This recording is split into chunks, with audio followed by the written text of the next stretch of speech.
all the conversation here? I think it's more of Say a that again? live stream kind of situation, like directly right now, live. Okay. So we're live now. Yeah, this is actually live streamed on YouTube, 2 different channels. Look up at the very top here. It says 24/7 live 2 times. Yes, yes. So just go onto YouTube and then type in 24/7 live Discord, and you'll find this channel on there.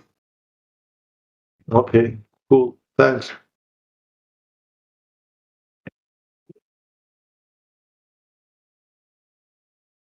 Okay, thank you for the link. Yeah, you're welcome. It is 24/7. Yes.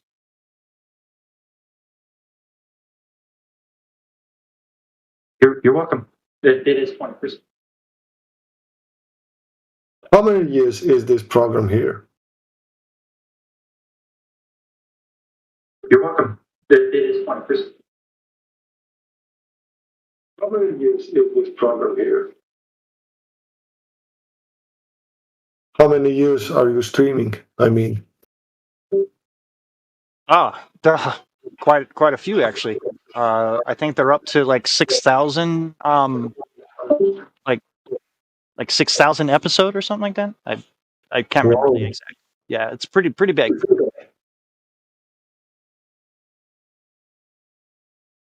nice.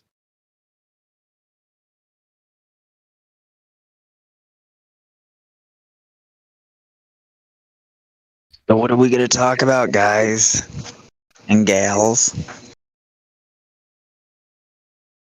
What is the meaning of life? Let's start about this. Life, the universe, and everything I see. Is it the meaning? Nice picking. Oh,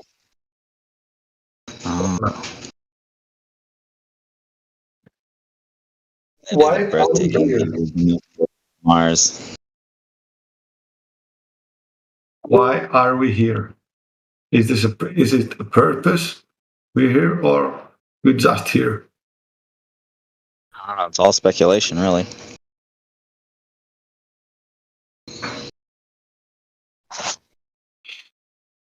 Maybe.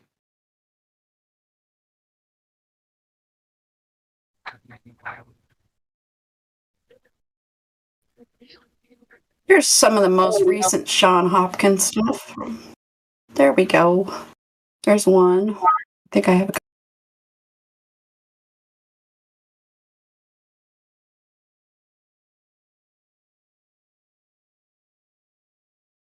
Because he realizes debunking is actually helping our side.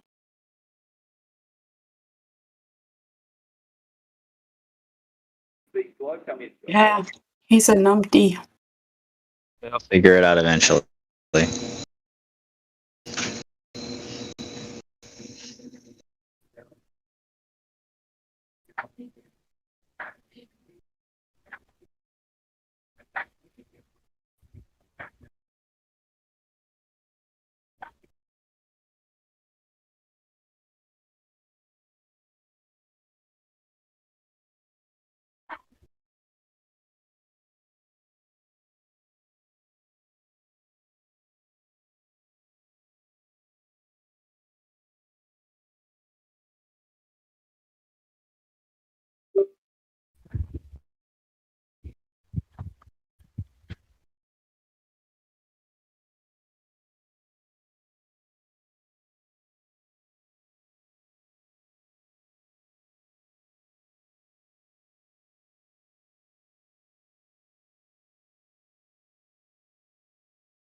Check.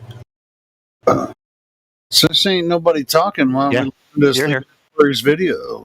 Let's listen to that. You guys want Yeah. mine? Let's Go see. ahead. All right, cool.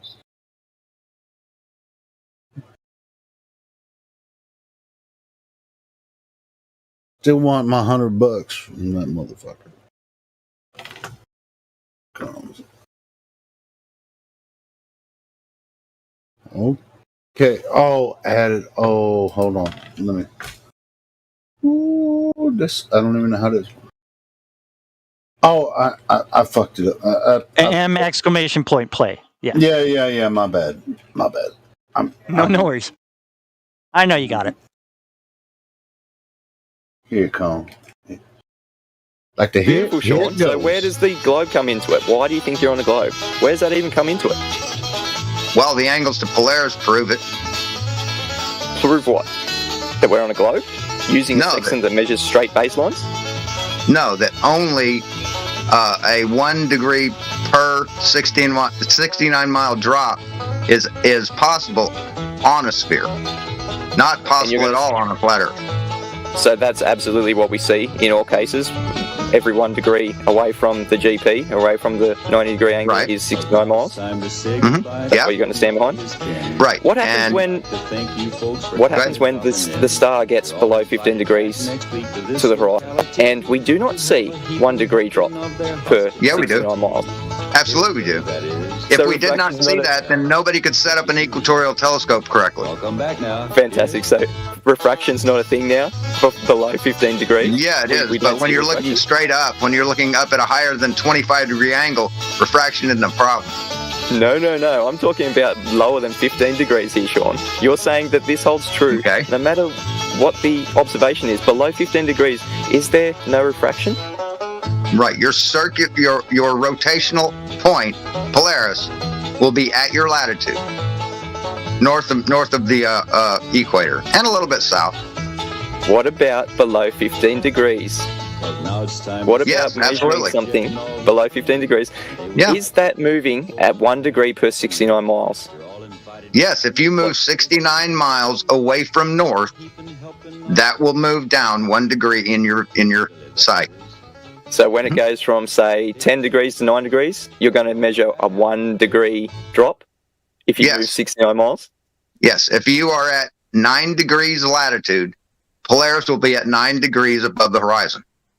That's an undisputable fact, and it's not possible on a Fantastic. flat Earth at all. Fantastic, Sean. That we have been trying to trap you into this for so long. Prove me wrong. Oh, we will. Don't worry. We've got the video.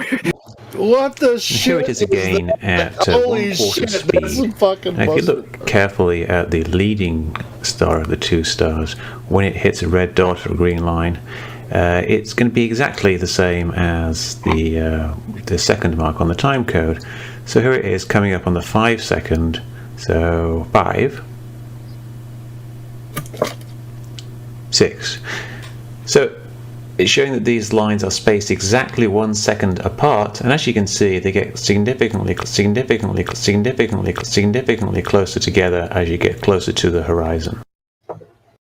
So what would this look like if it was actually going at a constant speed? Well, let's add some blue dots showing what would happen. Pairing the actual positions in the red dots with the extrapolate positions in the blue dots, you can see how far behind the star is lagging behind its actual geometric position, the blue dot. Here's a close-up of the final situation showing just how far this star's visual position is behind the actual position. Yes, if you move 69 miles away from north, that will move down 1 degree in your sight. You can see how far behind the star is lagging behind its actual geometric position, the blue dot. Yes, if you move 69 miles away from north, that will move down 1 degree in your sight. You can see how far behind the star is lagging behind its actual geometric position, the blue dot.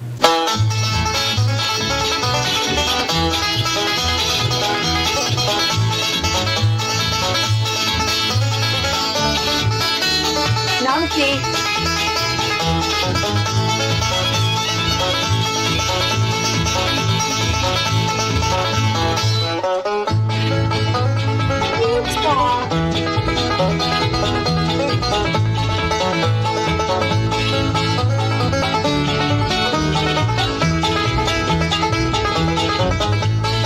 Now it's time to say goodbye to Jed and all his kin. And they would like to thank you folks for kindly dropping in.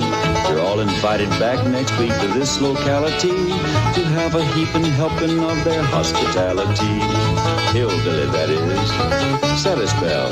Take your shoes off. Y'all come back now. Here.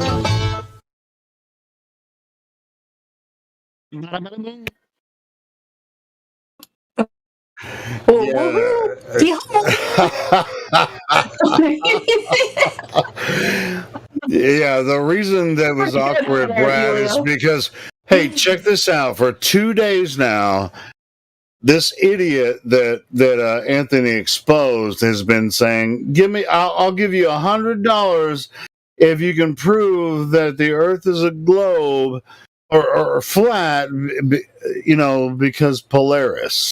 That's basically what he's saying. It just gets better and better. Yeah, man. I mean, it shouldn't be so hard. You don't even have to involve money. Well, it's just like, it's like, I want the money, though. I want him to give me $100. Fuck! That's fine. You should. Wait, did he cancel the deal? No, he didn't cancel the deal. He won't agree to it. What do you mean? I said, hey, wait, listen, I've been trying to coach him into a one-on-one conversation so that we can say, now here's how he started. He said, I'll give a flat earther $100 if they'll talk to me about the declaration of Polaris. And I'm like, I'm your nigga. Get your ass in here. Yeah. Give me your $100 and I'll talk to you about it. Right. I don't have to. What you're going to say that I'm going to give you $100 if you prove it? There is no proof there. You know what I'm saying? This is insane. Polaris doesn't prove anything. Polaris proves Polaris. That's right. Yeah. Horrible. It's a horrible argument. Hey, by the way, he's listening. So, Sean, man, jeez. Why did you say that you would give me $100 if I had a conversation with you about it? But then you said that I won't give you the $100 unless you prove it. Well, I thought that wasn't your original argument, dickhead. Wait. Yeah, just argue Polaris. I mean, that's the thing. That's an easy 100 for sure. Yeah, I know. That's why that was just like, man, I posted admin mods. It was like, anyone want to make it easy $100? Yeah. So did he change the parameters? Does he want to talk about Polaris, or just look at the live stream voice text, man. He's probably going to go crazy now because he's a fucking stupid. He's so stupid. I don't see it in the voice text. Is something happening there? I mean, you might have to look yesterday or whatever. Are you talking about the YouTube or? No, yeah, I remember YouTube. Yeah, Got it. You saw him in there going. Oh yeah. He's like Polaris. You just heard the video, right? Declination. Okay. Yeah. Like you move away from Polaris and it descends toward the horizon, 69 miles. Really? Gosh, that's a really neat story. Gosh, I love those stories. Don't you guys love those? It's like that's why I said it was an easy $100, bro. It's just like fucking send it to me right now, man.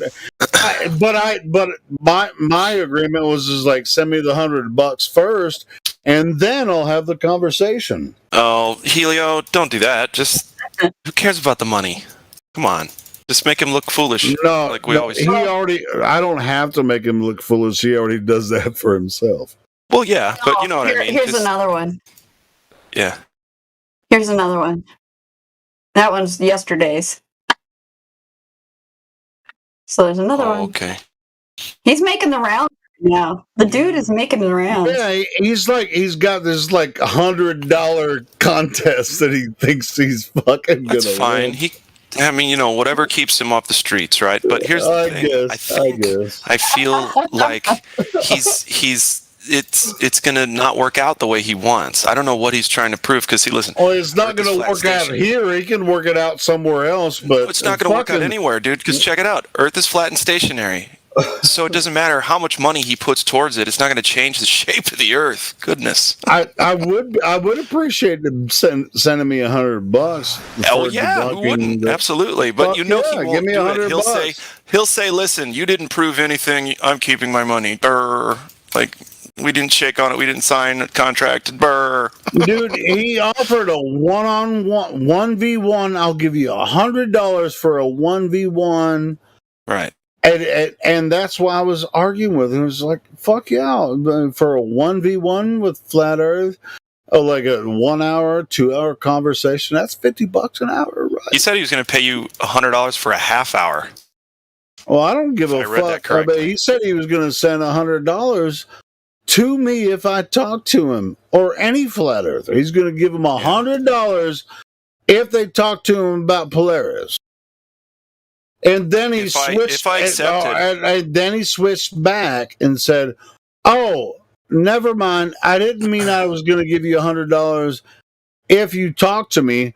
I'm going to give you $100 if Here's you the thing. prove Y'all got to sign something Polaris. first, even if it's just 100 bones, because otherwise he can just mess you around. You know, it's fair. It keeps the playing field. What's that word? Oh, level."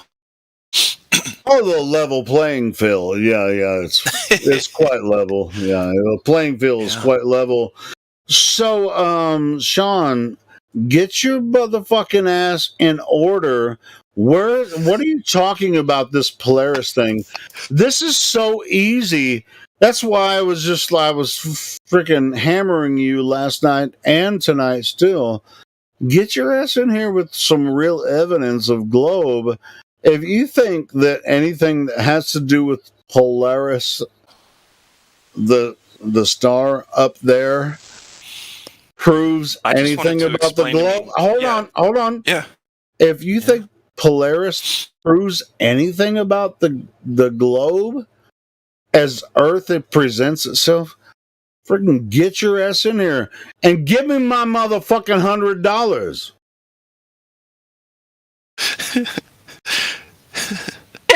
Oh, Helio. Yeah, you guys. I know you guys are laughing, and I don't even mind if you guys laugh at me. I don't give a fuck because this guy's a fucking idiot. This guy's a fucking idiot. I've been arguing with this dipshit for fucking 3 years. I don't really give a fuck what he thinks.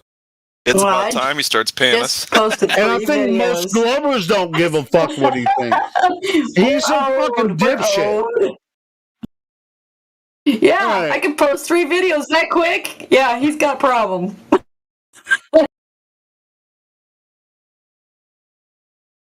Anyway, continue, ladies and gentlemen. I'm sorry to disrupt the conversation. If I haven't. But yeah, I mean, I wouldn't recommend anyone talking to Sean Hawkins. He's a fucking retard. I just don't see what he thinks is going to happen. Like I said, he can bring up anything that the sky does. Anybody can. But we're talking about the ground. And that's okay if you don't know the difference. But at some point, if you're going to be out there with your attitude all like that all day, every day, you might want to have more than just a cursory glance at the material. That's all, Sean. That's all. If I'm being...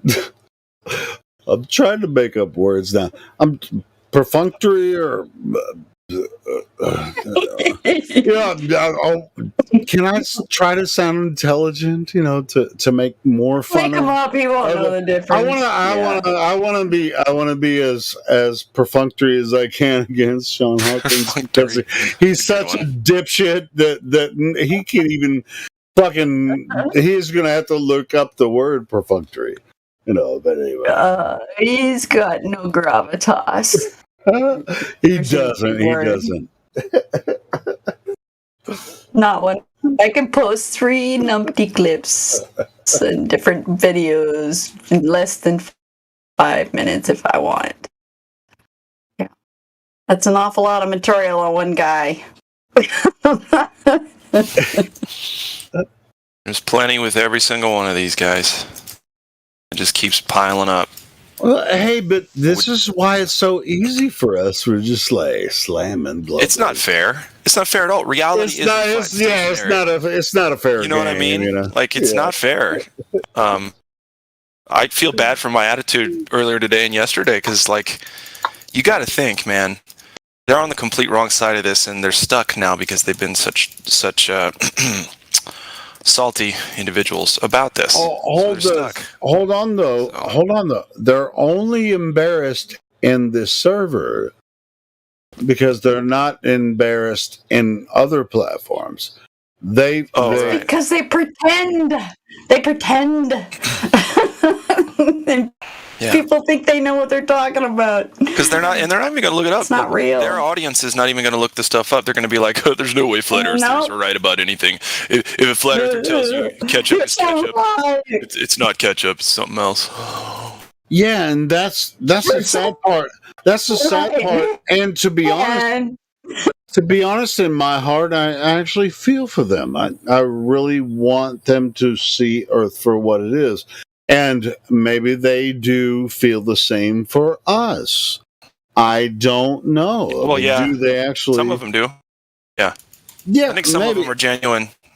Some of them really are. And that's sad. To me, that's sad. A few of them. But a lot of them are angry. We're not angry. They're angry. We're not. I'm not angry about this. I mean, it's just like, I mean, look at the proofsies and truthsies, right? I mean, it's right in front of your face, bro. I mean, it's just like proofsies.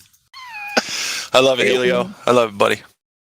Well, I love you guys too. It's just, but it's like, but I do feel for people that are just like, they want the globe to be something so bad.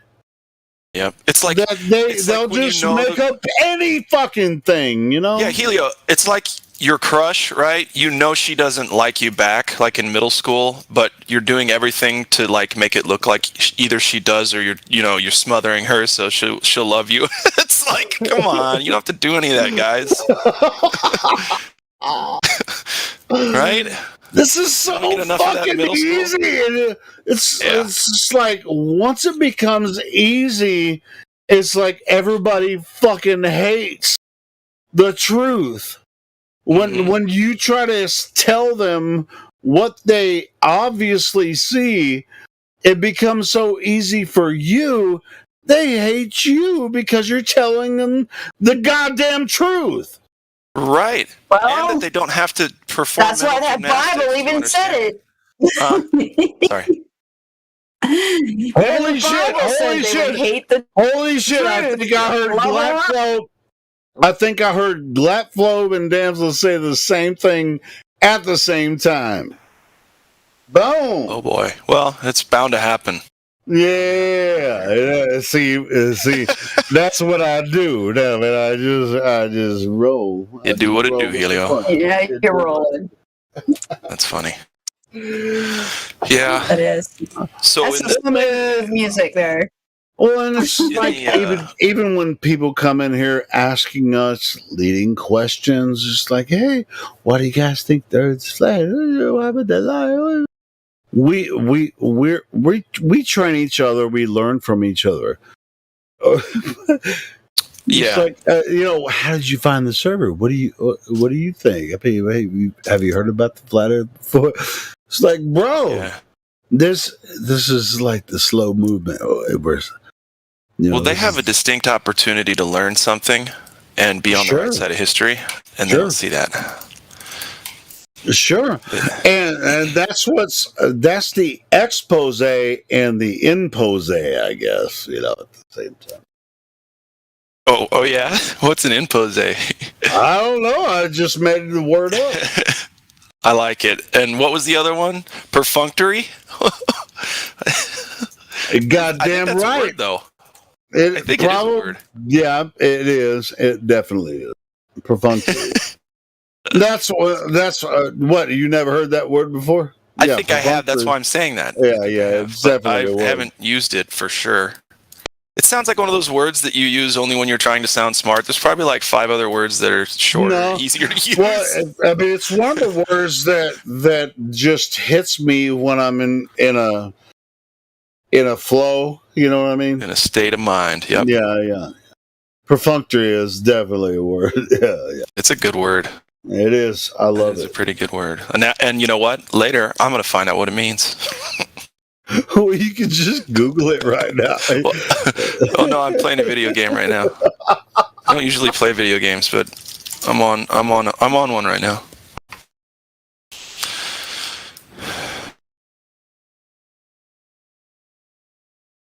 See, like when I get in a little flow like this, I mean, a lot of the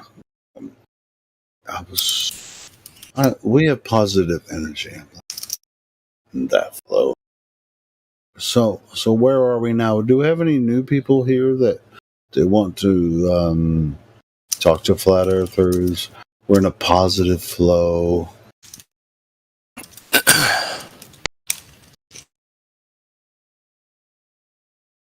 Yeah, we do. Go ahead. Oh, I was just going to define perfunctory. Yeah, go for it. What does it mean? Go for it. Okay, so it's used as an adjective. The definition, there's 2. The first one is performed merely as a routine duty, hasty and superficial. Second definition is lacking interest, care, or enthusiasm, indifferent or apathetic. Wow, I like that last definition. It seems like we could use that. He gave a perfunctory nod. Yeah, it's basically a nod, right? The definition. Like boom. All right. Yeah. It's good. I like it. Yeah. That's a good definition. That is a cool word, man. I'm glad we went down that road. I don't even know where I fucking came up with it. You know, It did kind of come out of nowhere. Yeah. I was like, because you said you're gonna like make up big words, and then you said that. I was like, I think that's real. I don't think he's making that one up. Well, but I'm not an English scholar or anything. I listen to a lot of audiobooks and I read a lot of books a lot of times, like fictional books and documentary series and stuff. I mean, I read a lot of stuff, and I'm studied, but I'm a college dropout. I'm a college dropout, but I'm a learner. You know what I mean? I wouldn't worry about that one, my friend. I'm certainly not worried about it. University. But anyway, I mean, how many people had to look up perfunctory, even though I've known that statement for decades? You know, I've known the term perfunctory, and you guys just had to look it up. So go for it. So what? Jeez. I ain't trying to be the big man, but yeah, that's what I mean. It's really kind of, it's like, it's more shallow and at the same time active, because you can use it. Oh shit. It has a lot of usages. It does. Yeah, perfunctory is a very, very subjective freaking term. Rolls off the tongue too. It does. Nice syllables. Yeah, it feels good when you say it. It feels good. It feels right, Helio. It feels right.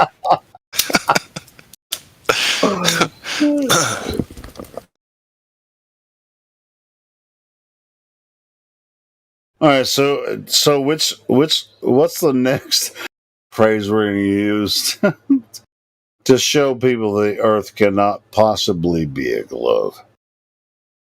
Next one. Boom shalak block. Yeah. Supercalifragilisticexpialidocious. It's a real word and it means something. Yeah. I mean, I can sing it. Do you want me to sing it? Nobody wants me to sing that. No, that's the just sound the, of it is really quite atrocious. Supercalifragilisticexpialidocious. Supercalifragilisticexpialidocious. I'm delilah.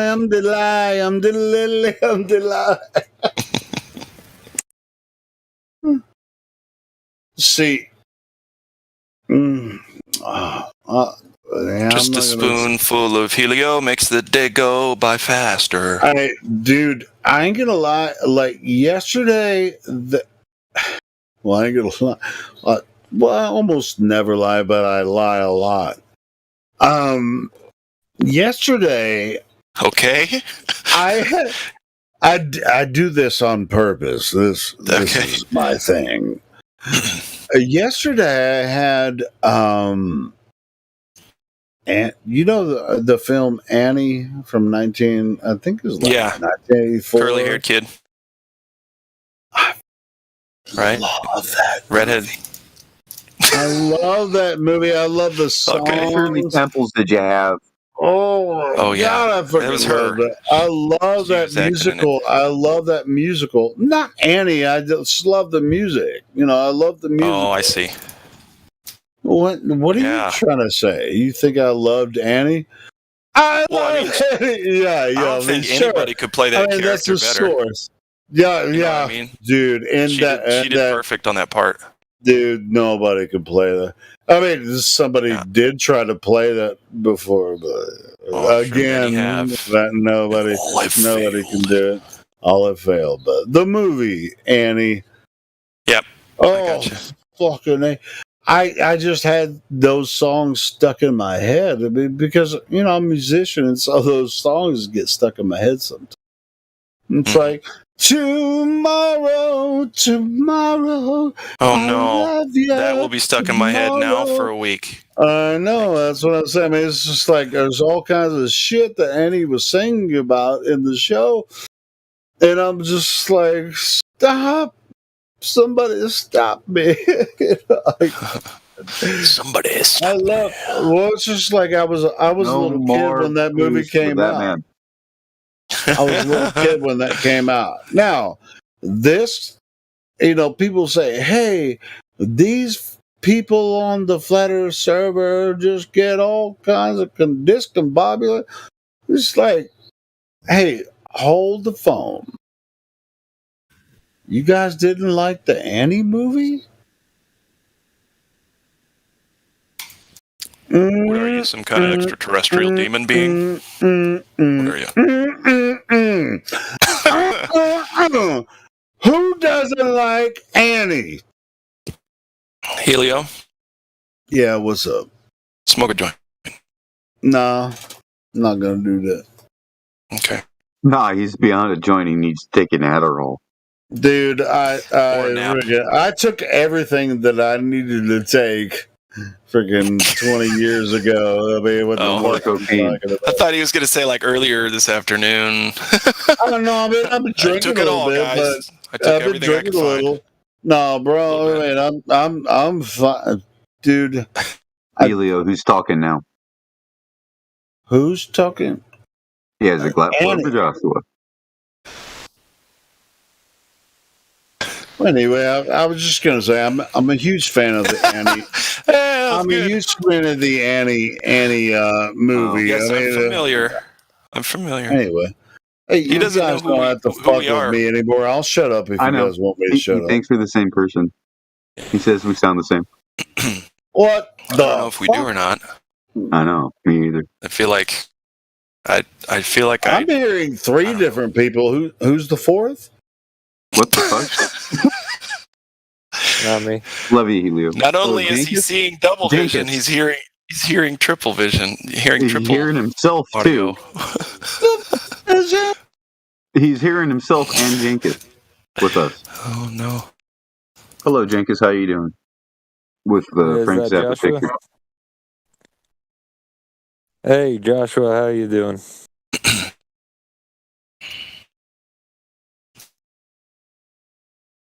Pretty good. Haven't met you before. Nice to meet you. Yeah. See, the problem was I was unmuted and I hit the mute button and started talking. Yeah. It's like the realist struggle here on Discord.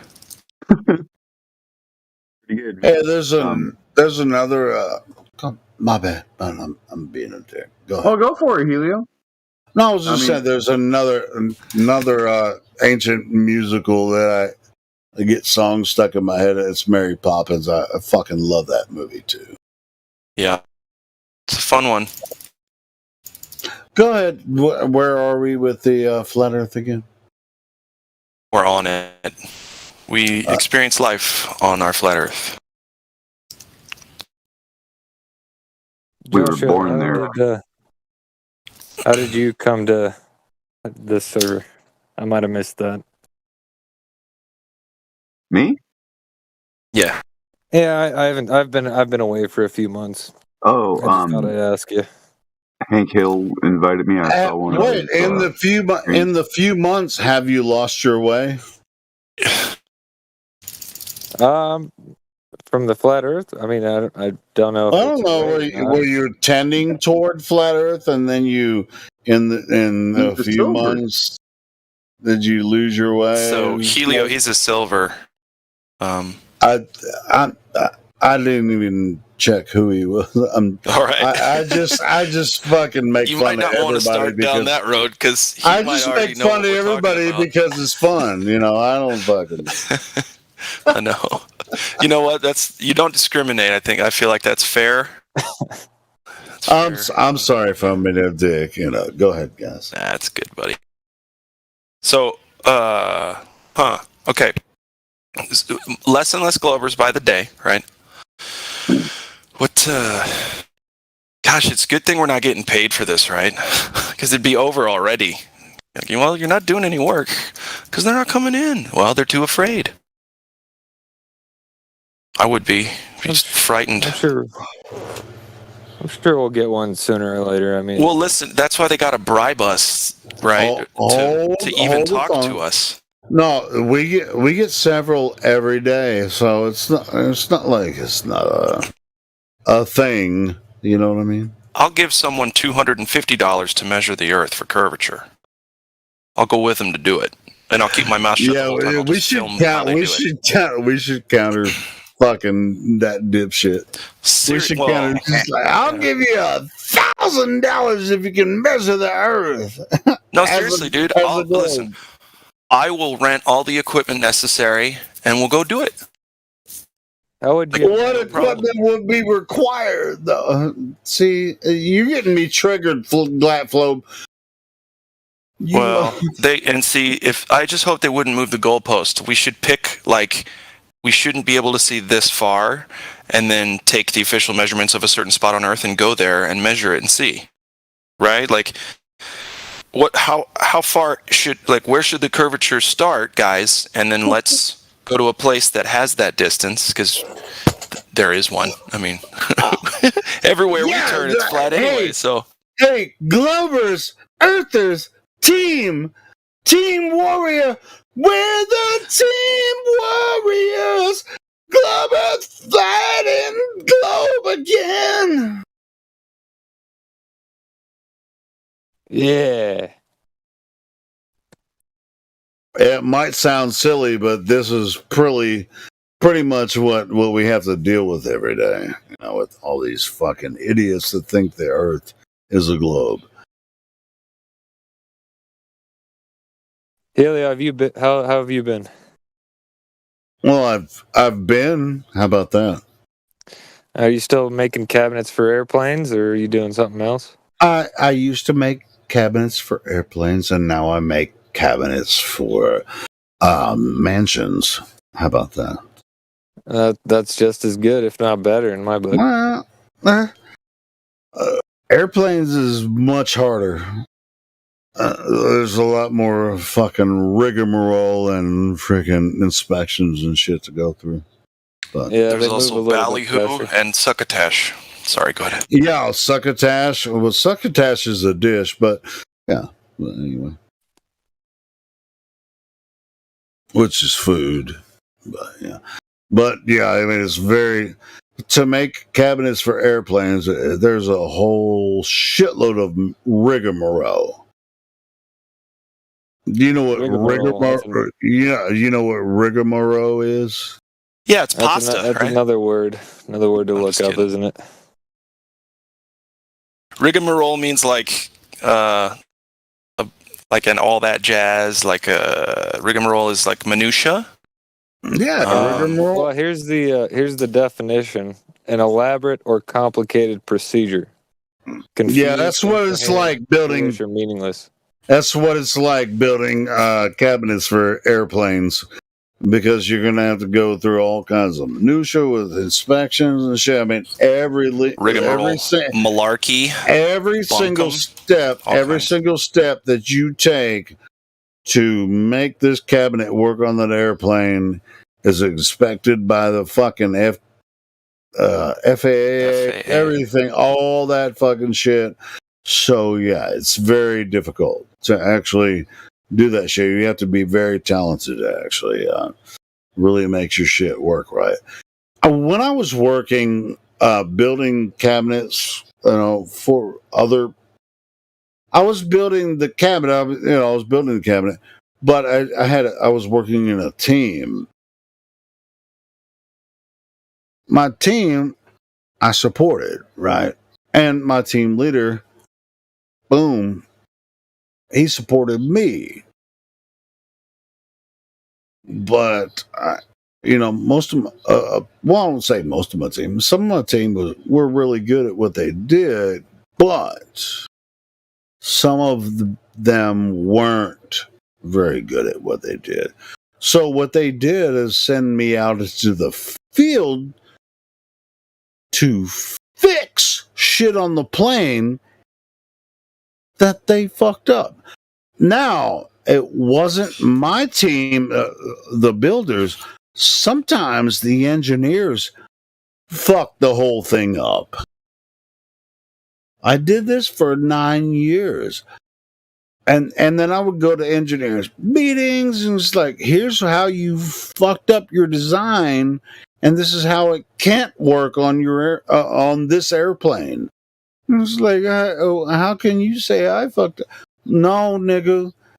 Look, I got the 3D design, computer design. I can zoom in with and measure it in millimeters. You fucked this up. You didn't even think about this function of this, thing.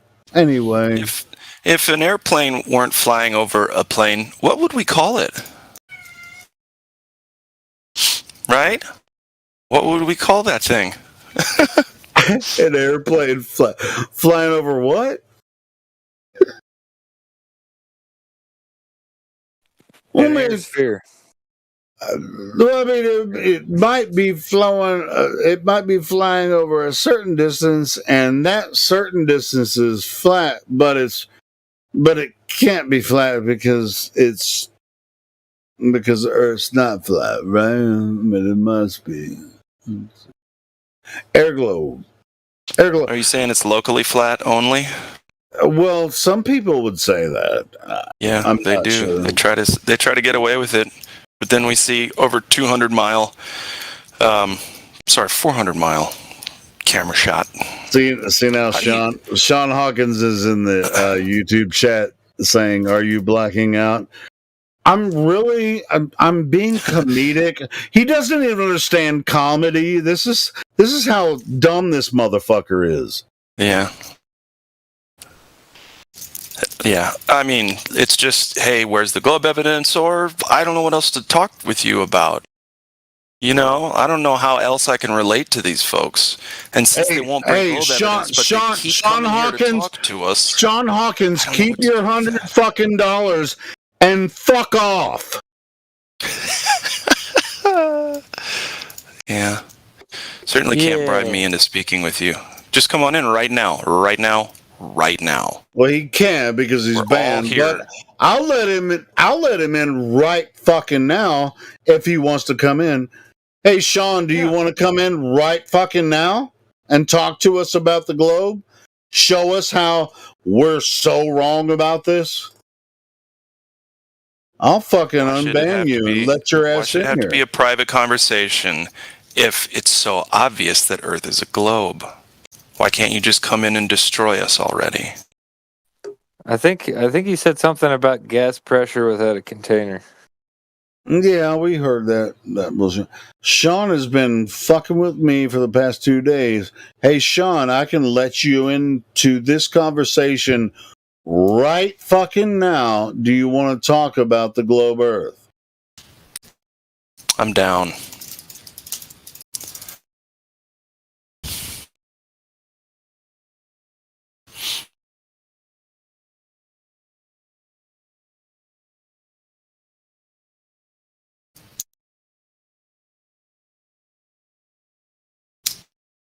He said he hasn't received my proof yet, and I assume he's got to review it first. He wants my proof that there's 69 degree, or 1 degree every 69 miles declination. Wait, didn't someone just post a video about that? Yeah, of course we did. We already covered that shit. Here, Sean, make sure you post it again so he has no excuse. In here. Post it again so he has no excuse. If he's not going to come join us, then at the very least he should be informed about how wrong he is with videos. Oh, dear. See what we have to deal with, Glad. I mean, goodness gracious. And listen, videos are not proof of anything, but what they should do is spark an interest for you to actually go out and measure something yourself before you come and talk about it. Sure, and right? For the new people listening, I know I can get pretty aggressive sometimes, and you, Glad, and others as well. Goodness gracious, yeah. But at the same time, if you're new here, there's a reason for this, that we get aggressive. It's all good. Kinda. It's more I have anger issues that I need to work on. Oh no, well, I don't. I don't. I think it's funny. I mean, it's just like you should be embarrassed that you believe that the Earth is a globe, but that's okay. Right. I mean, it's not embarrassing. Yeah, but you know what? Like, I think it's unfair. Like I said earlier, to rub it in. I think it's just counterproductive. It's pointless to rub it in. I think. No, I never have that intention though. So that's why when new people come in, I try to be patient with them. I don't say just, "Hey, you freaking asshole! You think that's a globe? You're a freaking dumbass."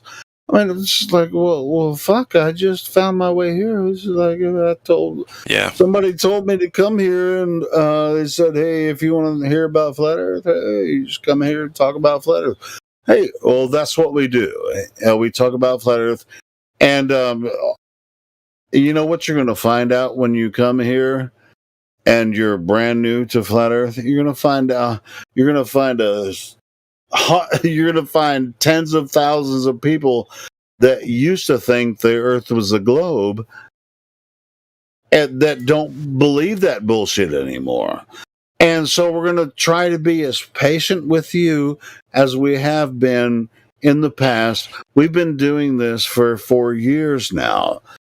So it's not, we're not trying to convert anyone to the globe. We do often have a lot of trolls inside the server and the YouTube chats and everything. That's fine. You don't have to believe them. If you want to have a really good conversation with people that used to think the Earth is what these trolls are trying to religiously defend, if you feel if you feel like you're their kind. Nobody here is trying to fucking convert you to globe or flat. It's not a thing.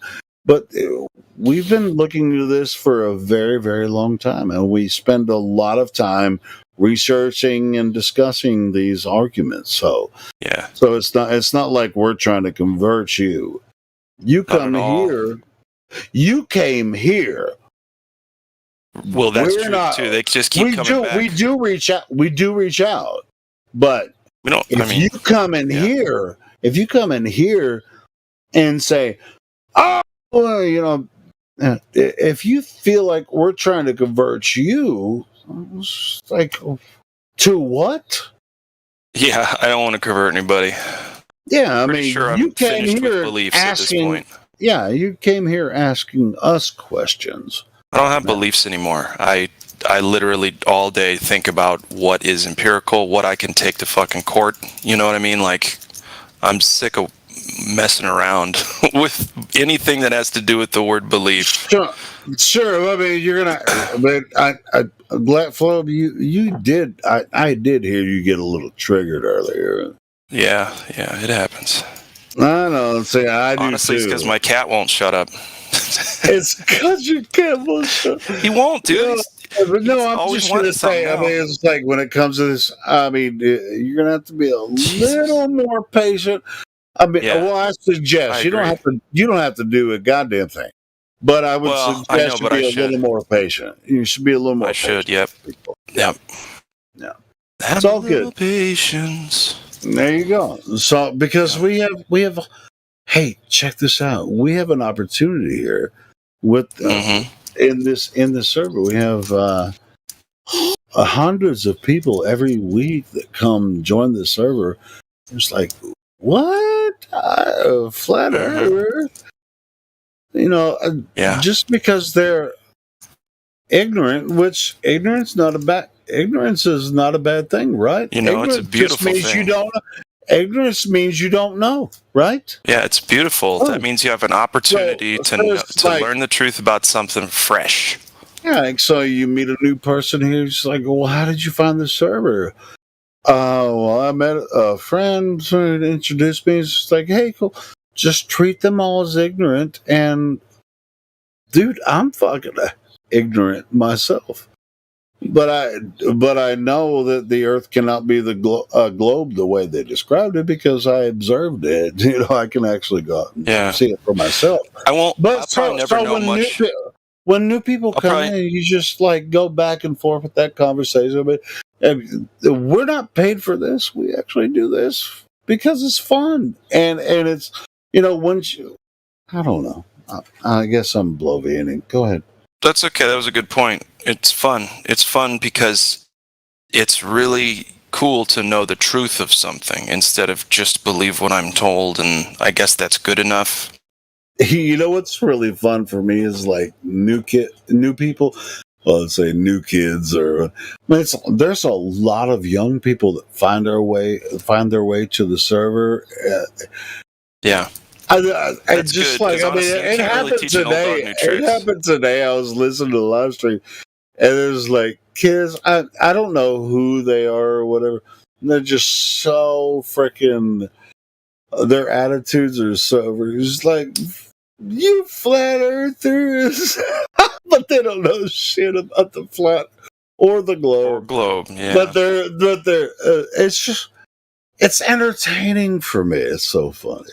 Yeah, it is fun. I mean, because but at the same time, it's kind of sad. But I try not to be sad about it. I just, go ahead. When I hear somebody start to wake up, I'm motivated to like almost even do better in my life because I'm listening to somebody open their mind. Well, wasn't it early yesterday morning that Australian guy that was here talking to several people?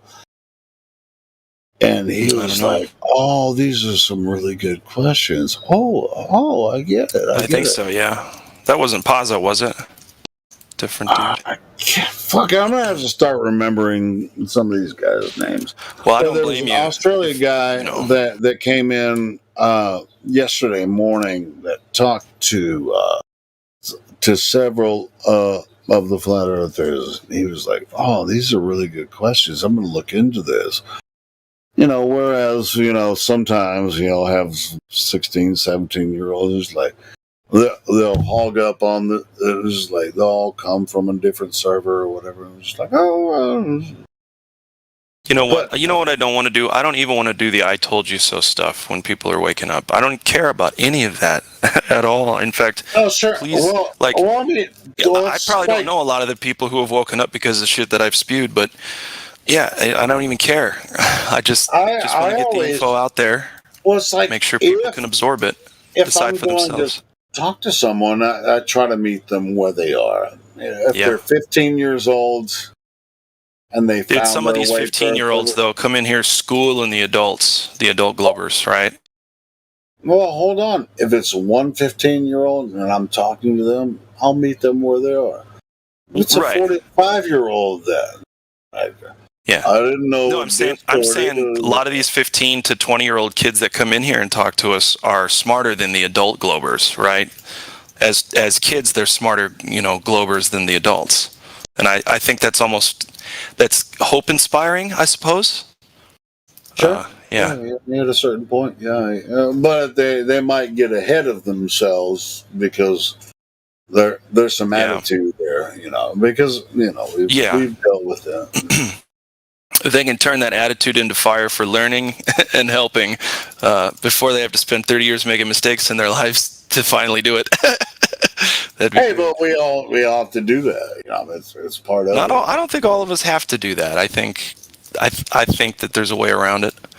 Well, I mean, I've heard a lot of young people that have actually had the conversation about Flat Earth that really respect Flat Earthers.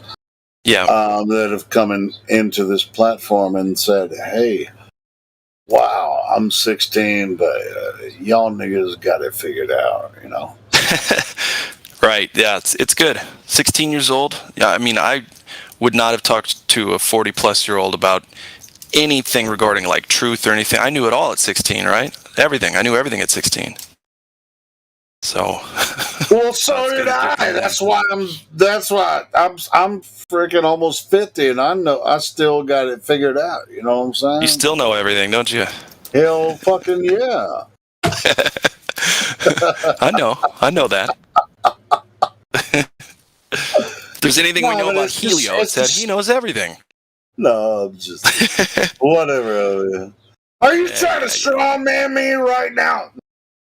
Yes. No, but actually, I mean, I love when teenagers come in and they're just like, oh, when they come in, they'll be like, oh, I thought this was something else, Right.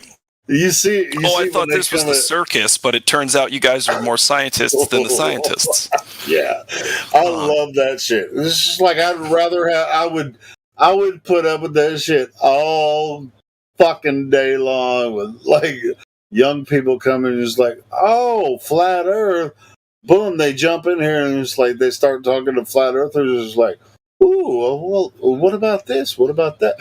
All their questions just give me, I don't know, it just gives me hope, for the future. True, because like you can tell the curious ones from the non-curious ones, and you're right, a lot of them come here, wanting to either make fun of us or just hear how ridiculous it sounds. But a lot of them don't have a choice because they're smart enough to know better, and they just start listening. And they're like, all right, well, I'm okay. I'll stick around for a little bit. I mean, it's like the young people that might be embarrassed if they consider something the Flat Earthers are saying, then they're just be like, oh, they're just going to start trolling, immediately. Right. But the smart kids are actually going to be like, what? Oh, that shit's starting to make sense. Yep.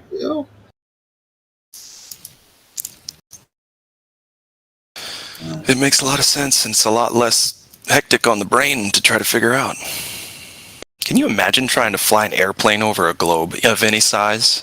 Whew. What? I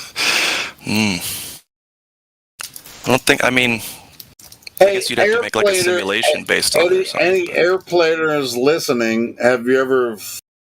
Why do they call it an airplane instead of a air globe? See, that's what I'm saying. I don't even know I wouldn't know what to call that.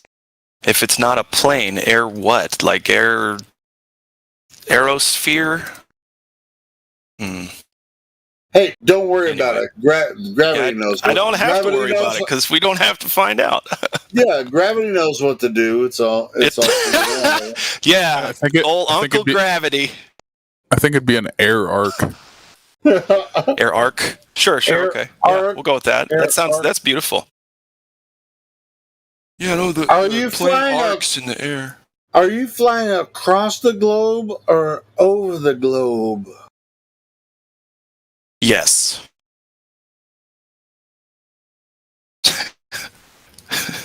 Okay, I don't know, glad man. someone agrees because I see it as both as well. So I'm glad someone's on the same page at least.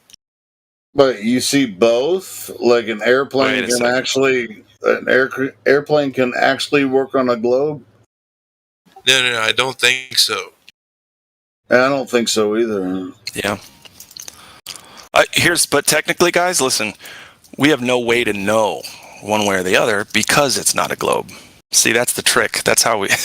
Oh, hold on. That's how we don't know. We actually can't know. do know.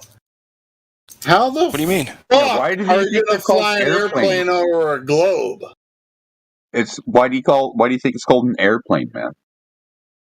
Yeah, and see, that's the most obvious one, I think, in this entire topic. Airplane.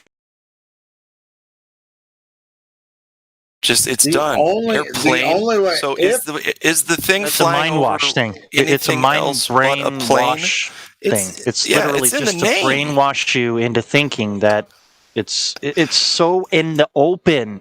It's unreal. It's so real.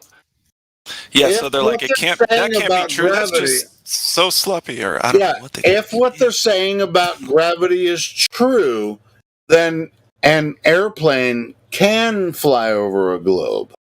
Right. But the Earth is obviously not a globe, so an airplane cannot fly over a globe. Yeah, it'd have to be a different kind of contraption. It made definitely a completely would. different way. Yes. The Globies are hating this shit right now. They're just like getting red mad. These fucking flat. I'm having a good time. I'm nice and calm. I'm hanging with one of my better buddies of this year. Hey, we're on live stream. I said something and now Trillian's like putting the freaking crack up emoji in the chat. Like, no, airplanes can fly over a globe. Hey, Trillian, if you have any fucking balls, which you're a woman, so you don't, but can you fucking come in here and tell us how an airplane can fly over a globe? Come in here, Trillian. Well, it's like I was saying, we don't have a way to find out because we can't test an airplane over a globe because we can't find a globe to test it on. There aren't any around. Oh, that's a good one. That's a good one, Gladflow. Exactly right. That's it. That's what makes it kind of an issue. Wait. So you're saying that if you launch an airplane, you can't pretend that it's a globe to fly over it? No, you can't pretend because you'd eventually crash the plane. Oh, well, because you use instrument panel that has a gyroscope. Well, if you're on any kind of globe, eventually you'll have to nose down. Otherwise, you'll go straight off into fake space, or I guess you'll get stuck in the firmament. Holy shit! You forgot about gravity. Gravity's gonna gravity in the ether is. Gravity in the ether is going to actually make your plane act as if the Earth is a plane. Mm-hmm. That makes total sense. Here's a good one. Box Ops made a meme the other day. It says, and then they said refraction makes Earth measure flat. If you go up in an airplane, if you're flying over a globe, doesn't matter what altitude you're flying. Gravity's going to make your airplane act like it's flying level over a stationary plane, but you're actually flying over a globe. Yeah, it's not, even though it's not. Yeah. But that's the thing. That theory doesn't even work. Like, they can try to explain it like gravity is making it seem stationary always. They can say that, but that doesn't add up to what gravity is supposed to do or what any kind of conserved speed is supposed to do, because it fucks it all up for them. Once they say there's a conserved speed and it drives to a different latitude with a different tangential speed, it's over. The Earth would move below the plane. Yeah, shit's over, isn't it? We did this fucking 4 years ago. Also, airplanes. There's no such thing as the globe, man. It's freaking crazy. You can't. Wouldn't airplanes have to also account for Coriolis if bullets have to account for it? That's the thing. You got to treat.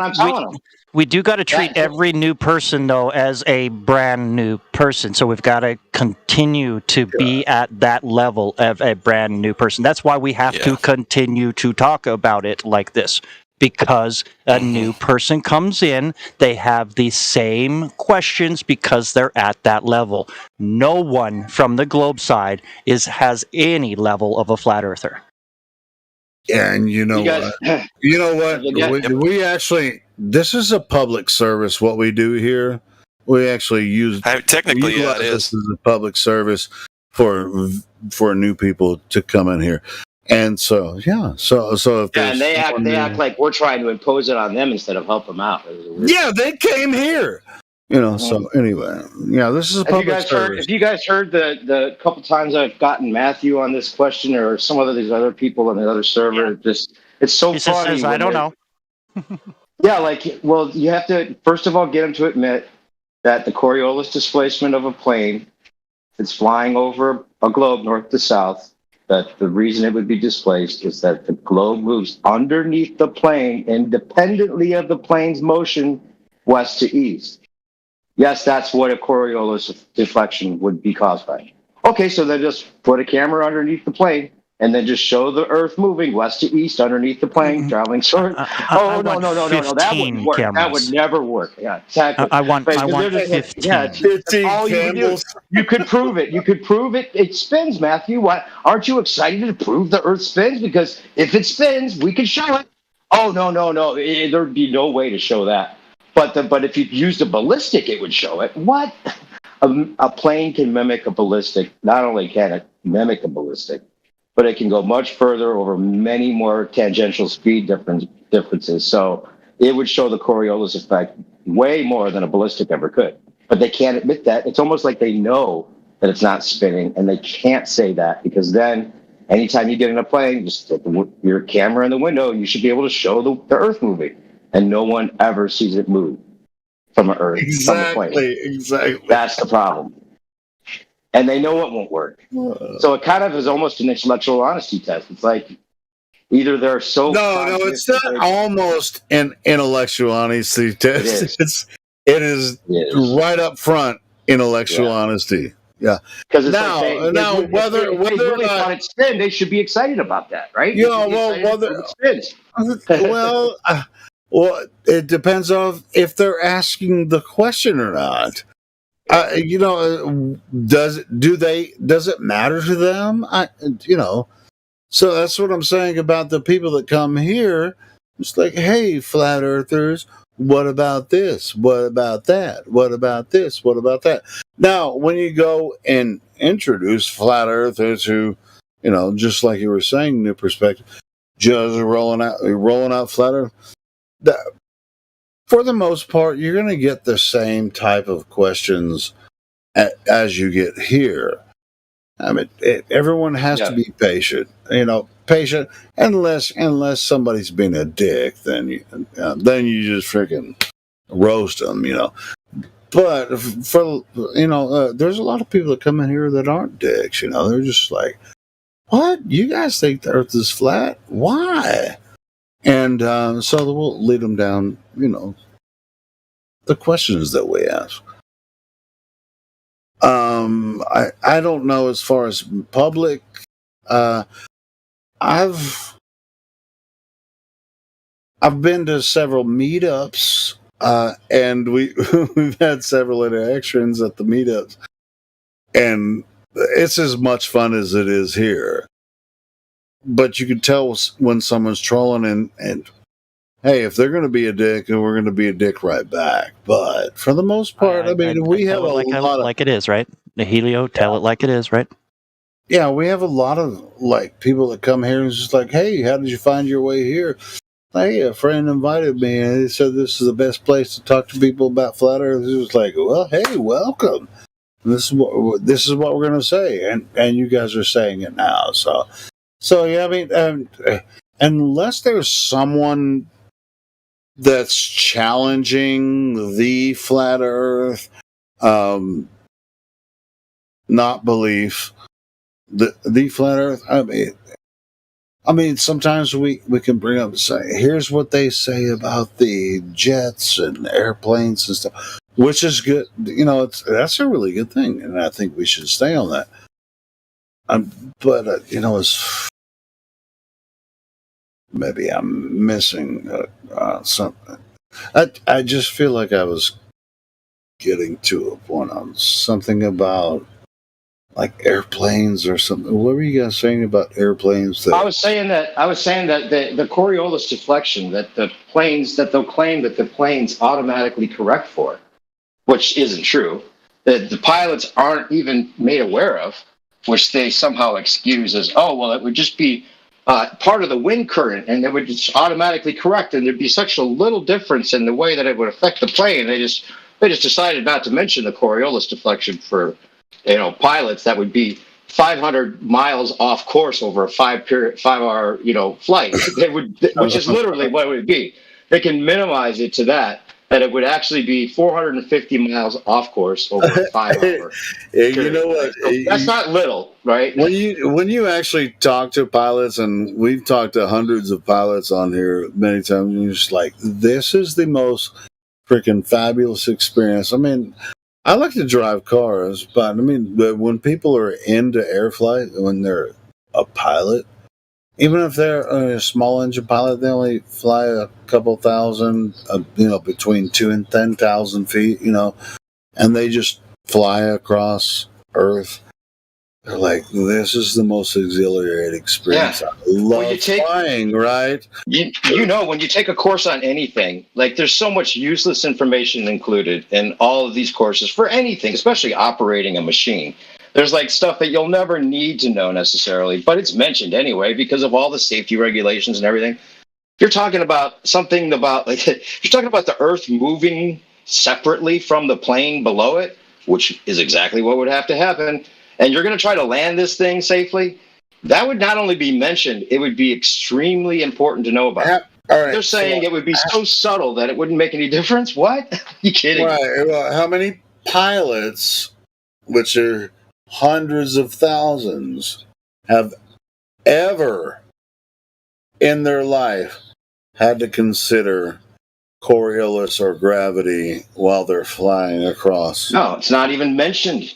And then that guy RC Meisty, he has some manual some FAA manual that mentions something about Coriolis, even though it's not, you know, a gauge in the plane or whatever. But they have to put it in just like they do with. It's mentioned only one time. Yeah. That's what QE said. It was mentioned only one time in the book. Right. And it's not even like, okay, now this is how you're going to have to account for it. It's just going to be worked into like the. Yeah, it wasn't even added to the equation. It was just it was just like they put it in there as. Yeah. It was just damage control, right? This is choke point, like literally choke point for me. It's just like I feel bad for pilots to think the Earth is that they're flying over a globe. I mean, it's choke point, like choke. I mean, I'm choking up because I think it's really sad that they don't consider the globe. They're just doing their thing, right? And they're outside of this argument, so I don't feel bad in that way. But it's just like, how can a pilot not know that they're flying over a level stationary plane? They you know, and then they'll go watch the television and be like, globe, globe, globe, globe, globe, flying, flat, flat, flat, flat. Fucking weird to me. I just don't know how you can differentiate. And it's like they want to, you know, one of the things that flat earthers sometimes mistakenly claim is that, you know, the globe is unfalsifiable, right? And so we're at this like standhold where this is just basically like no way to prove it one way or another. And that's not true.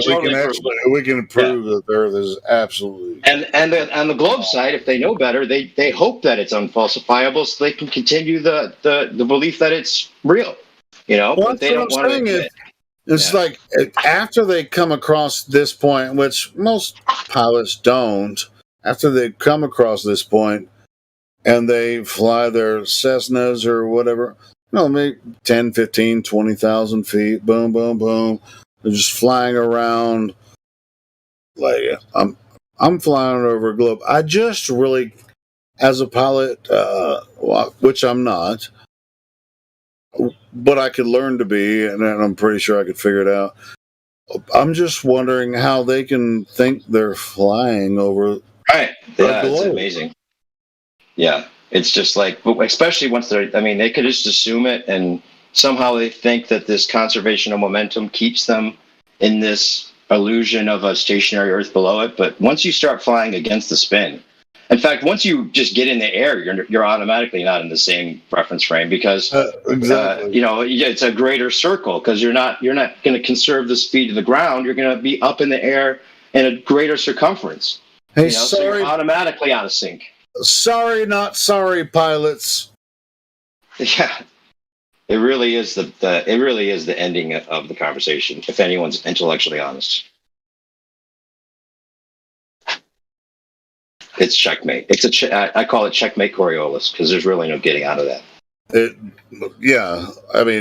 airplanes have been a big argument for me for 3 years. I mean, it's just like I can argue about other stuff, but when it comes to airplanes, God, it's where it gets comical. It's too easy. Right? It's like, well, so you're not going to train the pilots how to land on a moving Earth? Okay, that's a good idea. Does that make any sense? No. Dude, I'm not a pilot. I've never been trained in it, but when you, it's just too. Yeah, it's 1 + 1 = 2. And they have to think about it as like a car, a car that's got a winding road, and somehow the car stays in the same reference frame. Hold on, as if it's the same thing, right? Yeah, it's not. Yeah, because the airplane leaves the reference frame. Right, and it can fly across different tangential. It's the whole thing about the ball that messes it up. Even if it was just one reference frame and there wasn't different tangential speeds, but for the fact that the different latitudes, the smaller circles, have less conserved speed. So once you fly from one latitude to another, you're not going to match that conserved speed. And it wouldn't work anyway. If you're flying against the Earth spin, then you would see it spinning below you. It would be at a different. It took me a long time to really record it. It took me a long time to wrap my head around it. After, a lot of people still don't get it on both sides. Well, yeah, sure, but even though it started with the gyroscope and everything, which I have an argument for that. But as far as the reference frame thing. I guess maybe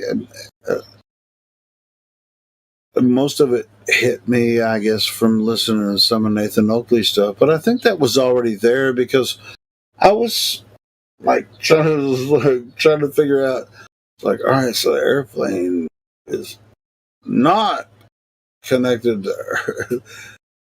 And then you have Globies yelling, "Oh no, it's the same reference frame." It's like. Right. No, it's not. It's not the same reference frame. What the hell are you talking about? And that's when the speeds become real too. Like the fact that someone could be convinced that they're spinning 1,000 miles per hour, but because it's so smooth, somehow they can't feel it. Okay, so somehow we all were convinced of that at one point. But then when you start talking about that conservation of momentum going away in an airplane, and it has to fly, like if it started at the North Pole and then flew to the equator. It doesn't have any conserved speed at the North Pole, right? So it's flying into winds, crosswinds, all the way linearly. It's going sideways then. The winds would be blowing it if their theory is correct about this atmosphere or whatever, if it was possible for that to even happen. But you know what I'm saying? Like it would then eventually not have any conserved speed and all of a sudden see an Earth below it spinning at 1,000 miles per hour. Literally. What? And here's the story, though. Earth is a globe. I launch from an airport. I travel from one airport to another. I land at it. Hey, welcome, ladies and gentlemen. You went from one city to another. Thank you for being passengers on the airplane. You don't have to give a shit about how I got there. Yeah, all the if it were true, not that the passengers don't give a shit. They look out the window. It's like, hey, it looks flat, but it can't be flat, because I'm just a passenger. But like all the flight, if it were true, if it actually could work, even though the planes could never land anyway.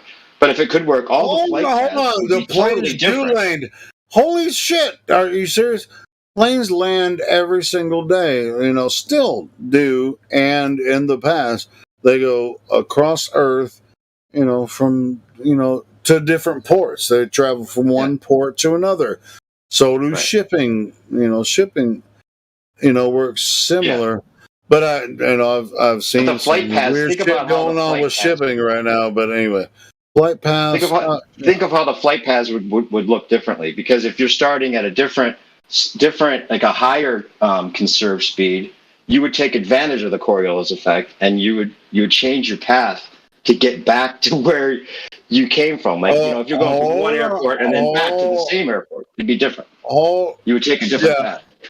Yeah.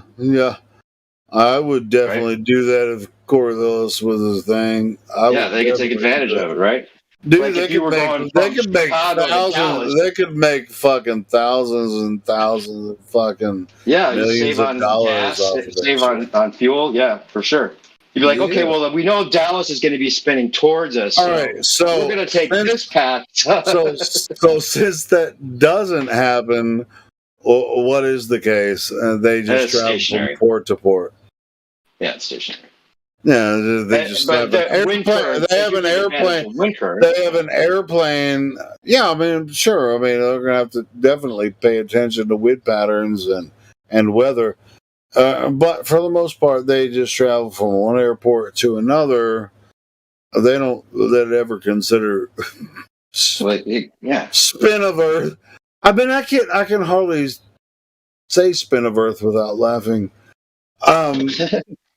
But yeah, but that's why they have to bring it back to ballistics, because ballistics do seem to be affected possibly by some kind of wind current or whatever, right? Wait, ballistics implies. Are you talking about jet airplanes? No. Talking about like if you shot something, it could be affected by wind currents. Sure. Well, I thought we were talking about commercial traffic, and that's why I was wondering why you brought up ballistics. Well, because that's what they always try to bring it back to. They're like, a better way of testing this instead of an airplane would be, the ballistics, right? Which they claim the Coriolis also affects, which doesn't seem to be the case according to a lot of people. But it could be affected by wind currents, right? By the wind blowing it one way or another, possibly, right? Most definitely is affected by wind currents, Right, but that's not the same as the Earth turning below it, which is what the Coriolis is. It's the Earth turning separately from the ballistic below it. That's the claim.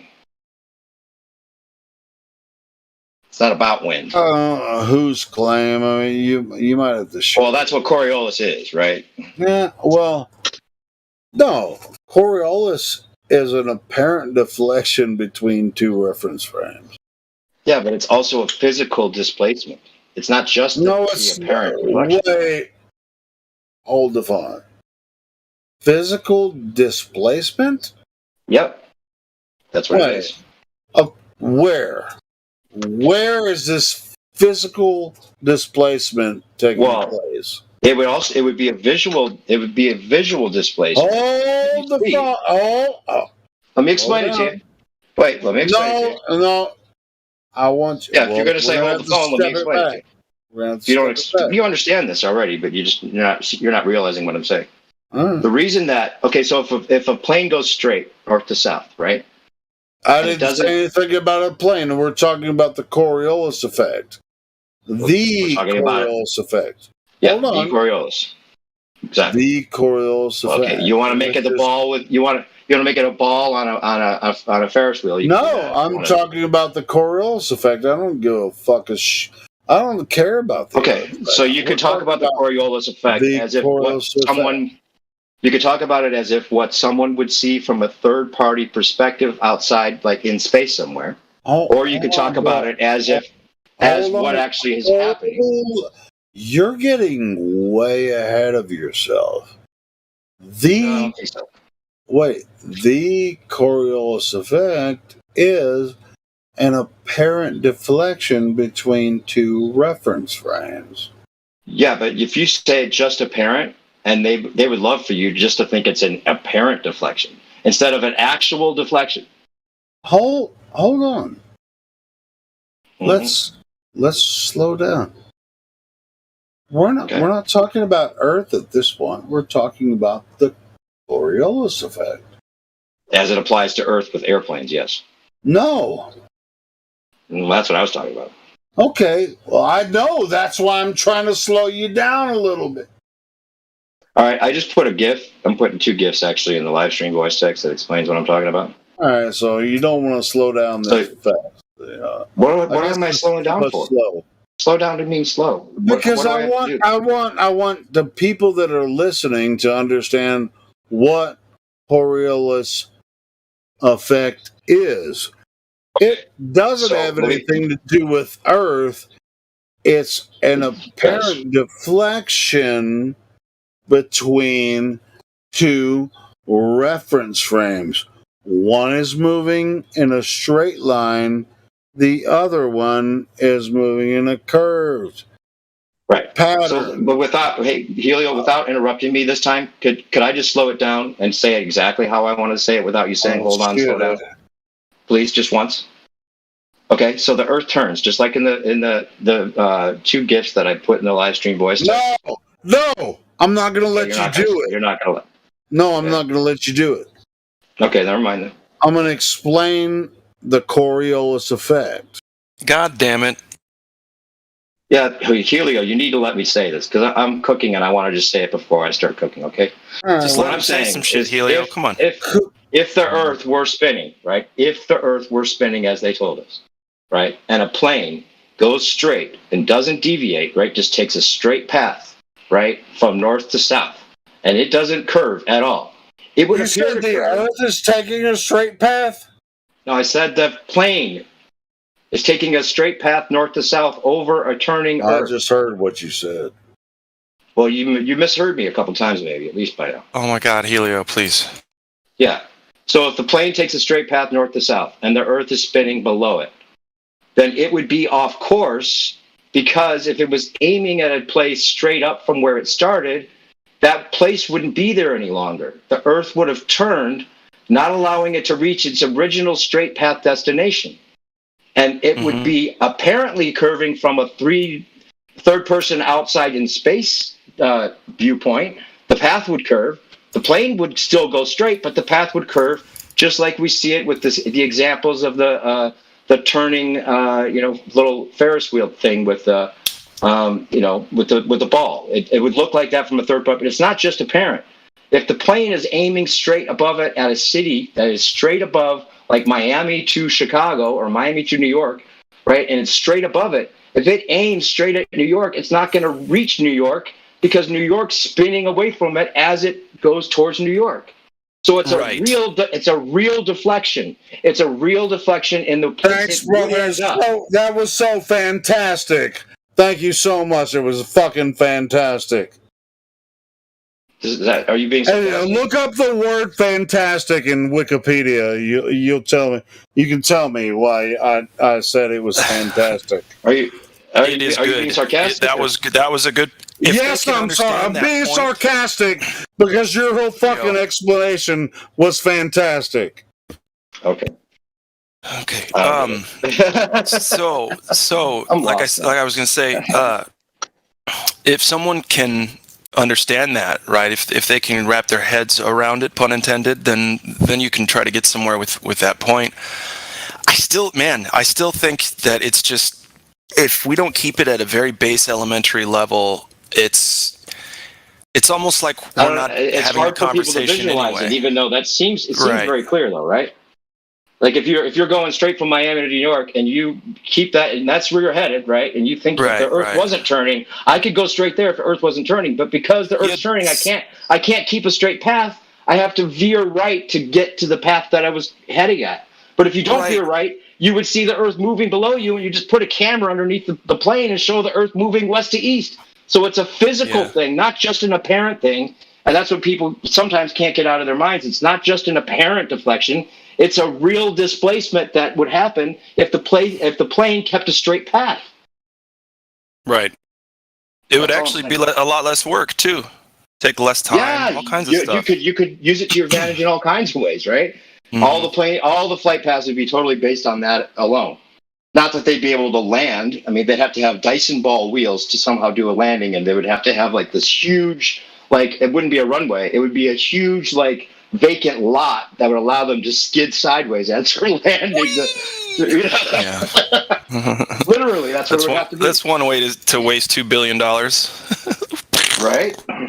That's funny. I thought it'd be funny to do like a whole like, safety protocol, like call to action. Like they're not training pilots on how to deal with Coriolis. It's dangerous. Yeah. I demand that they teach these people how to land on a moving runway. I'm scared to fly now. They're hiding it from us. There's an explanation. They just won't tell us. They're trying to make us crash. Stupid really flat earthers. We account for all kinds of movement, even though we don't. We do. Should be alarming. What's the deal with the word fantastic, by the way? Is there something I don't know about that? Based on fantasy, I guess, is maybe what he meant. I don't know. I don't have the Google machine in front of me currently, and I'm really excited about that. I get it. But it's just so funny because you'll hear someone that is familiar with this whole concept, and it seems like I don't know what to think. I don't know if they know that it's not, if they're just defending the ball at that point because they know that it wouldn't be possible to get any motion of the Earth from an airplane ever recorded, even though it would definitely be possible if the Earth were moving, because they just automatically run away from that point. Like you'd think that if they were totally believing that it moved, they would be excited about the plane being able to record this movement. That would totally falsify or justify the globe, right? But they run away from it. They just run. They're like, oh, no, if I were a glober, what would not give me, there wouldn't be anything in life that would give me more joy than to shove it up a flat earther's tailpipe. You feel me? Right, exactly. If I were a glober, right? There wouldn't be a better feeling. So I don't know what they're doing. I don't know if they have some kind of like ace in the hole that they're just going to make us sweat through another 2-3 years of trying to put up with them. And they're like, by the way, here's our globe proof. No, I know they don't have it. I'm just saying, like, I don't know what they're thinking at this point. We were all hoping for it. We were all hoping for that globe proof. That would allow us to keep believing it. Yeah. If it was there, it would be there. It would have been there. Well, but they're about to do a lot better job with the graphics. That's the weird part. They're going to make all the space stuff just like, Gravity, the movie, and people will believe it all the more, even though it looks, a little more Hollywood. Don't you think? Hey, at least they'll be putting their money. We'll know where some of the money's going, right? Right, exactly.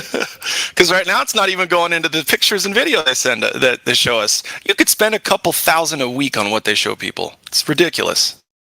Right. One dude in a computer center.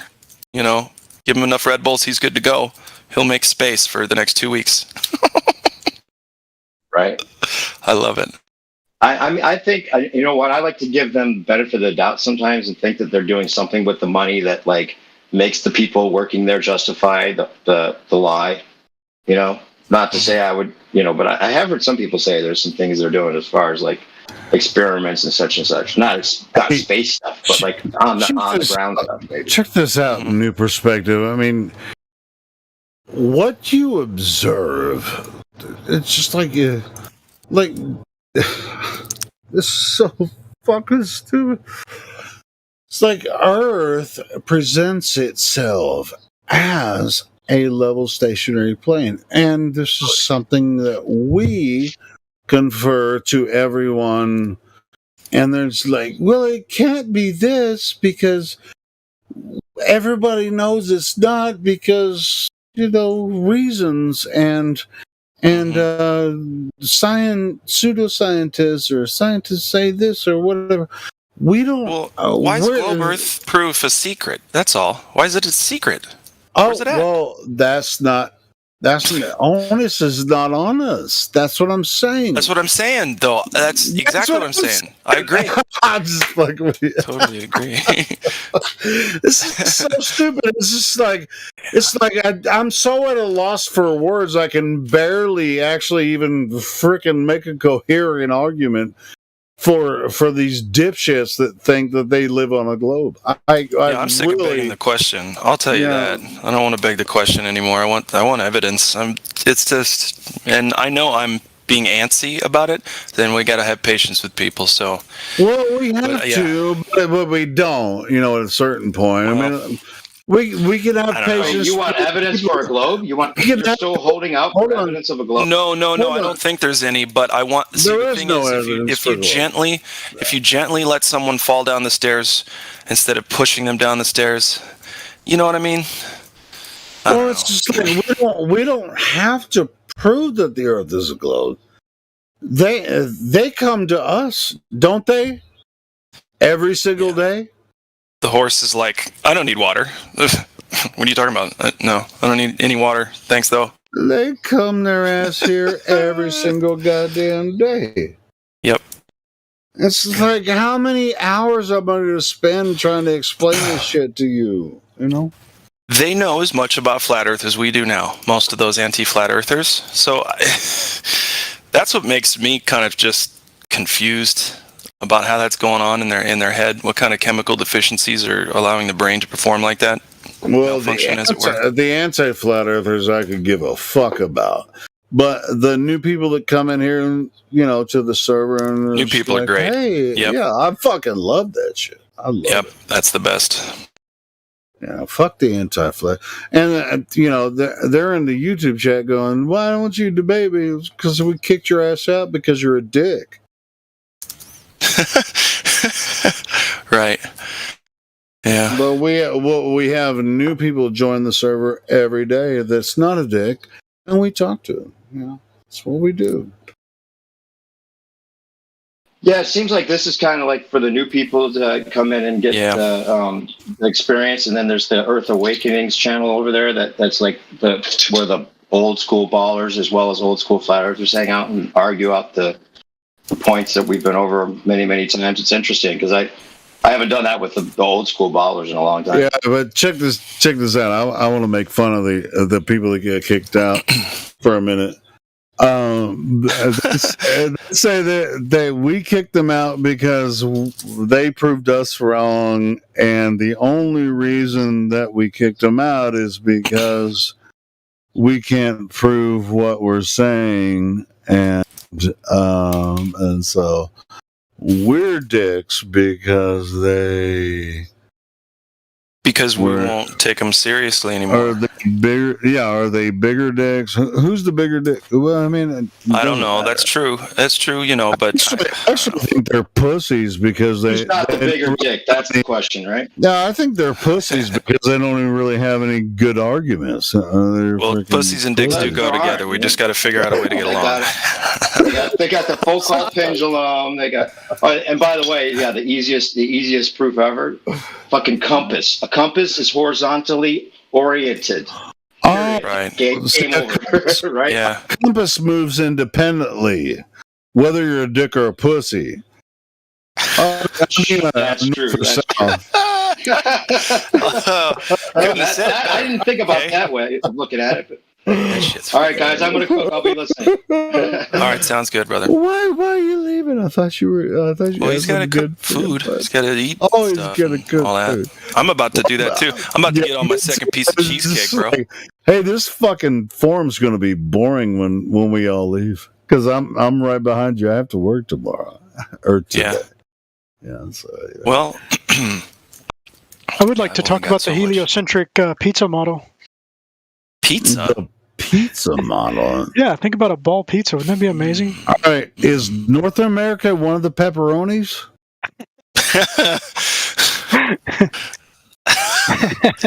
No, it's a region of cheese. Pizza doesn't always have to be flat. So it's the mozzarella. It's the mozzarella. And mozzarella. Mozzarella. You gotta say it. It's almost a gibberish word if you say it like an Italian. Bring that shit in. Oh, what's up, the man? What's Matzo pizza? What's chili? What's chili? It must be the semi-Italian. Come on. Sorry. No, the funny thing is, I actually make matzo pizzas. You buy matzo bread. Pizzas. Matzo. What the fuck? That's a pyramid. No, matzo pizzas. You buy matzo bread from the Jewish section of the grocery store. Yeah, matzo. Put tomato sauce and some mozzarella on it. You got a matzo pizza. You get a Machu Picchu.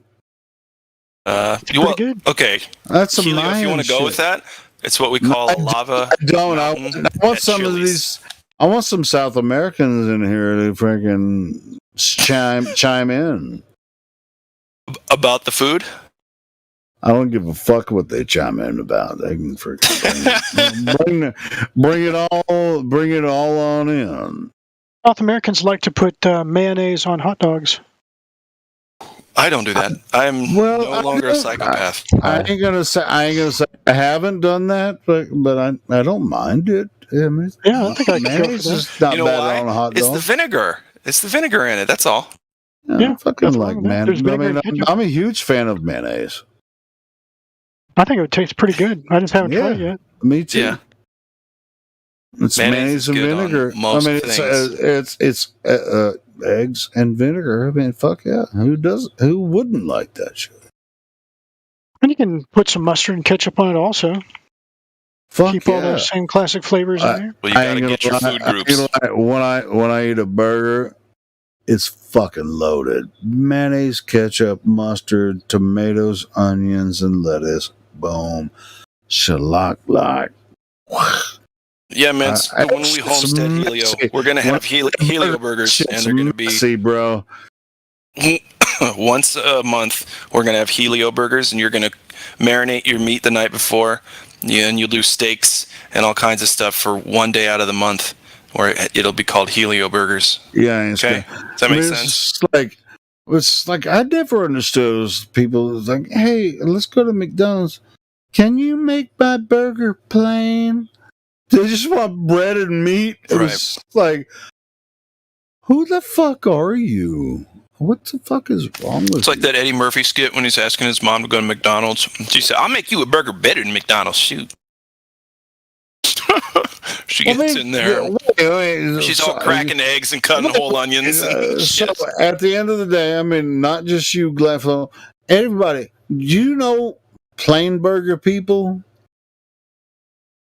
Hey, man, as a kid, I was one. I just ketchup only on my burgers. Oh, ketchup's not bad. Well, now I have to have the entire. Did you eat the entire restaurant? Needs to be on my burger. Here's another thing to kind of understand. Everything in the restaurant needs to be on my burger. Oh, I thought you just said ketchup. You know what I mean? Everything. Well, no, that's when I was a kid. Now I'm saying I gotta have everything that's on the menu. Well, anyway, it's just like, dude, I know adults that just like. I was gonna ask this. Like, do you eat the French fries first, then the burger, then drink the Coke? It all depends on my mood, my friend. I guess. I don't know. Sometimes I'm always like combine everything. I'm just like I'll just stay really hungry looking at and smelling the food, and then I'll just drink the whole water and then not eat. And torture myself. How about the steak, potatoes, or whatever? Do you eat one portion at a time, or do you eat them all together and then? Yeah, I mix it all together. I just don't even care anymore. You will mix it. All right, so that's true. That's what I'm saying. I mean, a lot of people be like, "Hey, I'll get a Big Mac meal. I'll eat all the fries first." Then I'm going to eat the Big Mac. Then I'm going to drink the Coke. I'm like, okay. Are you fucking this up? What the fuck is wrong with you? Me? No, I'm just saying I've known people No, that do check that. this out, dude. I got a story for you, Helio. They'll eat all the French fries first, then eat the fucking burger, and then drink the Coke. Are you ready? I got a story for you. What? So, a girlfriend of mine, she was all tattoos and piercings, and she wanted me to get a tattoo. I said no. She said, okay, how about a piercing? I said maybe. So she got me a tongue piercing appointment for my birthday that year, and so they pierced my tongue, and I had to do. I was trying Worst to. birthday I was present also. ever. Hold on. Yeah, I don't know what was going on in my life for me to even go, oh, let's do it. But anyway, so I had to figure out a way to eat only soft foods or drink my food. But I really secret. Hold on, buddy. So I had to eat, but I really wanted to have McDonald's one day. So and I needed calories badly. I was like losing energy because I couldn't eat solid foods because my fucking tongue was swollen like an idiot. So I go to McDonald's. I get a Big Mac. I get a cola, and I get fries. And I put listen. I put the shit all in a blender and blended it up. No. I want the Coke and the burger. Yes, the whole deal, whole kit and caboodle. Mm-hmm. Oh man, did she push you into this fucking bullshit? She did too. Yeah, I mean, I'll never forgive her even to this day. See, I told you. Man, what did she offer your next birthday? A vasectomy? Oh, dear. I knew. So what happened when you freaking put a whole freaking Big Mac meal in a blender? It was like 16 ounces of the most disgusting thing you've ever tasted and seen. Did it really bad. Did it hurt your tongue ring? No, I couldn't taste anything after that. My taste buds were dead for a month and a half. So it's awful. No, I could taste. It was funny. I mean, hey, so man, I've done some crazy shit, but that kind of I ain't gonna say shit. I'm sorry you had to go through that. Well, I put myself through the food part. Don't apologize. He chose to do that shit. Helio wants to take the piss out of me, and he's right. I made two mistakes. I let a girl listen. I let a girl for my hell, man. That's for my birthday present. I let a girl get your tongue pierced. God damn it, Helio! Fucking Big Mac milkshake. Drink that shit. Oh man, I fucking love it. It's a good story. So, I made two mistakes. I let a girl take a piece out of my tongue and then make fun of me when I try to eat food. Well, you probably couldn't even eat food for like fucking. It was at least a month, dude, before I could chew much. Yeah, it was horrible. Horrible. Oh, you fucking dumbass. Do you know the amount of mouthwash and brushing your teeth you have to do? And it has to be careful. It's so, like, I can't believe anyone does it. Oh, I had it for 6 months, and then I was like, you know what? I'm a better human being than this. Here sometimes, but I'm an entire better human being than having this shit happen to my tongue. Dude, it was hitting up against my teeth, right? Is your tongue against the back of my teeth. You don't have jewels in your tongue anymore, right? Or do you still have? No, I took it out. I only had it for 6 months. Man, you had to soak it in hydrogen peroxide every night, but then make sure you put it right back in the morning. Otherwise, it would have been healing up. It's like, who does this? Who cares to do this? So you did it for 6 months for your lady. Mm-hmm. And after you, like the day of, she was like, fuck yeah. Let's get a Big Mac and French fries. No. She was all against it the whole time. Wait, so it's your fucking idea? I thought you said it was to get the McDonald's. Yeah, that was my idea. Because I needed a bunch of. I needed calories, dude. I needed calories, so I had to drink whatever I was going to get. But so I was trying to cheat, right? I was trying to cheat. No, I can't even figure out who's joking now. I'm not joking. Well, I mean, it happened to me. I did this to myself. Yeah. Pretty grim. You do it to yourself, you do. And that's what really hurts. You do it to yourself, you do. You and no one else. Hey, you know that song? That's Radiohead, right? Actually, I don't know that song, but you were on key the whole time. You haven't heard that song by Radiohead? It's one of the best ever. You should get mad, though, that I don't know the song. You should get pissed off. I'm just kidding. Yeah, fuck yeah! Fucking roll! I'm just fucking with you, bro. If you haven't heard that song, I'm going to share it with you. It's fucking I probably have, man. song. I used to listen to Radiohead a lot back in the day when I thought it was cool to be emo. You do. That's what really hurts. You do it to yourself. You do. It almost sounds like a Coldplay song. Else. No, it's Coldplay sucks dick. I don't like Coldplay. Well, you're Radiohead honest. Radiohead's a way better band. I agree. Yeah, it is. Yeah, Radiohead is way better. Totally right. So, Glatt, did you add extra condiments into the milkshake before you blended it? I don't remember. Blended it. Listen, I had to put a lot of other liquids in it. So I think I put protein. I put like a protein drink in it, right? Because you got to get it fluffed up so it can stir. Anyway. It was a big deal. I couldn't get more than a couple drinks down, and I was like, well, I can't do that. I just found out I'll never do that again. Did you blend the fries with the burger or separate? Yeah, everything. Oh. It was a milkshake, a burger, and fries. What about that? You know what? I was like, you know what? I think the milkshake's just going to overpower the fries and burger. Right? I was hoping for it. Nope. No, sir. Oh, dear. That was good. So it was a really, really fun experience. Huh? Have you had McDonald's since then? Oh, yeah. Tons of it. Plenty. Way too much. But you didn't blend that one, though. I haven't done it since, no. And nope. I mean, why would I? No shame.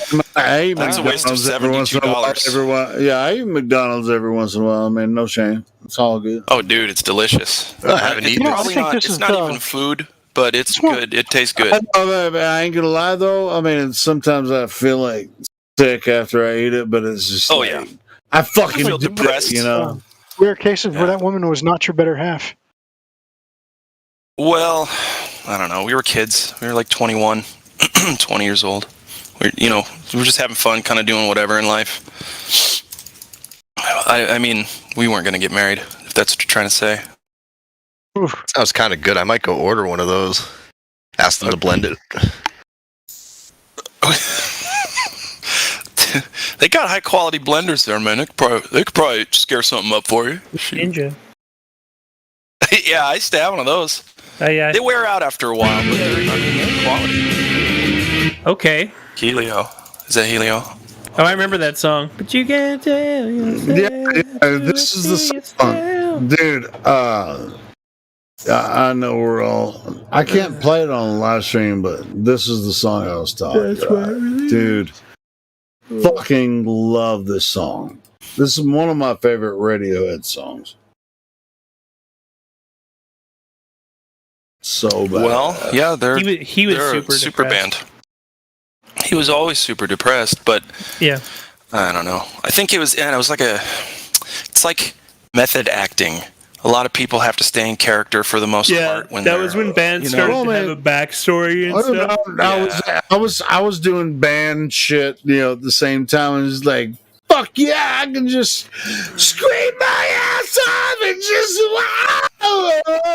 do it to yourself. Were you drunk, Chris? Oh yeah. Do it to yourself. But here's the thing: it's not real form. This is about Par. Okay. Fuck yeah. Par. But he can sing when he's drunk. It's a little heavier than Par, I think.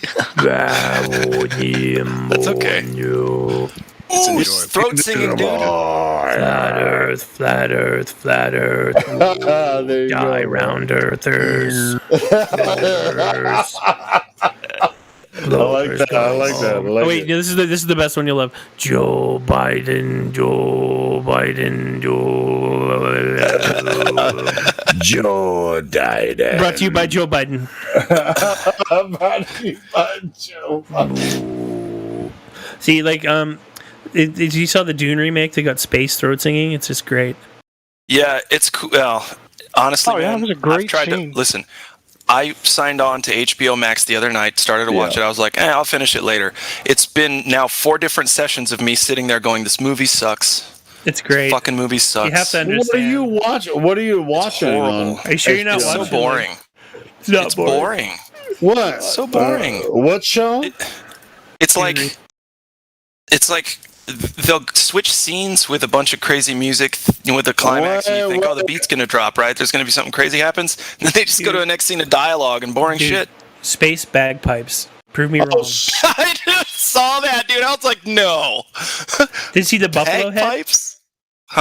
Did you see the buffalo head on the ceiling? They had an actual buffalo head because he used to fight bulls. He had a bull head. They snuck one of those in there. You know how old that thing must have been? A buffalo head, a real one? Or it was a bull bison? head because the grandfather used to fight bulls. They said the grandfather used to fight bulls or whatever. Oh, see, I can't pay attention to the story. I don't know why. It just bores me, dude. If you don't like the books or the original story, then I don't know. I should have read the books growing up. The books because weren't I'd that really great. appreciate it. Dave Bautista is like a great actor. I'm actually wondering He is cool. I'm wondering if they actually fused the characters of Fade and him together, maybe? You lost me. I don't know. Because they didn't have him in the movie. The guy Sting played in the old movie. That's why I'm laughing. I think you guys are talking past each other. Oh, good. Well, no, Dune is like a counterculture kind of deal. It had its own subculture, not counterculture. It was Sure. You know what I mean, like a niche. It was a niche thing. You know, speaking of Dune, have either of you watched the new Dune movie? I haven't watched it yet. That's what we're talking about. That's what we're talking about. Yeah, both of you watched it. Yeah. Well, welcome to your mama's ass, because I'm gonna watch it, but oh yeah, the production is top notch. I will say that the production is fucking crisp. Timothy Chalamet guy, he's actually playing Willy Wonka next, and it's like he fits the in character. Another Wonka. Hold on. Willy Wonka next. Yeah, he's playing Willy Wonka next. By that? Well, the next role he's playing is the Willy Wonka role. Oh, they're gonna make it a new Willy Wonka, and he's going to play that one. Yes. So, what was your favorite part about the last Willy Wonka? Who was I like the Michael Jackson-isms.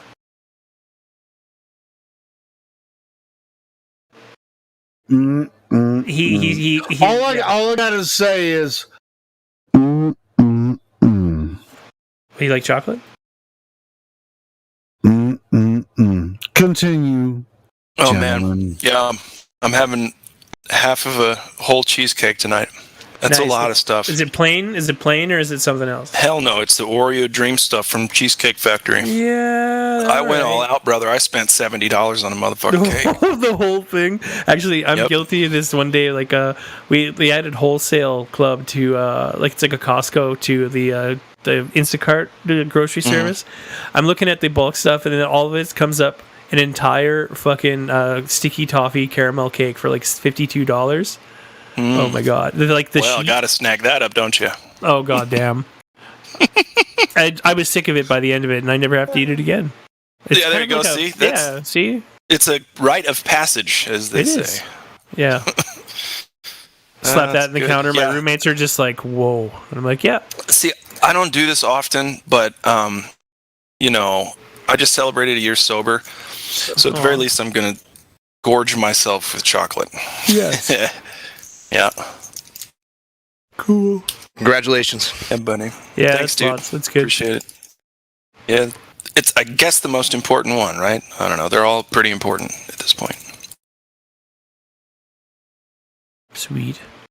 Yeah, dude. All right. That's all I got. I wasn't aware that they're doing another Willy Wonka movie. Yep. That's crazy. And they keep doing Terminators. Oh man, the last Terminator was about strong lesbian themes and like Mexican immigration is what it was about. Like it was such the first Terminator movie. They were like, this Richard guy was like, he was part of a team where he wasn't. They killed a fucking shitload of people, and then he felt really bad, but then he got turned into the fucking Terminator or something. Here's the problem with it. I don't know where the story went throughout all those movies now. I've no idea what the original idea is supposed to be. Like Skynet? Okay, Skynet. Sure. Is there anything else? But because every movie's Skynet, it's like in the future, the past, it's all Skynet. I feel like with these recreations of these ideas, it's just like, well, might as well be whatever the fuck we make. Recreate. Right. They're not even creative enough to make their own fucking stories. They're gonna have to recreate. But to be honest, how do we know that they didn't make these fucking 50s, 60s, 90s movies the same fucking movies they've been recreating for centuries? Yeah, the same tales, the same rehashed like mythologies. Yeah, man. It's like there's a script. It's not like there's a script. There is. Yeah, there is a script. Yeah. No, I know. Jeez. You think I was born yesterday? Cheese. Last week. But did you say G's or cheese? Cheese is rice. That's cheese tastes good. I love the taste of cheese. Rice. No, come on now.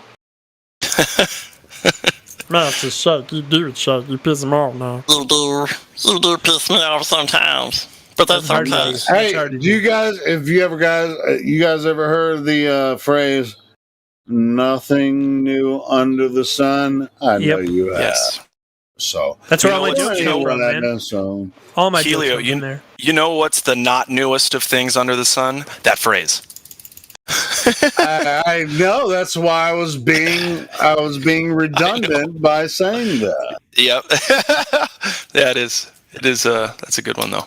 I'm a redundant bastard. I mean, I'm a fucking redundant bastard. Ooh, that's I'm gonna name next band I form. I'm gonna call it Redundant Bastards. Don't steal it, baby. He's saying like like cover tunes from like Rick Astley and what else would you like? Just the most cliche songs you could find. Never gonna give you. That was some soul. Well, it's like that's my band. Here's what it is. I think a lot of people are they fall victim to the redundantism, but they don't want. I mean, they feel it in their spirit, but they don't want to actually believe it. You know what I mean? I mean, and it can take. It can take decades or centuries for it to actually come into effect, and it's a cyclical model, And so once it's introduced, they're kind of like, when it hits you, and you're just like, hey, or it hits someone like me, just like, hey, you're in a loop. This is the cycle of redundantism of whatever the fuck you think this never gonna give you up, all that kind of shit. Just gonna it's never gonna let you down. You got the black cat friggin' with fucking Neo sees the black cat, he's like, I saw that motherfucker. Did you see the preview for the new Matrix? Yeah, I did. It's gonna be good. But yeah, I mean, it's not the only one that's good. It's not the only one that's good. There's a lot of good stuff out there when it comes to this redundancy. I don't often talk about it. I don't want to preach the gospel of redundancy or whatever. Fuck this is. Freebird would be shouted throughout the ages. Oh but wow! Well, what did you say? Did you say Freebird? And Freebird would be shouted throughout the ages. Sure, but at the same time, I mean, it's like the cycle's so long. It's a 14-minute song. I mean, it's stupid. Okay, Sorry, go ahead. well, 14-minute song, but it's not a Tool concert, guys. Play it for the one motherfucker who gets it. It might be 1,400 years long. You know. Yeah. We're all It's the guitar solo alone is 6.5 minutes. Like. Well, that's not what I was talking about. You know what I'm saying though? Every band that covers it just leans into that guitar solo way more than even the band did. Like way more. I love when they toss. They're like, this is my time to shine. These people are drunk anyway. This is the 24th song on our 4-hour set. So, which take it song away, is it? Todd. What? Todd, the lead guitarist. I'm sorry. Hey, I'm making fun of stuff that nobody knows what I'm talking about. It's like inside joke band stuff. Sorry. Okay, I think you're talking about Tool, which Tool's a great song? band. Great band. You're not talking about that band? Their newest album was for just a second. Oh, so the great guitar band. solo you're not talking about? Their material is violently hit or miss. Hold on, you weren't talking about that guitar solo from Tool? No, not a Tool guitar solo. Those are only about 2 minutes. All right, so you were just screaming over people about something nobody can find? I mean, Helio, I'll scream over you. That's for damn sure. What do you think? That's what you've been doing. What do you think about that? I'll virtually kick you in the balls. Can How's I that? do Float that? your boat there. Blow your hair back, partner. Be nice. Be nice. Be nice. Hey, I already have my virtual foot halfway to Glatflow's body. I already got my virtual foot halfway up your real ass. You feel me? That's good. That's really good. Where were we? I don't know. Somewhere. I hope the audience is having a good time. I'm having a blast with you guys. Aww. Hey, to be honest, I don't think they are. I think they hate when we really just. There's got to be somebody out there losing their shit laughing too. Come on. They must be. I hope so because. Shit. Me too. Because listening to you guys half the time, I'm just like, motherfucker. If I was in there, I'd be talking like nobody. We take the piss out of Globus, right? We take the piss out of Globus. No. Well, even if we're not taking the piss out of Globers, I mean, a lot of flat earthers, we don't oftentimes get to interact with each other. We just freaking talk crazy shit amongst each other. But taking the piss out of Globers is one of the funnest things, possibly. Yeah. Yeah. So where were we about taking these Globers to task? Where are we on that? Yeah, man. The minutes of that meeting. Well, you see, after we receive the funding, it's public. Yes, so, after we receive the funding and become a tax-free exempt world religion, like quote unquote, we could choose a deity or religious leader, and then we could really get some shit done because we could save all that money on taxes. Now, yeah, you know what? Because it's the truth. It deserves at least a holiday once a year, right? Where everybody is like, it's mandatory to go out and measure large frozen lakes. Yeah, it's like we measure our dicks every 2 fucking seconds. You might as well just measure the earth once. Once. One time. Come on, guys. Yeah. One time. Well, another one. We've got a new guy. Existential. Okay. He's not PC verified. Get him, fellas. But I'll have a little conversation here. He may be willing to speak. I'm not sure. I'm gonna shut up now. Oh, whatever, man. You don't have to do that. But but when new people join, we do like to kind of back off and let the new people. Sure. No, and I'll have a nice, calm conversation if whoever's willing. Yeah, but if there's no new people, because Morning, everyone. There's one guy. Existentialist. Hey, Roger. Hey, buddy. Desert Bull is new. Is he verified? And Desert Yeah, Bowl. man. Yeah. Hey, dudes. Hey, Desert Bowl. Is that what it is? Yeah, what's up? Oh, bull. Desert Bull. Got it. Are there bulls in the desert? Guess I don't know that. I don't think so. Well, hell, bullshit. There's a lot of bulls in the desert. I mean, You just wanted to say bullshit, Helio. That's all that was. Oh, dear. dude. I mean, where do you think the Cowboys go when they freaking, you know? I don't know where the Cowboys go, but where have all the Cowboys gone? Anyway, okay. Hey. Oh, did we lose him already? See, Helio, that's what we get for just gabbing. Told you I'd shut up. That means he's a big pussy. Right. That's all it means. No, that doesn't mean that. If I would have said something, he might not have any. Maybe he just lost his connection, and maybe I'm being a dick. Because what about Existentialist? Their server muted. Is there a reason for that? He's not VC verified, so we could do that in here, or we could have a mod go up. No, speak yeah, I can unmute him if you want to talk to Existentialist. Let's give it a chance. Let's give it a chance.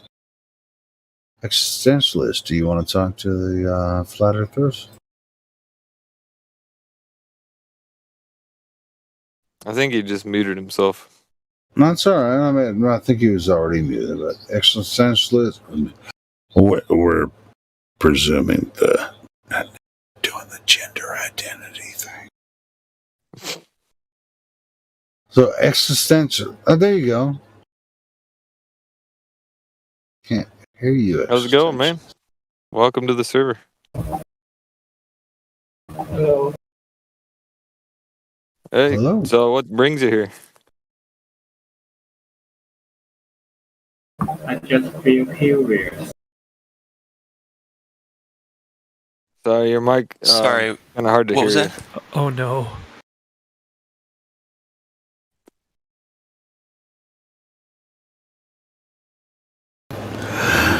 Patience, Daniel.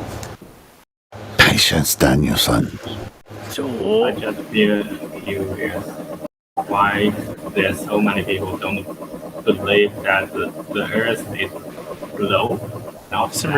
There's some really fast dubstep happening in the background.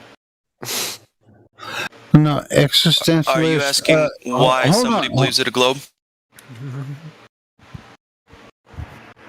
Yeah, I'm wondering why there's so many people who I think it would be more successful if he could actually get closer to his microphone, because I can hear him, but I just think that it would sound better if he get close. Try getting just a little bit closer to your microphone there, Existentialist. If you could. Okay, I just feel curious why there's still some people don't believe the Earth isn't flat. So I came here. So you're a flat earther? No, I think Earth is globe, not flat. Oh, okay. Okay, got it. And how did you come to that conclusion? Because science has already proven it. Why we debate about it? Okay, so you want to know why they would lie about that? Is that what it is? No, I want to know the flat earther opinion why they don't believe the Earth is globe. Okay. I'm just curious. Got it. I got it. Okay. So one of the reasons is every time we and I myself have measured large bodies of water and observed very long distances over what seems to be, and presents itself as flat and stationary. So when we go and test the Earth, we find that there is no curvature. And that's a problem if it's supposed to be a globe.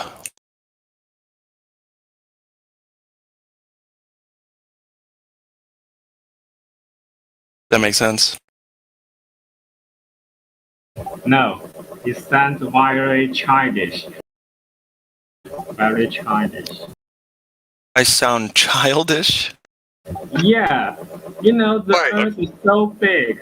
It's so big. You cannot say that you come to the end of some place, and you will see the curve.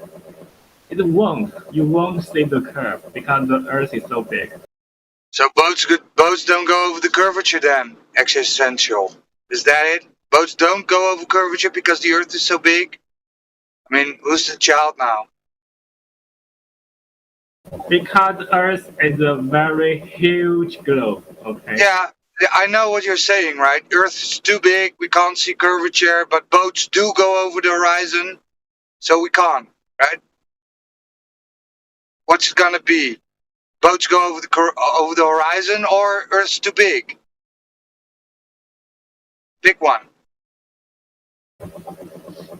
I don't know why people can even a child can pick one, right? The Earth pattern, the Earth model. You see the Earth model. You can say when a boat on the Earth model, you won't drop off the globe, right? Yeah, no. So even a child can pick one. So is the Earth too big, or do boats go over the curvature? What will it be?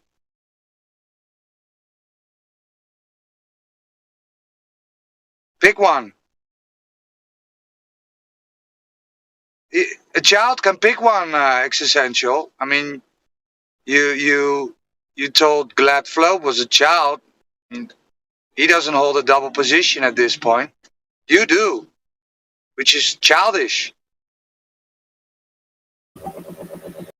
Sorry for my English skills. English is not my native language. That's okay. Don't worry about it, dude. I know what you were trying to say. I sound ignorant. I sound like I don't know what I'm talking about, right? Okay. Why there's so many people every day debate about why the Earth isn't globe, is flat? That's a great question. Curious about it. Yes, that's a great question. We wouldn't. Can I answer? Why do you debate about it? Super. Yes. I want to answer why we debate about it, because we can't find any evidence of the globe. So all we're doing is asking for proof of the globe. There isn't any. We've been looking for a long time now, and so that's why we still debate it. We've been looking into it, my friend. Yeah. So, you know what a laser is, right? Existential, a laser. Laser, yeah. Laser, yeah. So if we go out to a large body of water, like a big lake, right? And we put that laser across the water and we shoot it to the other side. If the Earth was a ball, the laser wouldn't hit the other side, right? It would just overshoot it, because the Earth would curve away, but that doesn't happen. Lasers shoot straight. It could happen because the laser shoot to the space, right? The light travel linearly, right? No. So lasers, right? The army, military uses lasers to shoot at targets, right? Then we use lasers to measure the surface of Earth, like a body of water, a lake. We shoot it over the water and it hits the other side, then there's no curvature. So how can it be a ball? Right? It's only on your screen, existential, that the Earth is a ball. Never in reality. Have you ever seen the Earth as a ball?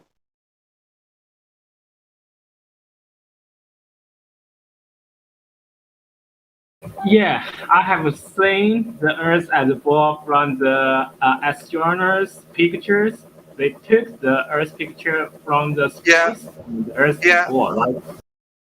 That's cool, but that's on your TV screen, right? That's on your telephone. That's on your PC.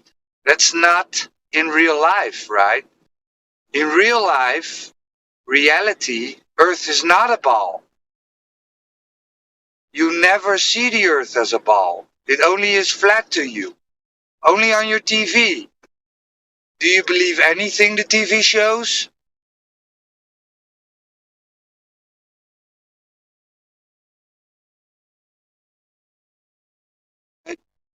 Is TV reality? Hey, buddy, I'm going to take my takeout. I will come back. Okay. Cool. See you. Okay. Cool. Sorry, Gladflow. Take it over. Hey, I was just thinking, I don't know if this is a good question or not for a Glober, but if you were to imagine a sphere, if the Earth was a sphere, and you were to take a level, and so you had a perfectly smooth surface on the sphere, and you put the level on the sphere, at what distance would you need, how large would that level need to be, in terms of, like a 12-foot level, 24-foot level, to see a deviation from the edges of the level to the sphere? If we were to ask something like that, but maybe word it a little bit better. I don't know if that's a good question or not. Oh, they will say Earth's too big for a level. Well, yeah. Well, what length of a level would you need so you would begin to see a deviation of the edges of the level to measure, where, how large the sphere would be? I guess I don't know. All the water should deviate immediately, right? So, but the tool you need to measure that. Well, yeah, it's supposed to be 8 inches per mile squared, right? So, I mean, if it's half a mile, it should be 4 inches, and then, but then you got to do it over water, so there's no, elevation changes, and it's a whole mess. Do you know what? Yeah. I'm in Arkansas. I'm landlocked. I'm not near an ocean. I realize the Earth cannot be a globe by watching the sun. So even if you're landlocked, after you come across this idea, you can just go watch the sunrise or the sunset, and consider what they tell you about the distance to the sun and all that kind of stuff. And even when the moon's in the sky, you can look at the moon. These things can actually, here's one thing, like looking at the moon, of course, you could actually see the moon. You can see Tycho Crater, which they claim is 50 miles wide. Do you think you'd be able to see that crater with your naked eye that's 250 miles away? Well, Helio, what I was thinking is trying to get a Glober to imagining like a level on a sphere to see, what they would assume the length of a measurement they would need to actually. Did I say 250? I meant 250,000. If I said. Well, I mean, just the random Glober that doesn't know the radius is 3959. What length they would assume they would need of a level on a sphere to prove that there's deviation from the edges of the level. To have that the imagination, for them to imagine what they would need to see. Well, that's all. The globe only exists in the imagination. I know. Yeah, I know. That's what I want to have that. I want to have them tell us what they think. The length of a level or a measurement. Try to make it as basic as possible, just using a level on a ball. How big would the level need to be before they would see a deviation to prove that it's a sphere? Sure. Yeah. Yeah, that's kind of what I want to have a Glober imagine in their mind and tell us, like, how big, maybe it's a mile, level being a mile. You know what the best part about this is that surveyors measure flat Earth every single day. Their job. So that's where we are. I mean, it's like, do you think surveyors are measuring the globe when they're, surveying, a property to build something on? They're not measuring the globe. Well, I just want to get Globers to imagine the globe in their mind, and have them actually imagine measuring it. And well, I guess we're on the same page then.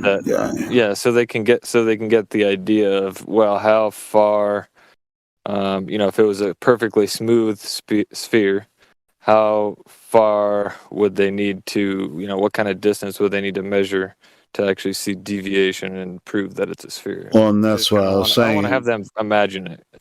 Yeah, well, you can imagine all day long. You can imagine anything. Well, yeah, but that's the thing. The globe is an imagination, and that's why I want them to I want them to have their imagination concrete and to actually realize what they're imagining, instead of just having this, lofty idea. Well, that it's just to be honest, pictures instead of just sure. At the end of the day, that's what I'm saying. When you first come across this idea, even if you're landlocked, like I said, I'm in Arkansas. Go out and watch the sunset. Watch the moon. Just look at it. Yeah, you don't have to. You don't have to believe these.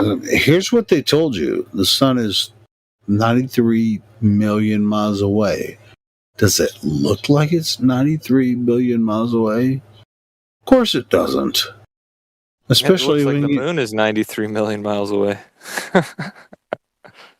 Well, it might as well be, since they both have the same apparent size.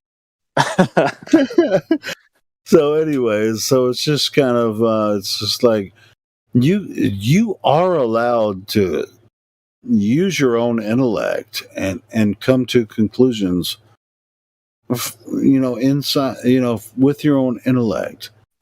So. Here's the distances, and we can say them. 93 million miles sun, 238,000 miles moon, but they're the same apparent size in the sky. What a coincidence! I mean, that's just amazing. Yeah, but bringing it back to imagining the Earth, that's kind of what I want Globers to imagine is, I want them to think about what they imagine the Earth being in a concrete fashion. Hopefully, getting them to think about it a little bit. I mean, yeah, of course, that's why we're here. That's exactly why we're here. Well, you've got to take a different approach. You've got to think that most of these people, they cannot conceive that Neil deGrasse Tyson and all these people like that would lie to them. It's just incomprehensible that a science book would lie to them, because it's, anything in a science book is gospel truth. But the fact is they do lie to them, and they lie to them for a reason. And so these people need to understand the reasons they're being lied to. The reasons that the heliocentric model is being pushed in the first place. But hold on, though. The reasons will not prove anything about this. No, but it's something that needs to be understood all the same. Yeah, sure.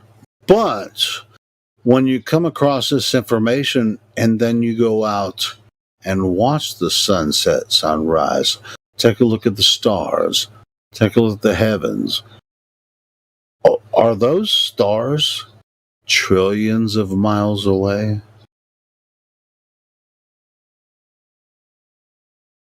Say Polaris, they say that Polaris, everybody, unless you're south of the equator. Yeah, what's the limit on human vision? 20 miles or something like that at the most? And that's optimistic. I heard it was 7 miles. Yeah, probably 7 miles. I'm being generous here. 20 miles. We can see stars that are multiple trillions of miles away with the naked eye.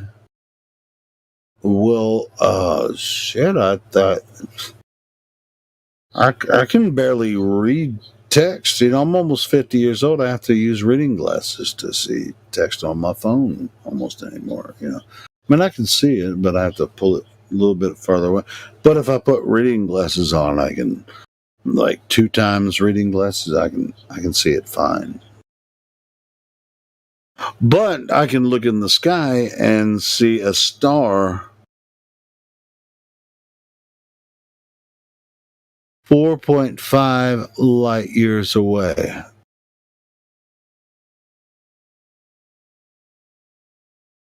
You can just walk outside and look at it. 4.5 light years away. That's Polaris. Good eyesight. I don't think it's that far, but I'm just Right.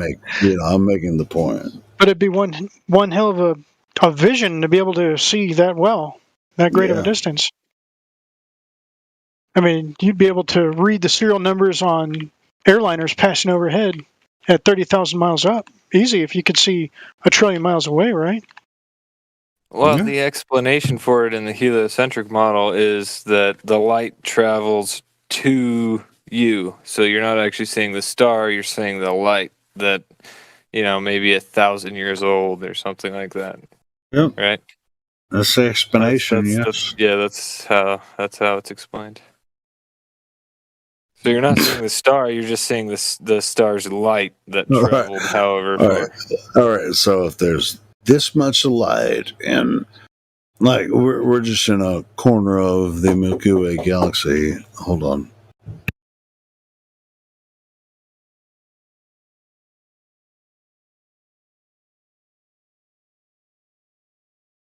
So, Glad Flobe, you want to talk to existentialist?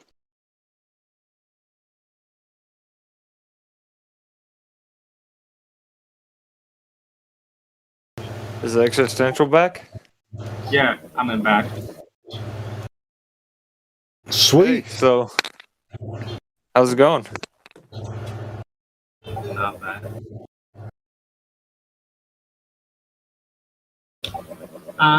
Well, hold on. I have a question for existentialist. Is this your first day here? No. Have you talked to flat earthers before? No, it's my first time to talk here, but I can this server a few days ago. Wait, well, sober or whatever doesn't necessarily matter.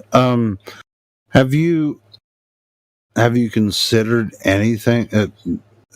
Is this the first time you've ever come across a flat earth topic, and you have questions for us? Or I mean, where do you stand here? I'm curious. Where am I?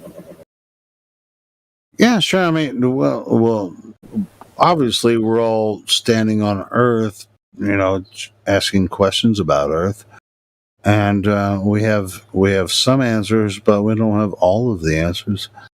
How did you find your way to a flat Earth server?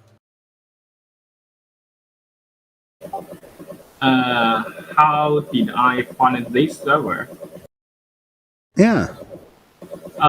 A friend recommended me. Yeah, that often happens.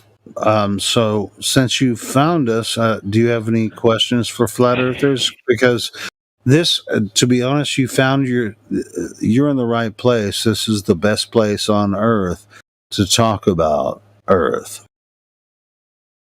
Yeah, I'm curious about flat Earth.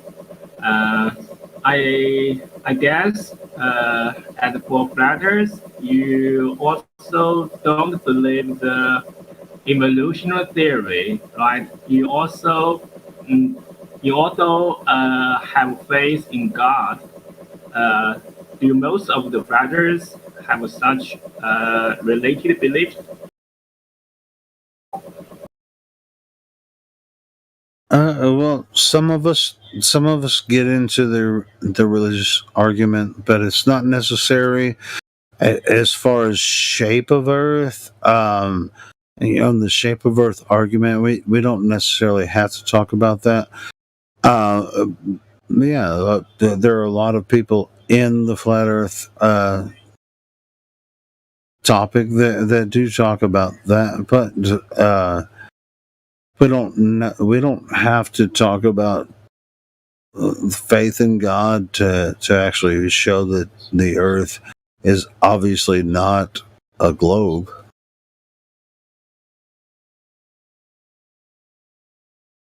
There are atheist flat earthers, there's Christian flat earthers, Muslim flat earthers. Religion doesn't really have anything to do with it. It's just something that comes up as we speak about it. But it's not religious based in any shape or form. It's more just we're trying to understand where we live, and what makes where we live, what we're actually standing on, and sure, it's beginning Earth. our day on every day. It has nothing to do with a belief or dogma or anything like that. It's more just there's some measurement. There's the scientific method is employed in some areas. There's better people to speak about it than me, but it's not a religious thing in any shape or form. And it's actually when it comes to the globe, you have to believe that the Earth is a globe, contrary to physical evidence, because we have every advantage on our side in the flat Earth. That actually there is no physical evidence that Earth is a globe.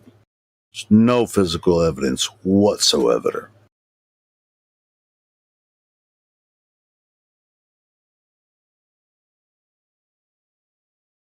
So, I mean, and just like he was saying, you don't have to have a religion to believe in the flat Earth. No, we're looking for physical evidence of curvature of Earth. We haven't found any. That's why we exist.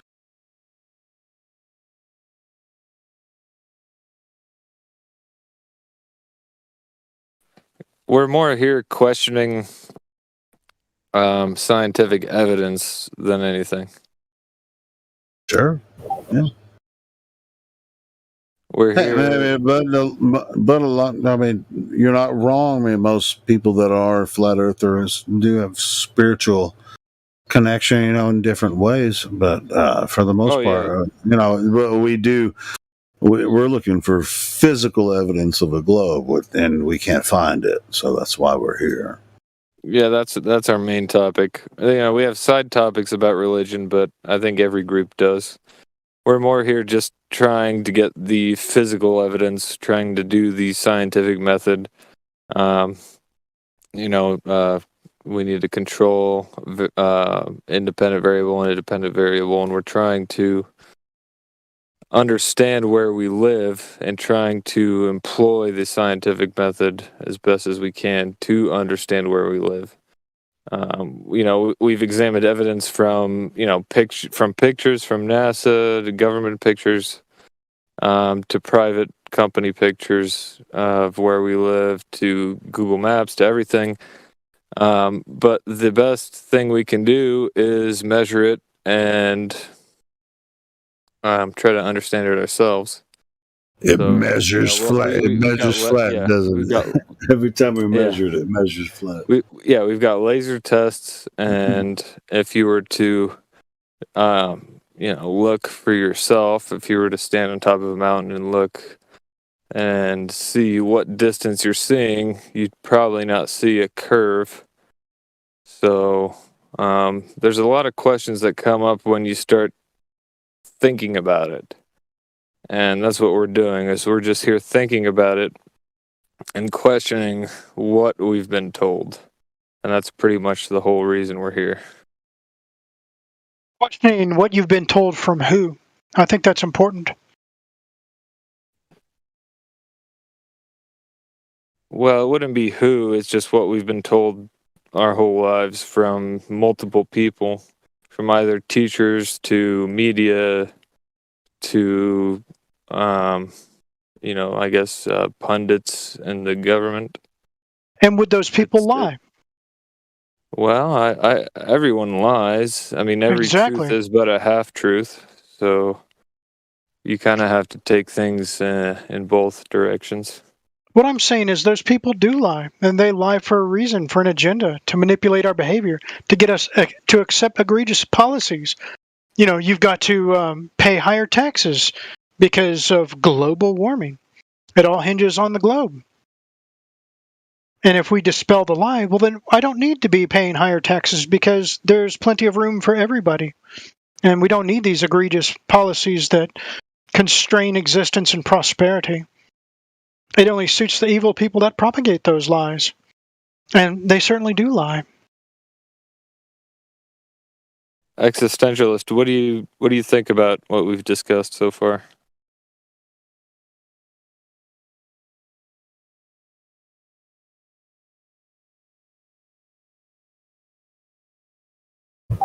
Hello?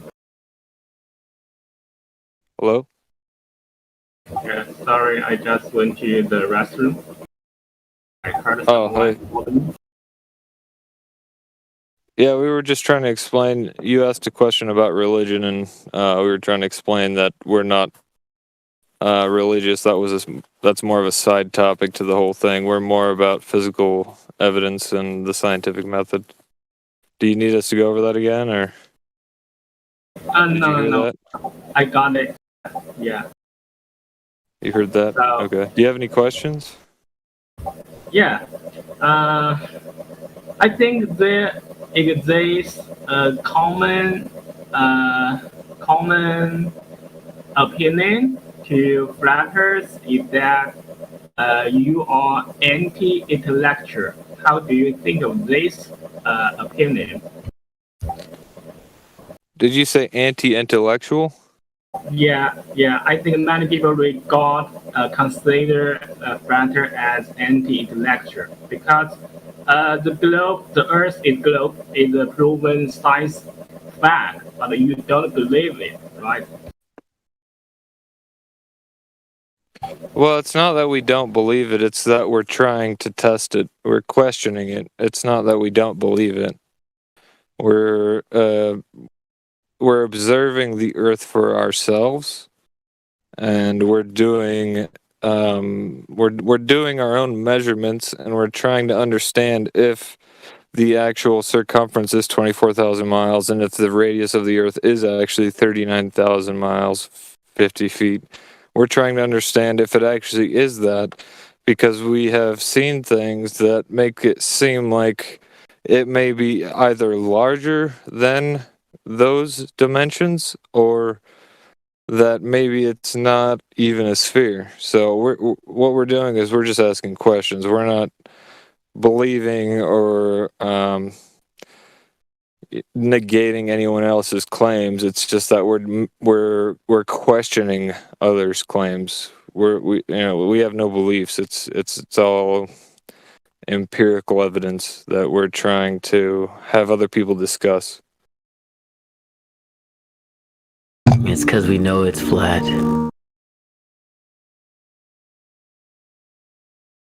So you say facts, existential, but what are those facts?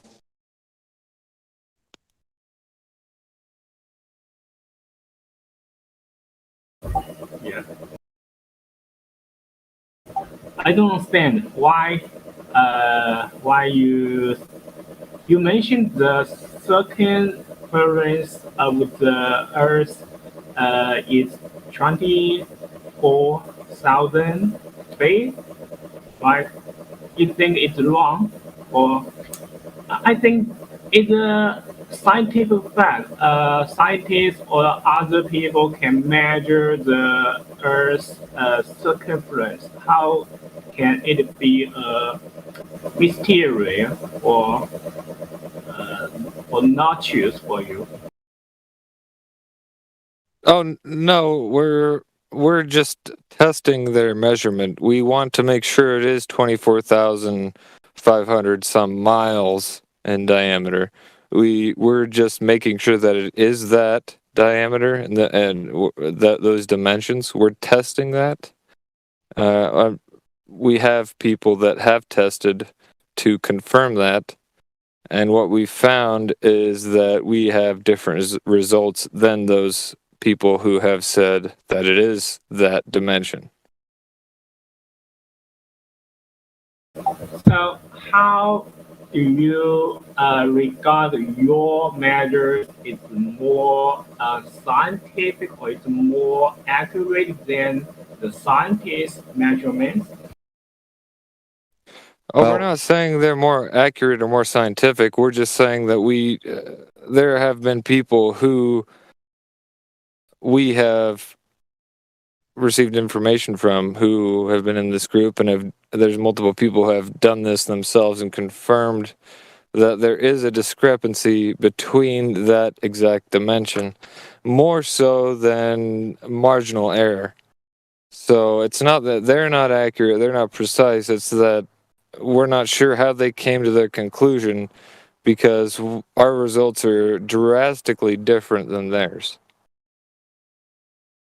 Yeah. So, existentialist, if you have those measurements, right, please present them to us, because we've been asking for them for a very long time. So, if you have measurements of curvature, right, direct measurements of the surface of Earth, present them, right? Just don't. So, the problem is you say, well, scientists measured it. But you believe that, right? And we are asking for it. Where are those measurements? Because whenever we do it, Earth measures flat. So you don't know the scientist's measurement, and you use your measurement, which are quite different, which may seemingly very different from scientist's measurement. So you just come to a different conclusion. Where are those measurements, my friend? Where? Actually, I don't know. I just believe in science.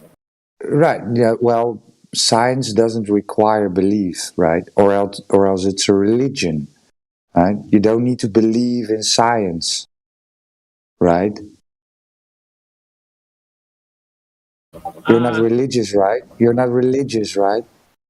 Yeah, exactly. It's true. Right. So you don't need to believe in science. Science proves itself then, right? It sounds very anti-intellectual. I think but it isn't. People. So the most intellectual thing for you to do now, right, is to search for those measurements instead of saying we are not intellectual. Would that be fair?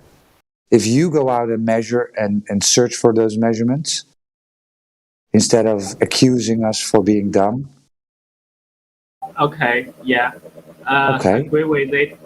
But I think the measurement, the scientific measurement already exists in papers. So I think you have checked out the measurements in scientific papers already, right? Yeah, bring them. Bring them here. You think this is our first rodeo? You think we just yesterday thought, well, yeah, man, Earth's not a ball. You mean you have never found out the scientific measurement about the Earth's circumference? No. So science doesn't deal with measurement. It isn't a scientific question, right? What an object isn't a scientific question. It's a what is. Science deals with cause and effect, right? Not with what is. I think there's a subject or specialty about measuring the weight, the length, anything. There should be this scientific measurement. There's no such thing as a scientific measurement, right? Just like I told you, science deals with the cause and effect. So when you go out and try and boil some water, right? You boil your water and you turn on the heat. The heat makes your water boil, right? So it is the heat that causes the water to boil. That is a cause and effect relationship. Measuring is a what is question. What is the shape? A measurement is considered an engineering or a mathematical question. It isn't scientific.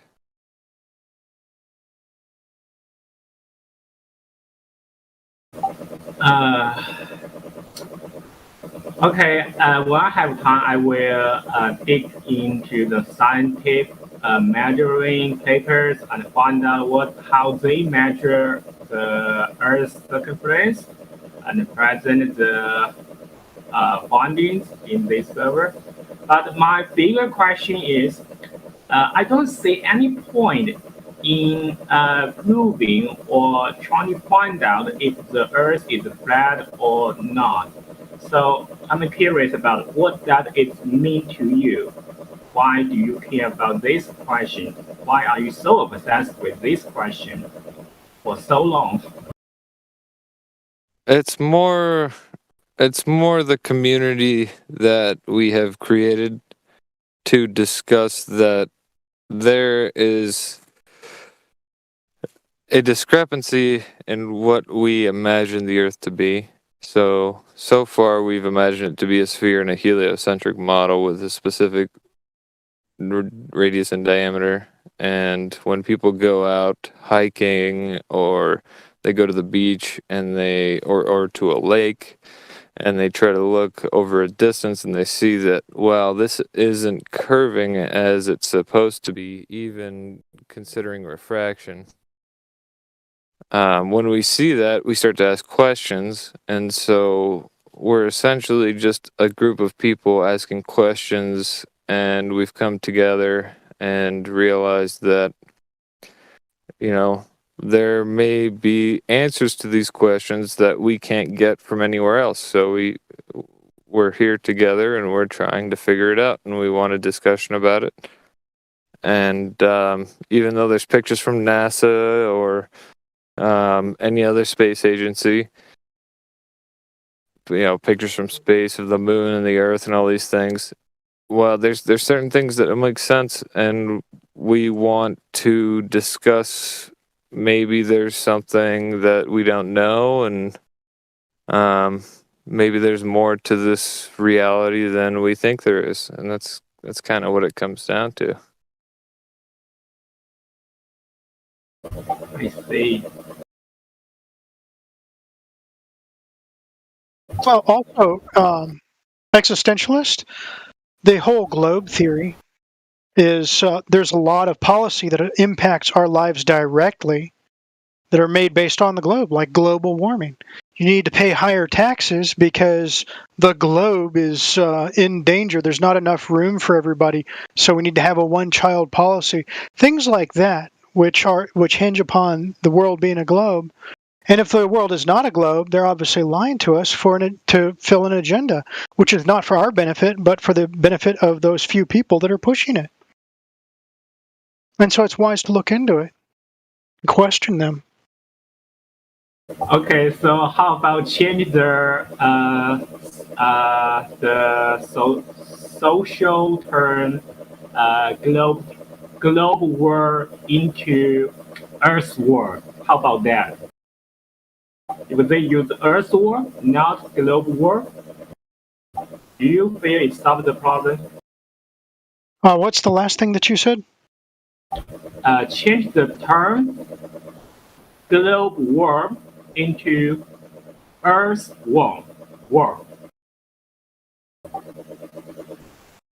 Okay, changing the term now. He's saying instead of global warming, it's earth warming. Yeah. Well, it wouldn't work because it would unravel their whole scientific network of fabrications that they've constructed. Well, I could say it like, I mean, more CO2 means more plant growth. I mean, millions of years ago, if you believe in the heliocentric model during the Paleolithic era, or however far back you want to go, more plants were growing. There were taller plants due to higher CO2 growth. So the plants will compensate for a higher CO2 content within the atmosphere. I don't know why that has to warm the atmosphere. I think that was created as CO2 doesn't have any effect on temperature at all. It was used as a way for people to pay more taxes, or for some businesses to create more money, because there was a problem they needed to solve, which really wasn't a problem at all. And it ended up being something that people latched onto, and now that it's caught a little bit of headway, people are using it to either raise gas prices or increase taxes, and so it's really just another economical scheme to make more money. It's not anything that is actually practically an issue.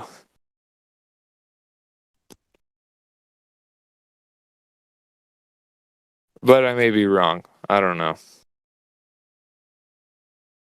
Well, no, they definitely use that to as a money-making scheme. That's kind of what it seems like. I mean, that's what it is. That's what it seems like, yeah.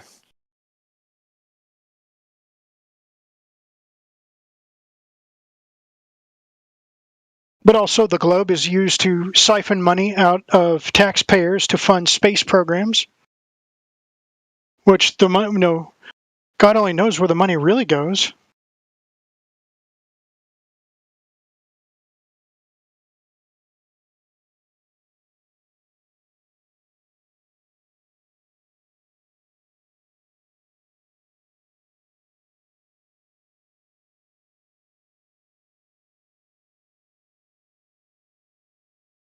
What do you think, existentialist? And if you don't mind me asking, I would like to ask where you're from.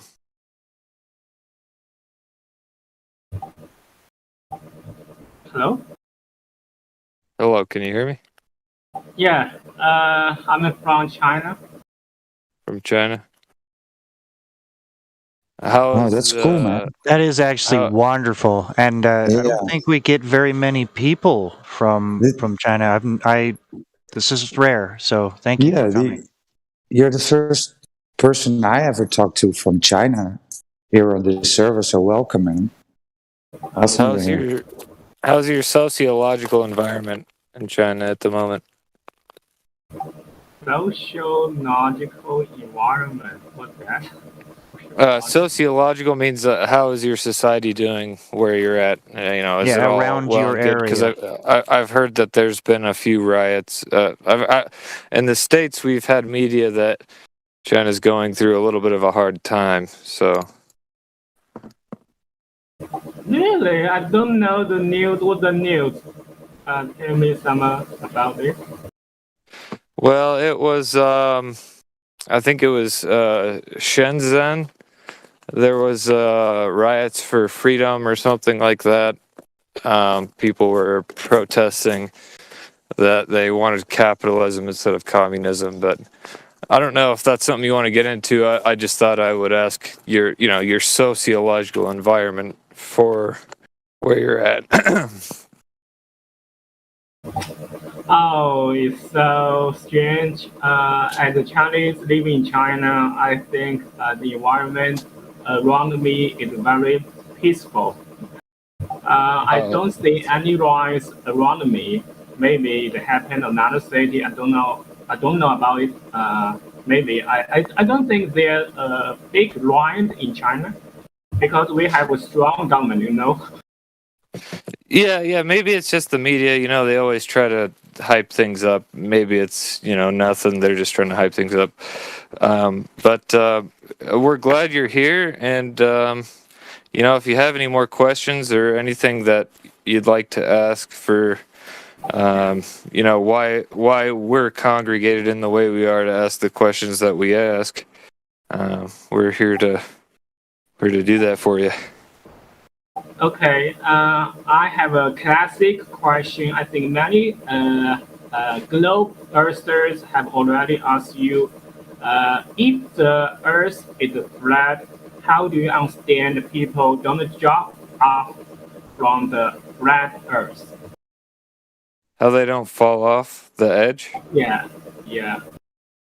Well, there's no documented edge, and so if you're thinking about the Earth in that sense, where there's an edge, a lot of us, I can't speak for everyone, but most of us don't consider there being an edge.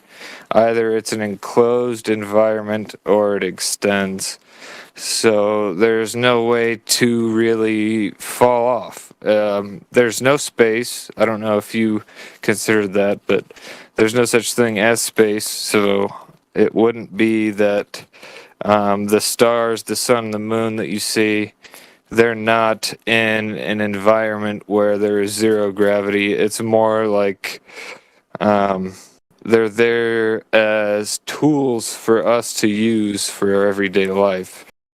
They are there to assist us and to document the time and the passage of time. They're not millions of miles away. Rather, they're signs and representations of the passing of time. So it's a totally different concept, but one that we've used for centuries in our, in past generations. It's not.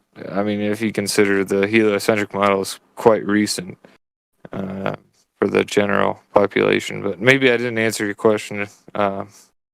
What did you get out of that? No, I kind of get lost. You mean there's few people who really came to the edge of Earth, so it can be proven that people can fall off flat Earth. Your meaning? Yeah, there's no edge. To be frank with your question, the answer would be there is no edge, and there is no documented edge. There is no edge. So how do you understand if a thing is not a globe and it's flat, but it also doesn't have an edge? I can't imagine how a thing could be like that way. Yeah, so so there's no space. Yeah. I'll let you go, Roger. Yeah, 1 second. So existentials list. Sorry. Whenever you are in, so everybody went to school, right? And they teach you. They gave you this globe model, right? They said you're on a ball Earth, and then they said to you that. There are some people that believe that they are on a flat space disc, right? On this space pizza, flying around, and they think the Earth is flat, this space pizza. But that is not what we think, right? That is propaganda. That is not what a true flat earther thinks the Earth is. It is not a space pizza or a space disc with the sun and the moon around it, right? We believe, right, that the Earth is the floor of the universe. So no space, no outer space. We're not floating in space. So when you ask, where's the edge, right, then that comes from the fact they they showed you this space disk. Do you understand? With the water falling off? The space disk?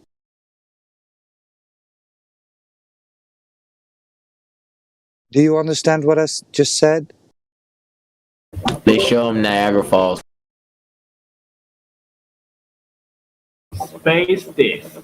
Yes, it's not a space disk with the water falling off.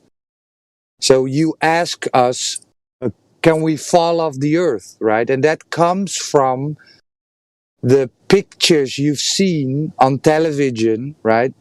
And they said flat earthers believe in this space disk with the water falling off, but that's not true.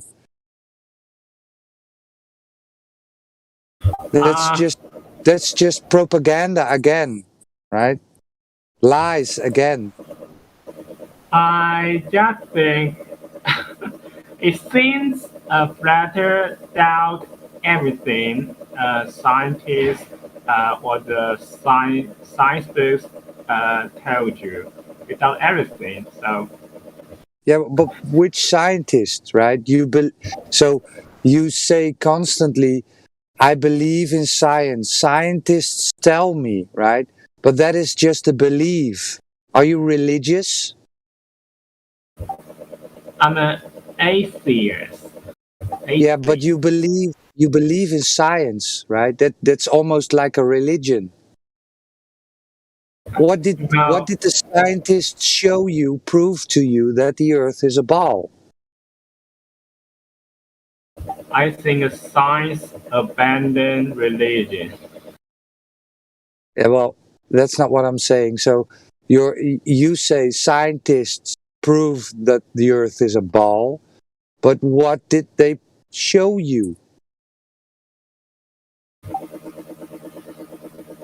So no matter what evidence I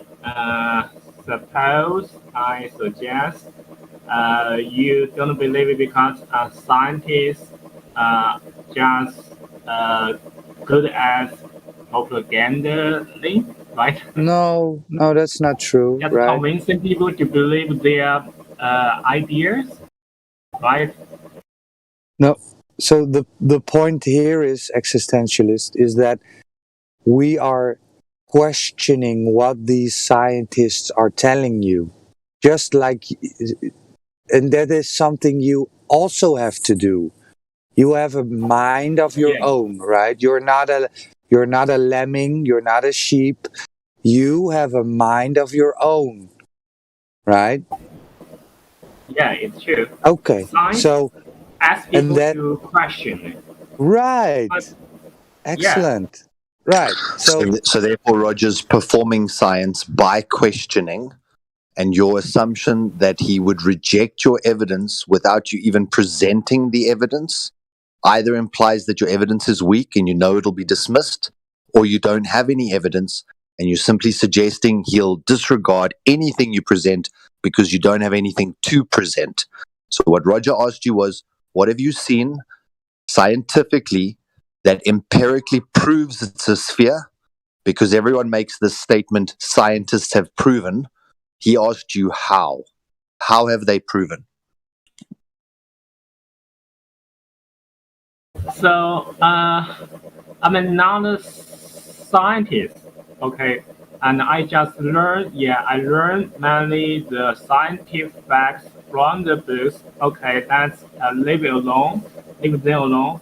So my question is, how do you prove the Earth is flat? So I guess we can agree that we both don't listen to the scientists or whatnot because you're not one, or what I mean, I'm not quite understanding like your scientific thing right here that you're trying to say here. You don't believe in scientists? I believe in scientists. I believe in science. Oh, I don't believe in scientists, but I believe in science. Because scientists also made mistakes, right? that's science evolutionary, that's science development, right? Yeah, all humans make mistakes, scientists included. That's why we're here Yeah. questioning their work, because science came from scientists and we're just questioning it. That's why we're here. Yeah. So you also don't have sound evidence to prove that Earth is flat, right? Sure, we can look at it. Yeah, sure. So you asked us, why is the Earth flat, right? What is it that makes it flat? So you know about water, right? Water. Yeah. Okay, so water will always find its level. It will always find its level and lay flat at the surface when in rest, right? Yeah. Okay, so when we go out and measure the surface of water, so I have an example right now. 1 second.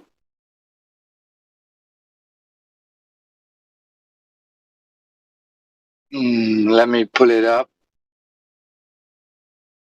Existentialist, are you in live stream voice text? Are you able to see the text? I've pinged you, existentialist. Let's see.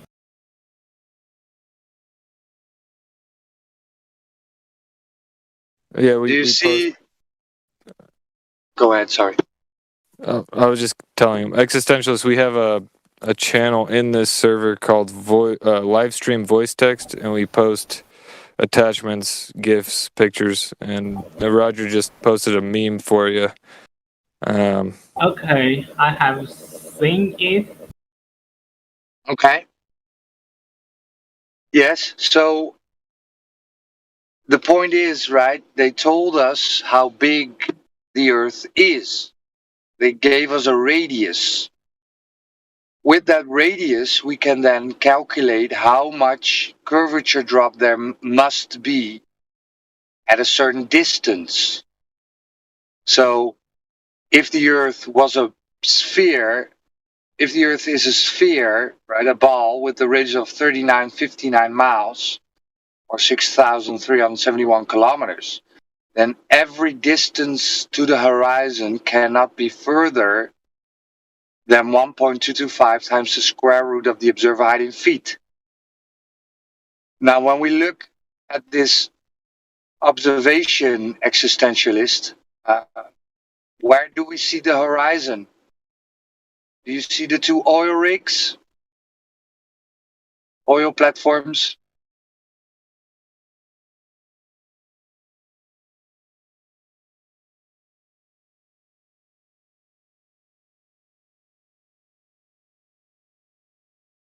No?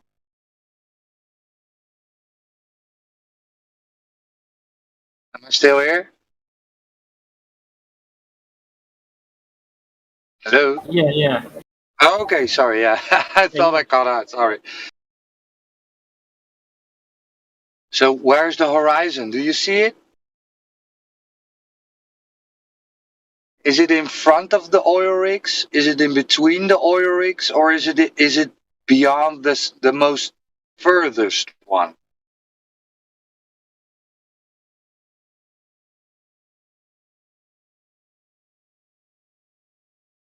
Can you tell me? I'm still checking out the details in the picture. Sure. Okay. Sure. So I can post you the video. Yeah, because the picture comes from a video that you can watch. And Roger's not asking you for the answer to all the mathematics. He asked you a simple question. The horizon, which is the apparent place where the sky meets the water. He asked you whether that's in front of the oil rigs, in between the oil rigs, or behind the oil rig. And from a simple look or glance at the photo that is taken out of the video that Roger will also post, where is that horizon?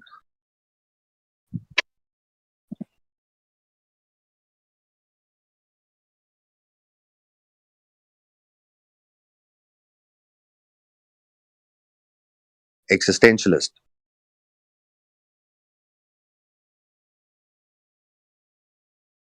Yeah. Sorry, I'm not familiar with the scientific terms in English, so I need time to figure out. Okay. Okay, but we're not asking you for any of the science. That's why I just said that. We're not asking you for any of those scientific terms like a modus tollens or the P equals Q argument. We're not asking you for any of that. Do you understand what a horizon is? It's the line where the sky meets the ground or the sky meets the water. Do you understand that, existentialist? Yeah.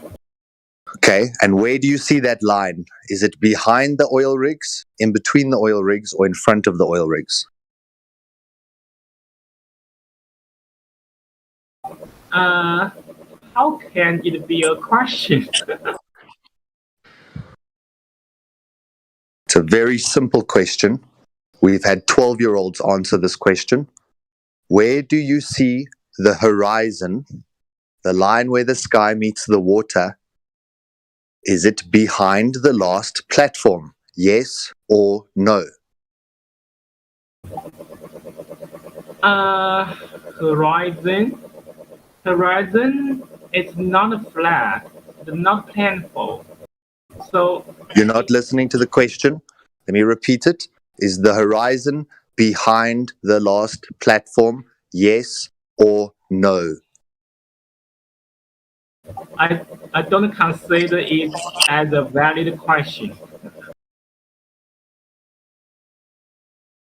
Because horizon to me, it isn't planeful. Okay, but you're demonstrating that you're being dishonest now, because it's the entire point of that photo is where is the horizon?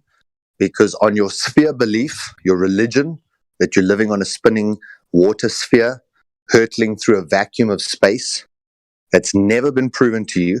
On that belief, the horizon is the edge of your sphere. Where you see that line, where the sky touches the ground, is where the earth is curving away from you. Therefore, the horizon is important to the discussion about the shape. So you trying to avoid this question is showing either you don't want to confront the obvious evidence that's being presented to you, which you haven't presented any yet for your side. This is the first piece of evidence being shown to you, and a very simple question regarding where you see the horizon. You're avoiding to answer for what purpose?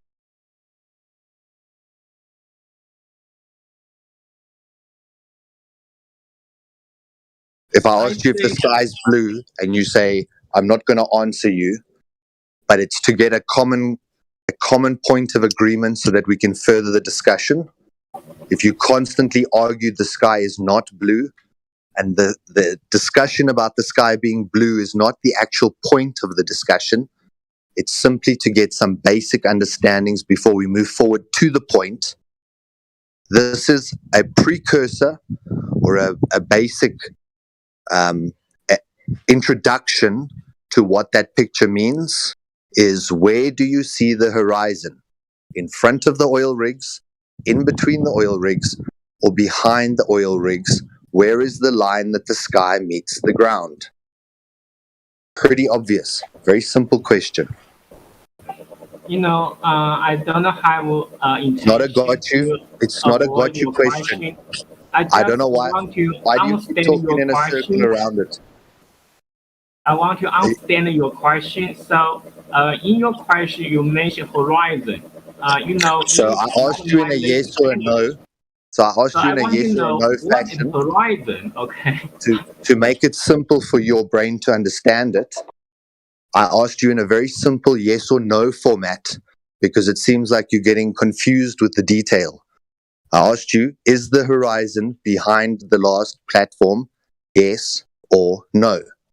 Which means the next answer coming out your mouth should be a yes or a no. Where do you see the horizon behind the last platform? Yes or no?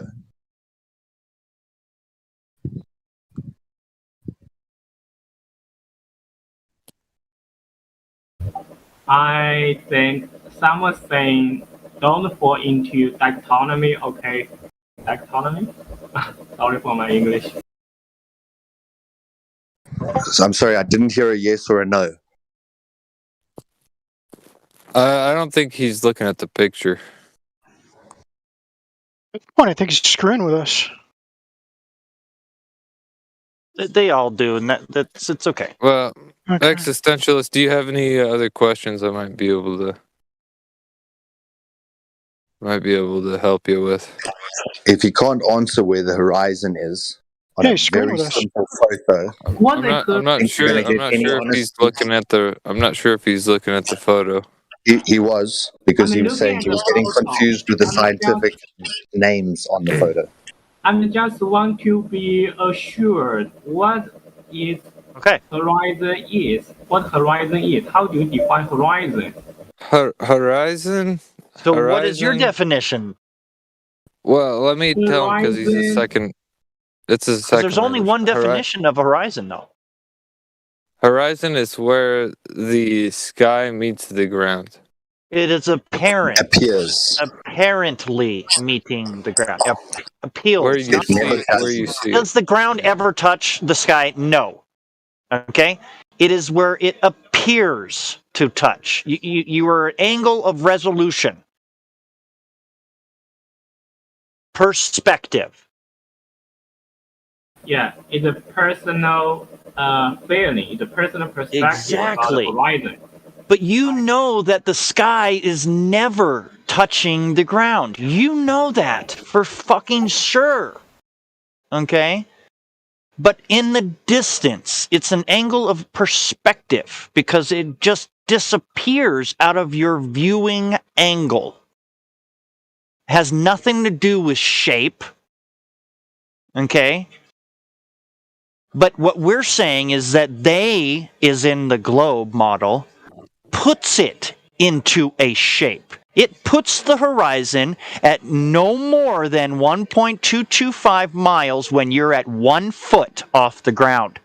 Yet, we have the black swan that proves otherwise. Okay? That is what we're trying to tell you. They want you to believe that the globe model structure is tiny. 3,959 miles is tiny. Okay? In radius. Now, if you did that math, you would correctly get 1.225 miles for each horizontal distance around you at 1 foot. Okay? So when you can see over 30 miles at 1 foot, you have a globe at 300,000 radius. A massive globe. Do you understand now? So when you have a massive globe, that destroys the whole solar system that they have put in place.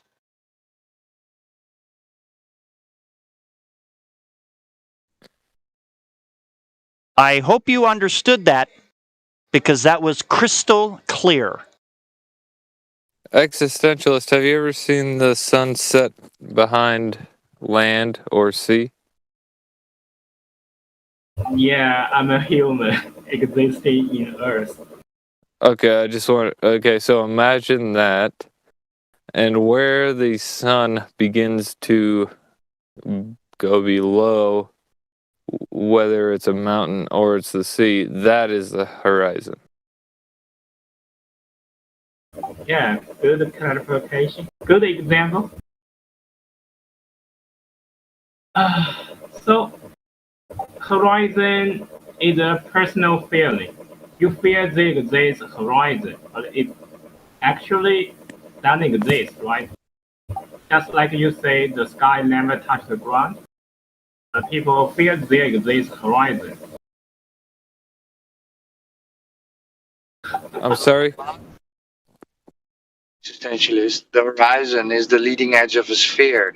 It is where boats and buildings should get blocked by at a certain point. That is geometry, right? Maths. So when we go out and test the surface of Earth, it doesn't do what it has to be doing, right? It doesn't do that. It doesn't curve away. Earth is not a ball. That is the difference, right? Earth is only a ball on your TV. Only.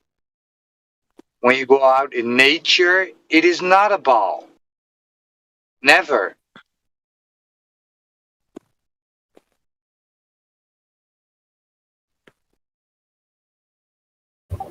There's also another example for the globe earthers, why they hold such belief that the Earth is a ball. Supposing you are how to say a swag in swell, and you look out the sky. You saw the sky is just the scope within your scope. But when you jump out of the swell, you will say the sky is too big. So do you think it's similar to this problem that the Earth is globe or flat? We just live in our own scope. You're going back to the Earth is too big extensions. You're going back to, well, the Earth is just too big, but it isn't. They gave us a size. They told us the dimension. Okay. So how about you take them to China? Do you think it's too far or it's too close? Sorry? You take the train or you take the ship to China? Do you feel it's close or far from America to China? Yeah, right. But the radius, they told you the radius. Okay, so surely we can measure the surface of Earth, right? And at 10 miles, the curvature drop must be 66 feet. That has to be happening if it was a ball, and it does not happen. That's the whole problem here. The Earth does not curve away. I told you about the laser, right? Laser shooting over water. Yeah. Doesn't measure curvature. Never.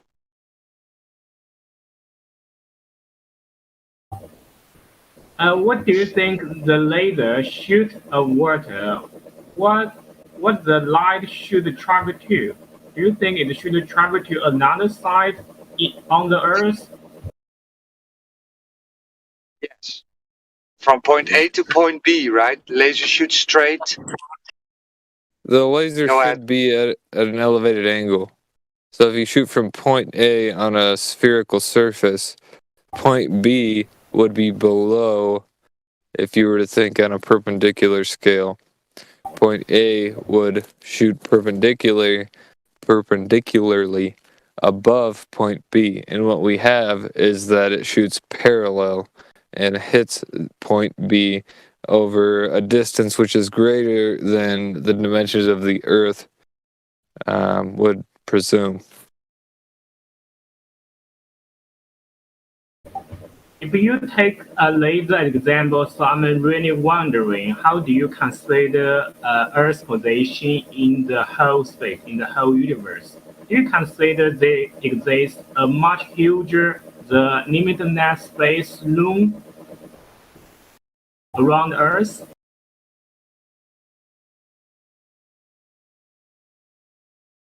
I'm sorry, I'm not sure what your question was. We're more concerned with the measurement of the Earth rather than lasers to space, but I'm not sure if that's what you were asking, or radar to space.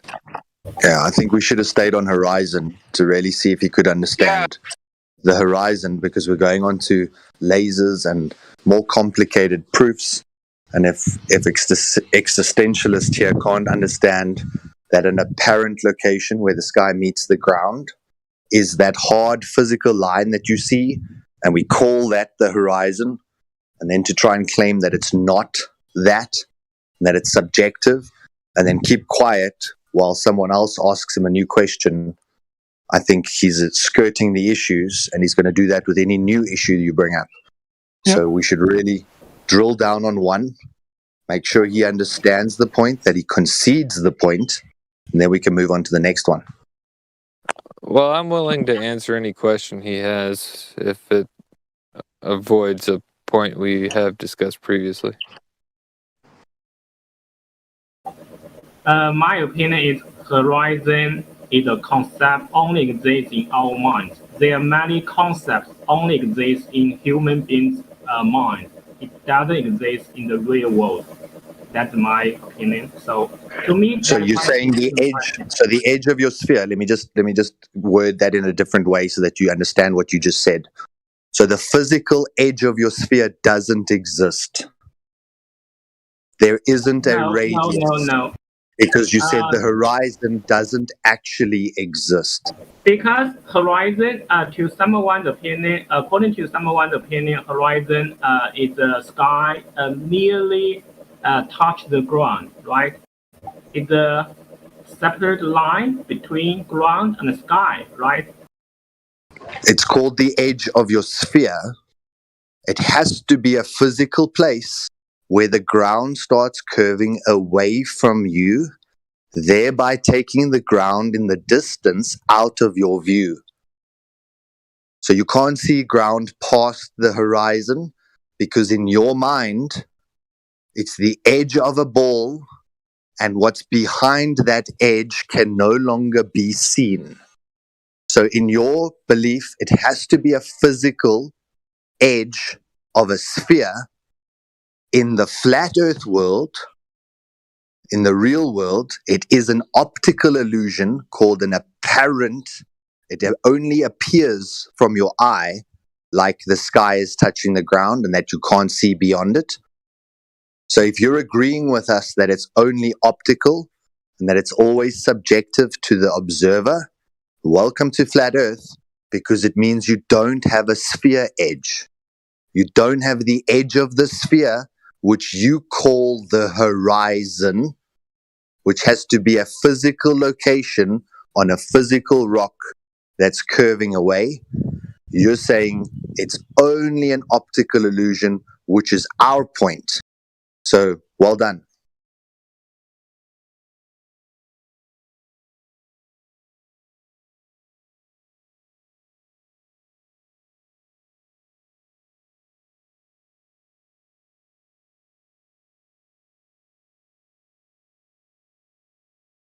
So can you just repeat that you don't have a physical sphere edge? Like you said, you don't have an actual horizon. It's just subjective. Yeah, I think that's what he was saying. His last statement was that the horizon is a personal perspective. So yeah. So not a physical edge of a sphere. I agree. Earth has an urge. Okay, I agree with that. Earth has a absolute urge. But horizon, yeah, to me, it's just a human being concept. I have such a feeling that there exists horizon because when I look outside, yeah, the sky touches the ground, but it isn't. Okay, I don't want to talk about this specific question or problem. It become meaningless now. if you have any questions other than that,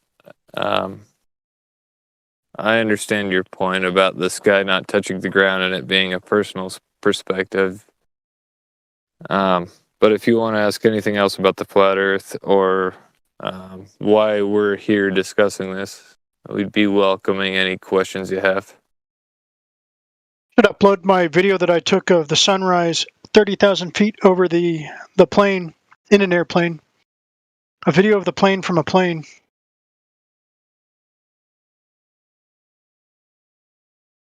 Maybe another day I'm going to leave.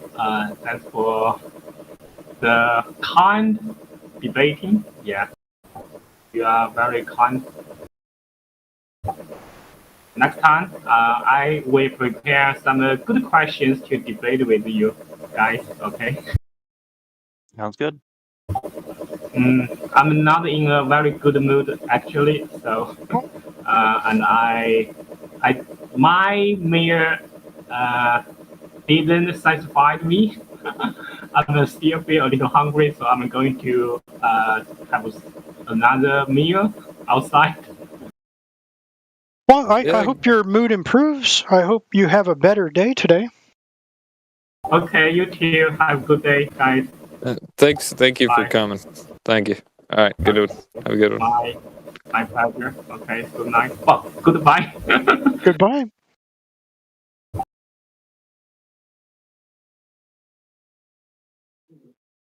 It's like pulling teeth. Well, he did speak Chinese, so Yeah, I mean, I know. I don't blame him. I don't blame him for the. It's a big language barrier. Yeah, but I think he asks some of the more average questions, but for the most part, I don't know. I was thinking maybe he was part of like a like he was doing it for something other than himself, but I don't know. I'm very skeptical about communist China because they're very controlled. It's not a free society like you would think. Yeah, and if you deviate in the wrong way, especially over the internet, people come after you. There are consequences for going against the party line. And if the party line includes the heliocentric model, you'd better go lockstep with the party line, or else. Should have asked if he was on a VPN. They have also a point You system. kind of hear that in the Every background. time you do something wrong, you get punished. Yeah. Your points are going down. If you have lower points, very low points, you cannot use transport, anything. Everything is much higher price. Yeah, that's why I think it was more of an organized questioning, because someone wouldn't really sacrifice their social score. It seemed like he was doing it as a part of something else, because I don't think someone would, really try to lower their social score in China by asking that kind of question. Yes, we heard you.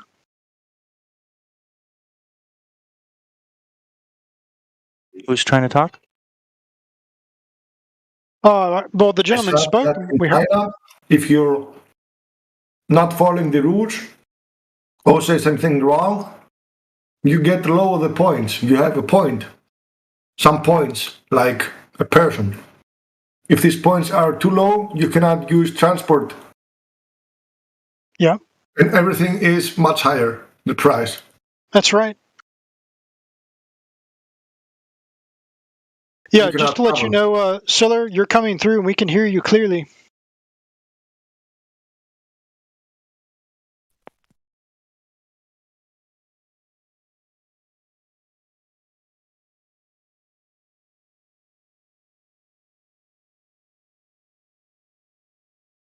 There's a gentleman on YouTube, Sir Pensa.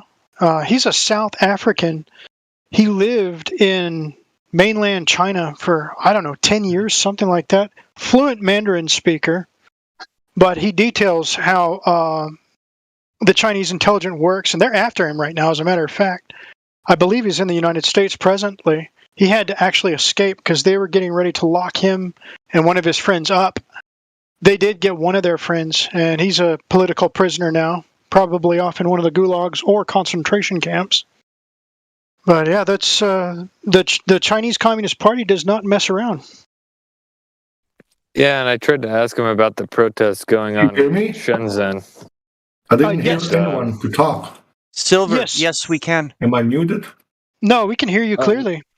You might have roboted a little bit, but we can hear you, Silver. Can you hear us? I don't think he can hear us. Let's see. Disconnect, that's reconnect. Real. I'm gonna send him a private message. Yeah, and send him a private message, or see if you can actually give him a call, maybe. Tell him to reconnect. Yeah. Yeah, send him a message, text message. That's just weird. Yes. No, I think not being able to hear any of now. us. That's weird. No, it's happened to me before. Wait. So I don't blame him. Wait, I fix it. Wait. Did you? Thank you. Yes. Awesome. I will log out and come in again. You are here. Yeah, we could hear you every single time you said something. Yeah. This program's weird. Sometimes it has bugs to where I can't hear or you don't hear me. You just never know. You have to test the equipment. You just have to reconnect to the server every once in a while if that happens. It can fix it. But I was saying you're spot on. We were talking about the environment with the Chinese Communist Party. I mean, you got to understand what the Uyghurs are. Go ahead. Hello? They have groups in concentration camps over there right now.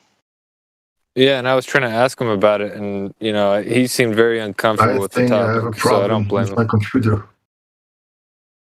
I mean, of course he's got a problem because if he messes up and he's not on a VPN, or even if he's on a VPN, somebody could be listening in on him, and it could be big trouble. Damn it. I mean, that's kind of why I was thinking he had that frequency in the background of his conversation or his communication. Yeah, that weird noise. Yeah, I was thinking that maybe he was using some sort of some masking device for his IP address so he could speak with us. But I don't know why he would speak with us unless it was something organization related, because an individual probably wouldn't put their social credit score on the line. I think I hear you now. Sorry. Oh, it's okay. Oh, no problem, man. Silver, you good? Yeah, I'm good. Thank Yay, you. we got him. Right Okay, on. so we could hear you the whole time. Yeah, we heard everything that you said. Yeah, it's a point system in China. Yeah, social credit score. So, but China does have agents that they send out. Think about a giant agency, let's say hypothetically a spy agency. You've got the ones that are doing the serious work, but you have other employees that, they can't just sit in the office and do nothing. You have to give them something to do. So you might, so the head of the office might say, all right, well, go see what's going on with the flat earth thing. And so this guy might just be simply sent to go look at that. I don't know. That's kind of what I was thinking. Yeah. Maybe he was doing that for, I don't know, maybe a news organization. Maybe he's trying to start up his own thing. But an individual person minding their own business probably wouldn't do that in China anyway. That's how I was thinking. Yeah, Chinese are very much about making money. If it's not gonna turn him a paycheck somehow, he's probably not gonna be that interested in it. Or it could be he wants to practice his English speaking skills. That this would be a good place to do it. I guess so. Yeah. Is there money for so many people? They manufacture many things. I have a scooter, let's say a big scooter, and it's very, very powerful, but it's too cheap. What does it make it for them? Let's say it cost $2,000. Okay, it's a good price, but all the things it has on the board, on the scooter, the motors, let's say they make $100, $200, mostly because they ship it also from China.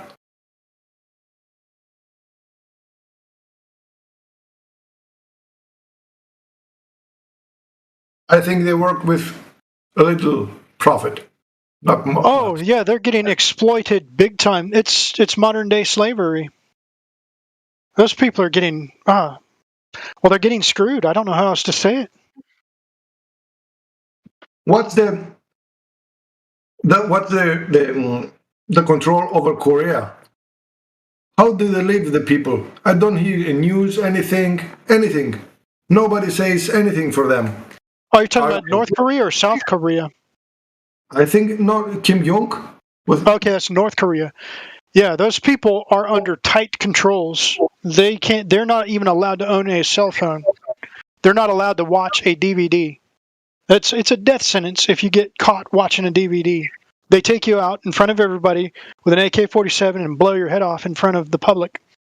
I've seen videos where eyewitnesses have spoken about that. It's a nightmare. No. They'll send your family the bill for the bullet to kill you. That's right. Can you go out of the country or not? You're prisoner. If you can dodge bullets, you can go out of the country. They will try to shoot you, or what the people that have escaped, what they do is they bribe the guards. They save up, they steal whatever, they get money, and they bribe the guards to look the other way. And even then, it's not a certainty because the guard can easily change his mind, pull out his rifle, and end your life. So it's very risky. There's a woman has a YouTube channel. She escaped. She lives in the United States now. But she talked. She that's what I think. Her and her sister bribed a guard.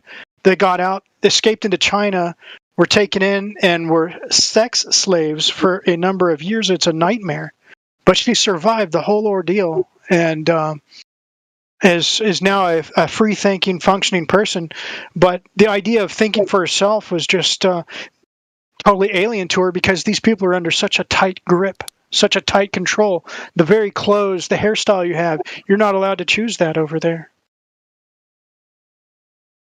And you're kept in a starvation subsistence environment.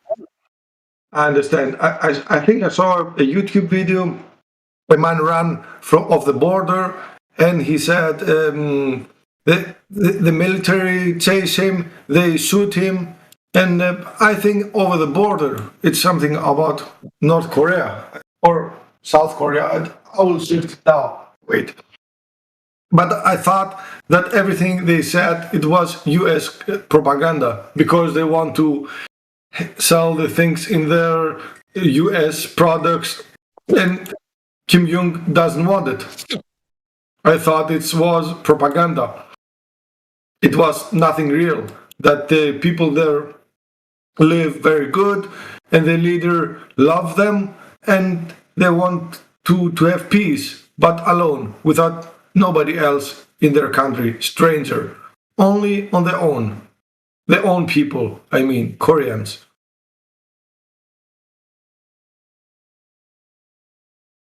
Well, you can believe what you want. I mean, there's nothing wrong with questioning whether something's propaganda or not. We should be questioning.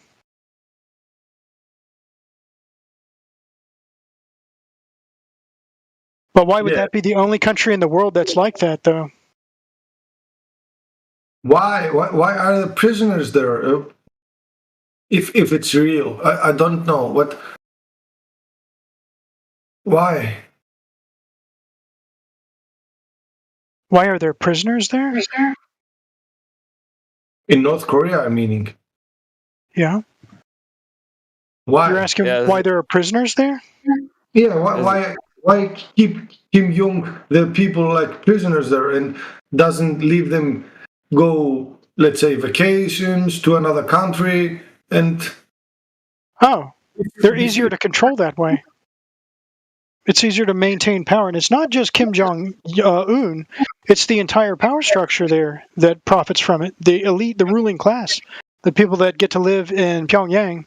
Is that really how it operates? I mean, how do you know for sure? Well, I haven't been over there, so. But. Can you go there? Can a person go there? Visit? No, I can't go there. You have to pull strings. At the cost would be astronomical. I couldn't afford to go there. Oh.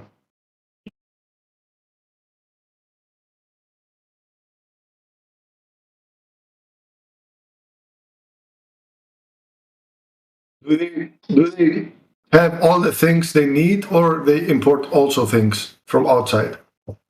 I'm pretty sure they do import things. They receive aid from other countries. China gives them aid. Even the United States sends aid. Oh. But the thing is, I'm astounded that you said if you watch a DVD, you can blow your head off. Right. Because you're only allowed to watch what they tell you can watch, which is the government TV. I assume you cannot have YouTube now yet. But you can't have any internet access unless you're actually working for the government of North Korea. They do have a cyber division, so those people obviously use the internet. But as far as a personal use leisurely, no, it's not permitted. Okay, so you have no internet? That's right. No phones, nothing? That's right. Only line phones at home? I don't even know if they get that. I mean, the common person, the big city, the inner party people might have some of those luxuries, but the average North Korean person does not get access to that. Even live phones? Live phones for home? I don't know. I don't know. TV? I do believe they have TV, but it's only the state-controlled media that they're permitted to watch. Oh my God, it's a nightmare though. Yeah, I mean, I can't tell you how many documentaries on North Korea I've seen. Some made by British people, an assortment of different ones. People claiming to have escaped from North Korea, and I don't have any reason to doubt them. Can I just add a point here? Yeah, go ahead. The entire world is as you just described. Twitter is censoring.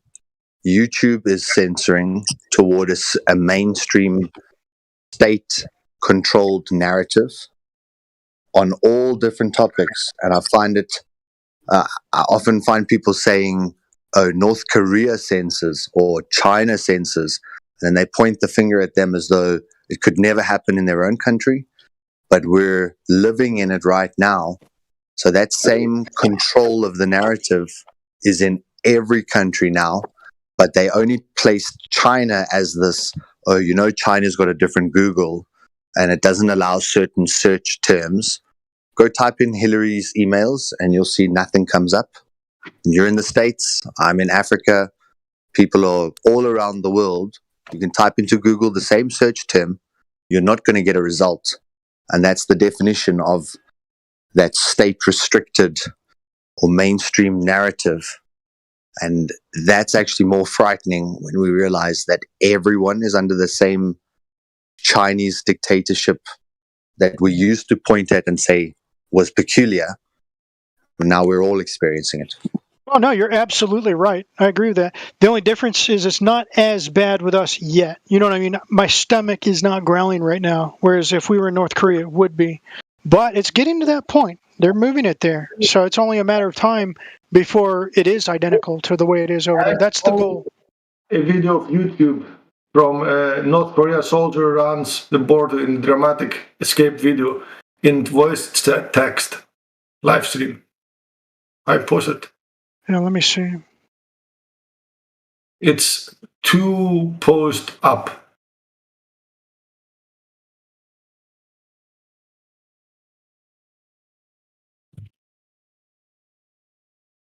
He runs away. He doesn't take it anymore.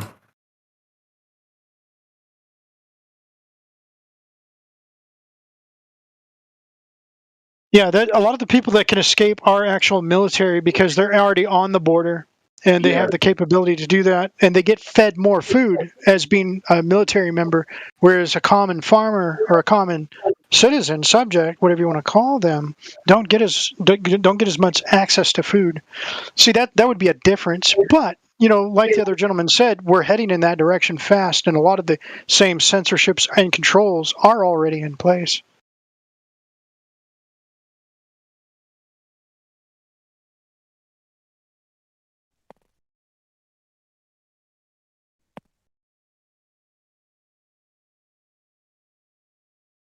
You can escape from sea also.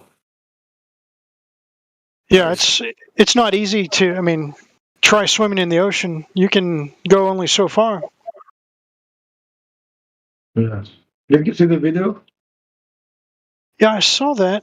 See, I'm pretty sure I've watched all of these. Yes.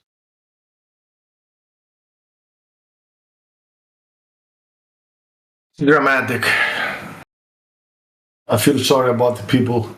And you'll notice that the North Koreans are physically smaller than South Koreans, and the reason is because the North Koreans are malnourished.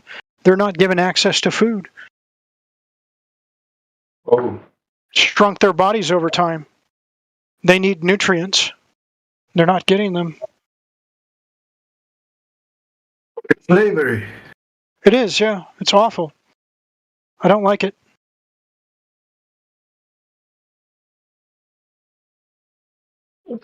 As I said, I thought everything was a lie, but now you tell me this, I believe it.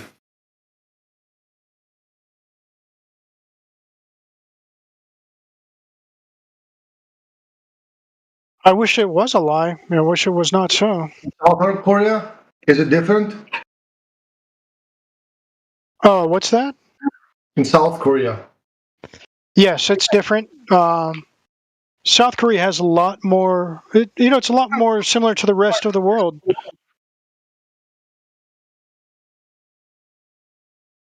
I used to have a gentleman in my World of Warcraft guild that was from South Korea. Actually, I've had a couple of people, and they don't have anything really bad to say about it. They want to, they both had desires to live in the United States of America, mainly because of how romanticized it is in their culture. But beyond that, it's not very different. It's not incredibly different than the United States of America or any other place in the Western world. For example, you or I could take a vacation to South Korea with little problems. Now, the difference would be with the, the recent. I don't want to say anything to jeopardize the channel, but there are restrictions now in all countries that didn't exist prior. I'll just put it like that. That was perfect.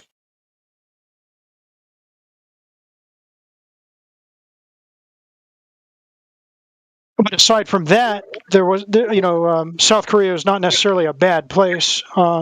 Nice restaurants, nice markets. You could buy all kinds of goods from there. My father took a trip there when he was in the U.S. Navy.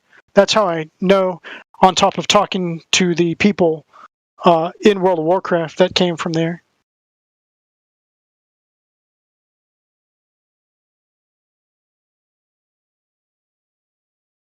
Very popular to buy American. I want to eat American candy, and the South Koreans like that. And so there's scams. The South Korean woman in the World of Warcraft guild said, "Oh, I got some American candy today." I said, "Really? What was it?" She said, "Green tea Kit Kats." And I said, "Well, Kit Kat's American, but I don't know about the green tea part. I've never seen that in the States." Wait a minute. So have you seen the movie where it's like kind of like a video game? She actually names off a whole bunch of teas. Like as in the drink tea. One of them was Kit Kat. I believe, literally, like a Kit Kat tea, like it tastes like Kit Kat. Like Kit yeah, Kat. they have Kit Kat candy bars there.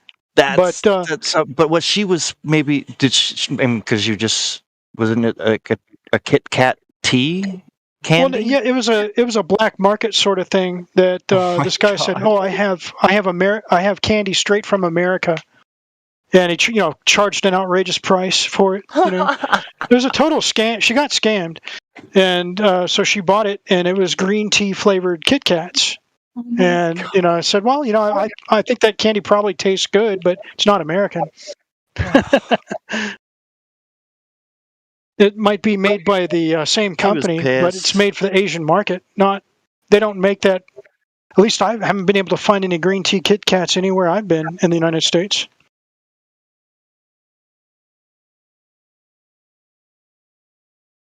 No.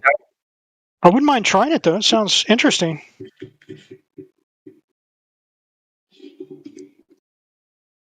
But either way, of all the different places in the world, I don't think South Korea is a bad place per se, comparatively speaking. There are much worse places to live in the world than South Korea. Yes. I just pray for all them guys. Oh, everybody. We know everybody in the world is hurting right now. I mean, everyone, yeah. We've all got problems here and there. What do you think about what's going on in Afghanistan? It's not by accident. This has been in the works. This has been planned for a while. What has? Withdrawing and leaving all the equipment to the Taliban.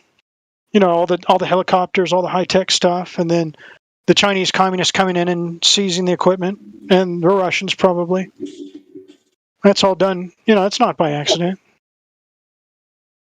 What a PFC in the Marine Corps, a Lance Corporal, leaves an M16 behind, he's going to get in all kinds of trouble. But yet they left behind elite high-tech helicopters behind. Not just one or two, but a bunch of them. So that's not by accident. Nobody gets in trouble for that. That doesn't add up. What was the dollar amount? It was somewhere $2 billion. It's more money than I can wrap my brain around. I'll tell you that much. $2 billion worth of equipment, American equipment, over what was it, 22 years? Yeah.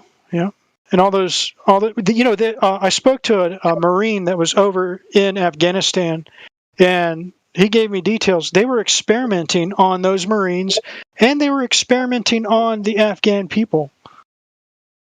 They were doing all kinds of bizarre social experiments. I'll try to, as decisively as I can, describe to you what I was told. So, for example, they took a family. It was a clan. They're all related, had the same ancestor, the same patriarch, if you will. And over time, the CIA and the alphabet agencies split them up and had them practicing different religions, maybe different variants of Islam, and had them think that they were rival tribes, and then turned them into rivals over time to see how they could manipulate the psyche of the public. Now, there was a mission to where he retrieved this Afghan guy, just a regular Afghani guy with a weird beard, the same clothes and everything. This guy was not an Afghani. He was a CIA operative. He was as American as apple pie, but he had been infiltrating them and manipulating them over time as part of some social experiment. The Marines themselves were ordered to take drugs that caused them to hallucinate and did other effects on them. Most of the men in the unit went insane and are on disability today because their brains were cooked from the drugs that they were forced to take. Those men were experimented on. So a lot of what was going on in Afghanistan, aside from guarding the opium and making sure that the opium was cultivated and distributed, was launching experiments on Marines and the indigenous populations of Afghanistan. It's a nightmare. It's an absolute horror show what happened over there. Are you sure that wasn't just a West Nile virus vaccine or something like that? Well, they all military service members, and I don't care what country you come from, are forced to take vaccines. That's just how it goes in the military. But what this guy was administered was a pill. Or malaria medication. Yeah, they were told it was malaria medication, but it was not. They would hallucinate.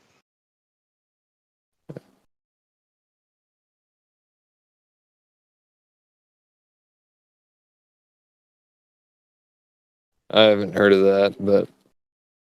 Well, you're not going to see it on CNN, I'll tell you that much. Are you a veteran yourself? No, I have never served in the military.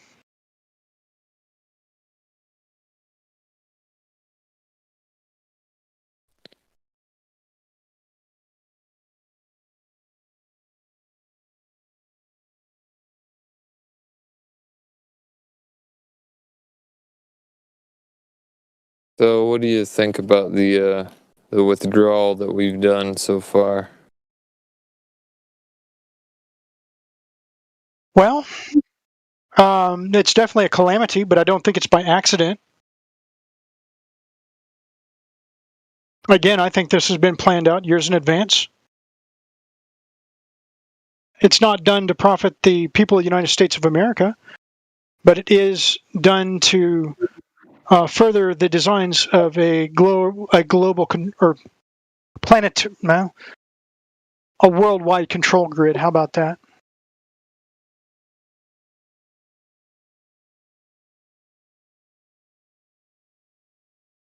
Yeah, it sounds like because the goal of these people are to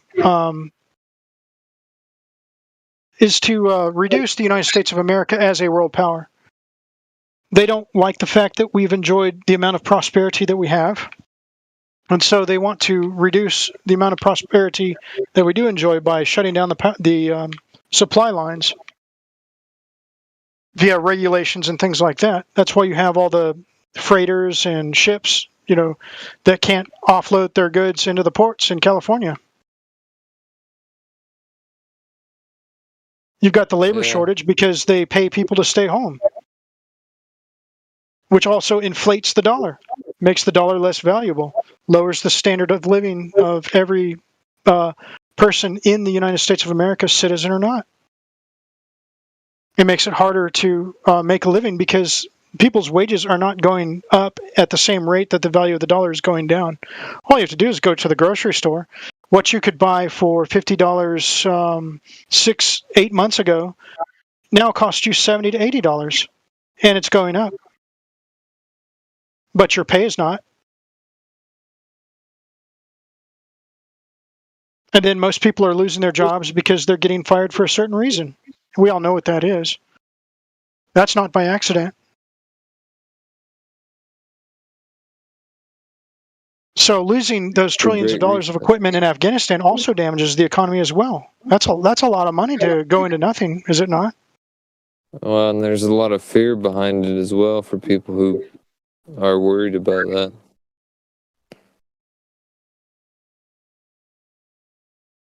I mean, all that equipment to someone that or some organization that we thought was a terrorist organization. Now they have all this, whatever it was, billions of dollars worth of equipment, and it's not ours anymore because we thought the Afghan military would take care of it, and they didn't, and so. They knew the Afghan military wouldn't take care of it. Yeah, they're not capable. That's what it was for. It was for the Afghan military, but they surrendered to the Taliban, and now it's just all kinds of fun stuff going on, I guess.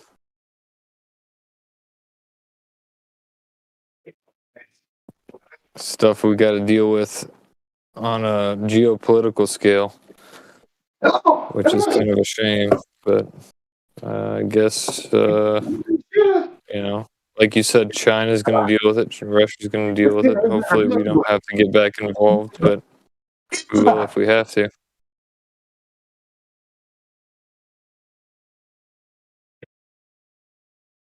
Well, a lot of the opium and toxic drugs, heroin, comes out of Afghanistan, so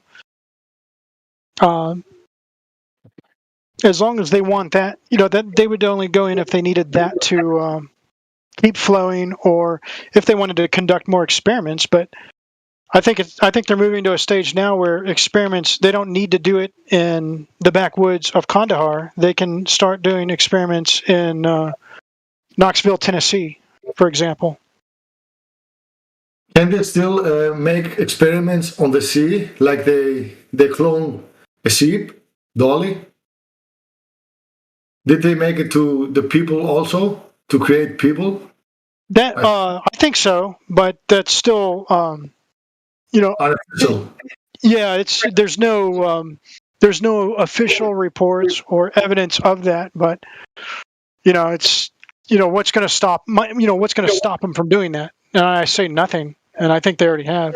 But it's speculation. Once they have begun something like that, they will finish it also. Of course.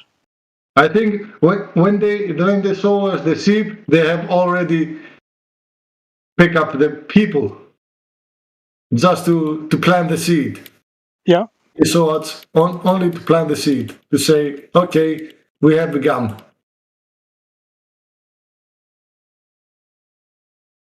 We started all this.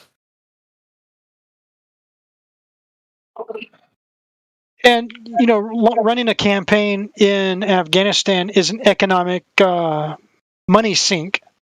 It costs a lot of money. And there's nothing to gain out of that. Why not to send in clones? It's much easier. Say that again, because I had a hard time understanding it. If you send their clones, it's much easier. You don't pay them. You don't have insurance. Nothing. If he dies, you send another one. Oh yeah. You're talking about a clone. Yes. And the way they can do that, because there's human rights violations they'd have to deal with the courts. But if you generate a clone that is not 100% human, let's say it's 10% bovine or 10% swine, for example, pig or cow, intermingled, well, then that's not really human, and they have no rights, or whatever percentage it may be. It may not be 10%, but whatever it takes to skirt the courts so that the individual has no human rights. That would be the reason for using clones. Also, have you seen some of the robot technology that they've got? Boston Dynamics, those walking automated dogs.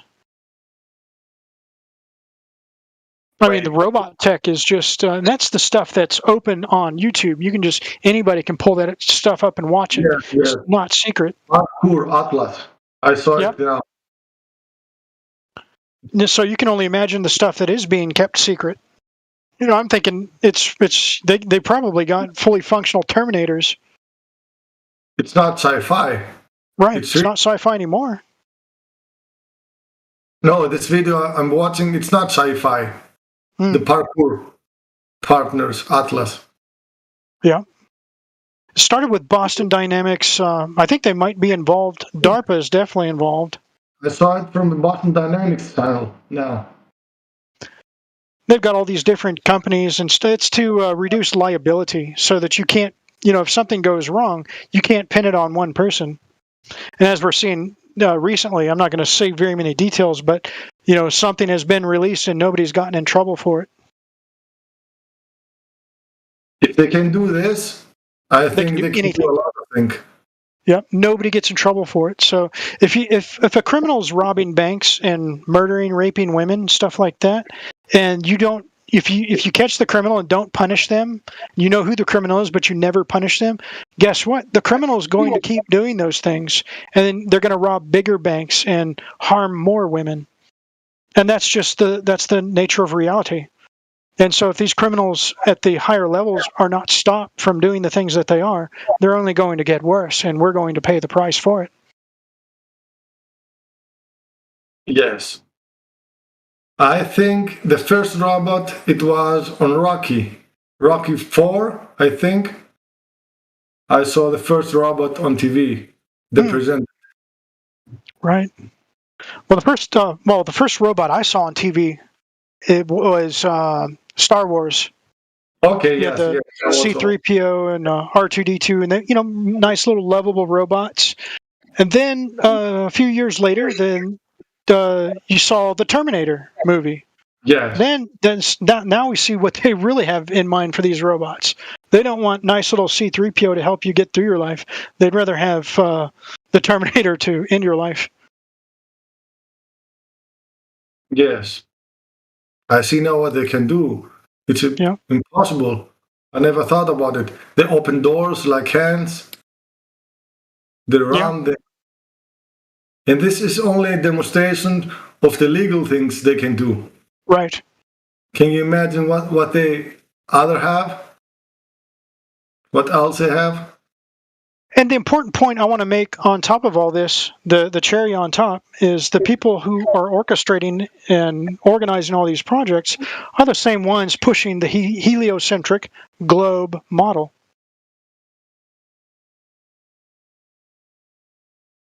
Yes. The people that are running that are organizing all these different programs, they know that the world is flat, a flat plane. They know that. Yes. But the underlings, the people that work for them, are compartmentalized. They don't see the big picture. They're not aware of it.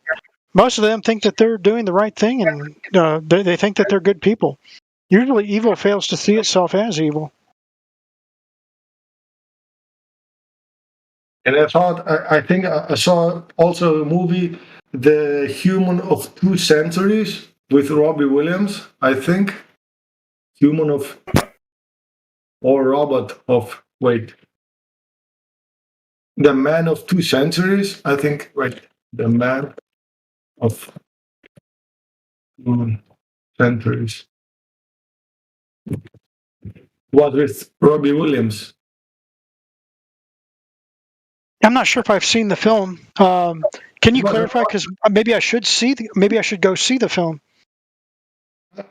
It was no. It was Bicentennial Man. Bicentennial Man. Okay, yes.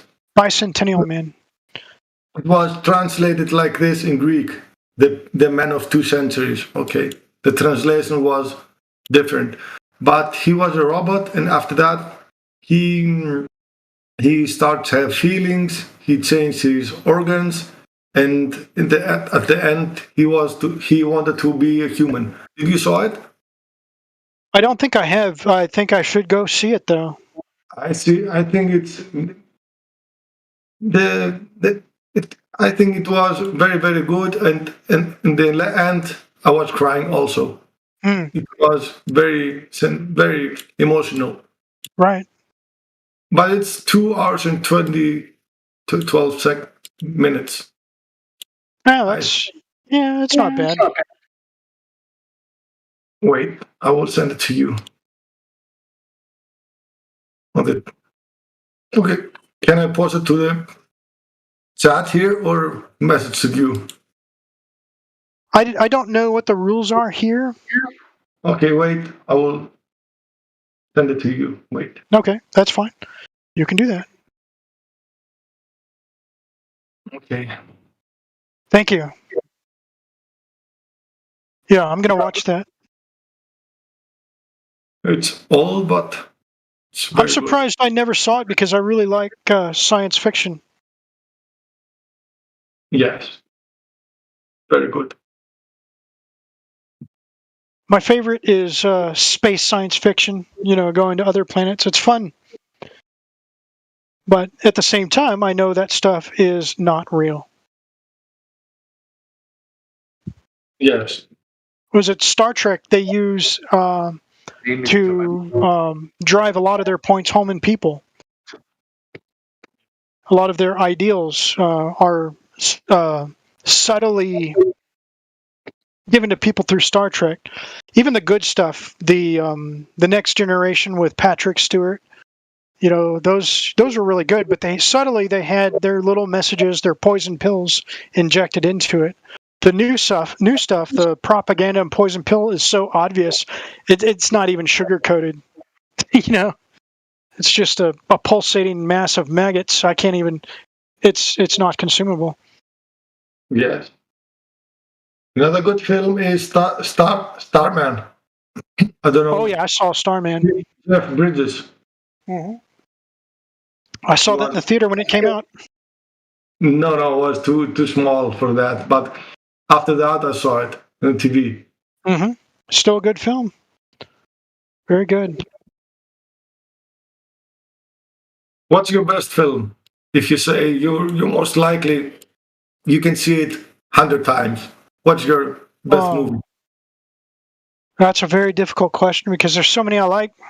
There's no one film that is like that because. What's let's say a pin to your life, like a movie that you can see so many times you want, and you never get,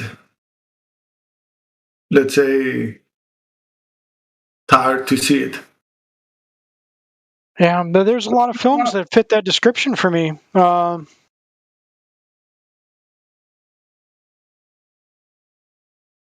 Trying to pin it down. I can't just pick one. I like several of the Star Trek movies. I like several of the Star Wars movies. I can watch those, episode 1 to 6. People don't like episode 1 to 3. I don't mind them. I like them. I can appreciate them. Star Wars episode 1 to 6. There were 6 films. I liked all of them. Well, except they got 7, 8, and 9, the new ones with Disney. Those aren't so good. Did you saw Back to the Future with? Oh yeah, that was great with Michael J. Fox. Yes. Oh, excellent. Yeah, I like that one. I can see all the movies all day. Yeah, I could definitely agree with that. I don't have them on DVD or anything. A comedy would be Idiocracy. I don't know if you've seen that. No. It's made by Mike Judge. It's about the future where it's 10,000 years into the future, and the only people that are able to reproduce are stupid people, and people with any degree of intelligence are bred out of existence. So 10,000 years into the future, everybody is completely stupid. And so this guy, there's an army experiment with stasis, putting somebody to sleep for a long period of time. Well, he goes into stasis and they forget about him. So he wakes up 10,000 years later, and he's the smartest man in the world. The dumbest man now is smartest then. He's not the dumbest man, but he's average. But the average man of now becomes the smartest man 10,000 years from now. So it's a comedy. It's funny and it's interesting. Is it good? Yeah, very good. It's worth watching. I will see it tonight. Thank you. Mike Judge is the producer, and Idiocracy is the film. Yes. It's good to get the reviews about the movies because the movie reviews they suck here. You can't trust them. Very good, and then after 2 hours you say, okay, it's a dumb movie. Yeah. I spent 2 hours. My time back. Yes.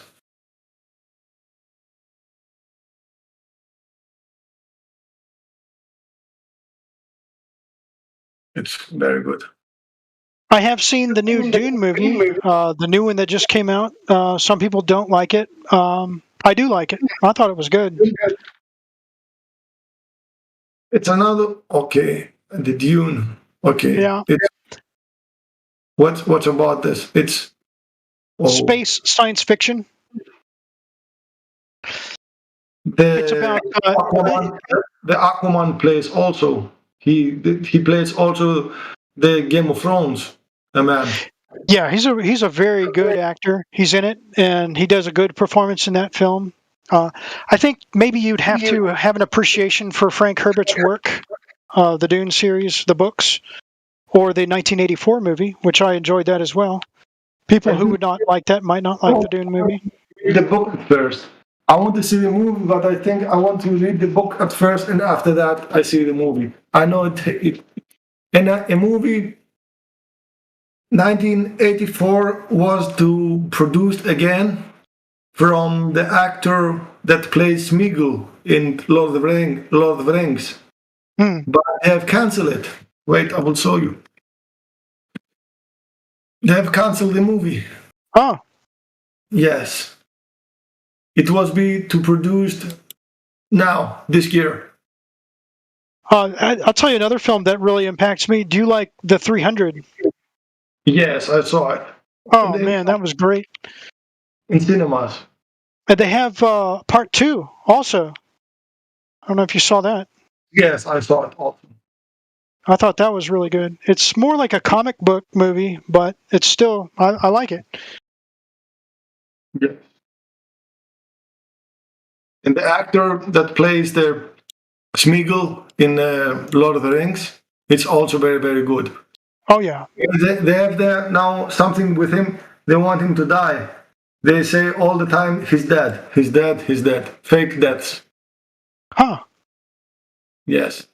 You call it somehow in US. If you make someone to die, it's not dead. It's false death, something like that. Yeah, he faked his death so that he could get out of the spotlight, maybe? Okay, yeah, maybe. Because if you're a famous Hollywood actor, you can never really retire from that. Whenever you show your face in public, you're going to have people screaming, "Oh, hey, that's such and such. Here, sign my DVD or sign this or that." You know? Yes. Okay, I think I have found it, but let's see. At first, let's see the actor. Okay, I will find him. I think he was also to play the farm with the pig, the pig. Oh, no, the Animal Farm, or maybe it was the Animal Farm. George Orwell. Yes.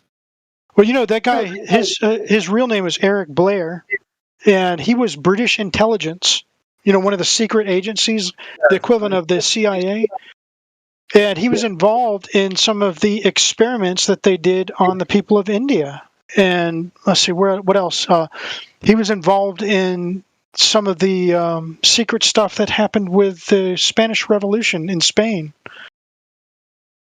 So, you know, he didn't just invent those ideas for the book 1984 and Animal Farm. He observed those things because they were plans by actual intelligence agencies. Yes, I found it here. It says Netflix acquires George Orwell Animal Farm ? And Serkis directs and Matt Reeves produces. I think it was for Animal Farm. Wait, but I think this news is August 2018. But I think they have canceled it. Wait, I will adapting. It was also to play in Netflix. He plays also Venom 2.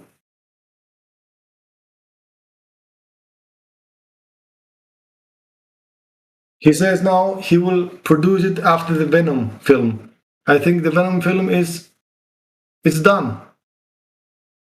He makes it. Seen any of those? Did you see Venom? I have not seen it.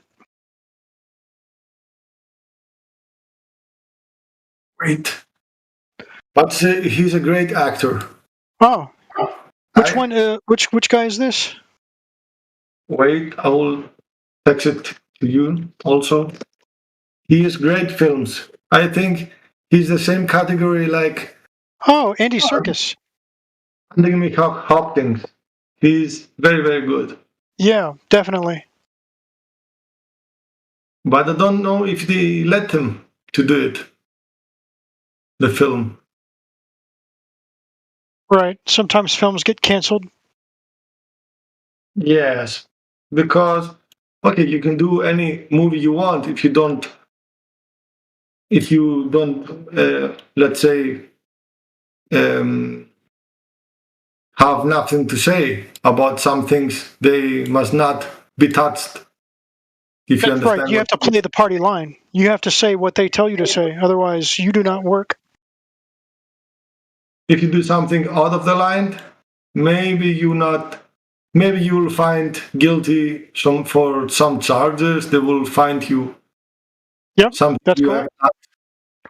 Something you have done 20 years ago. But I see here, it's not even on the list of the filmography. Maybe it's cancelled. I don't know. Wouldn't be surprised. Let's check for the last time.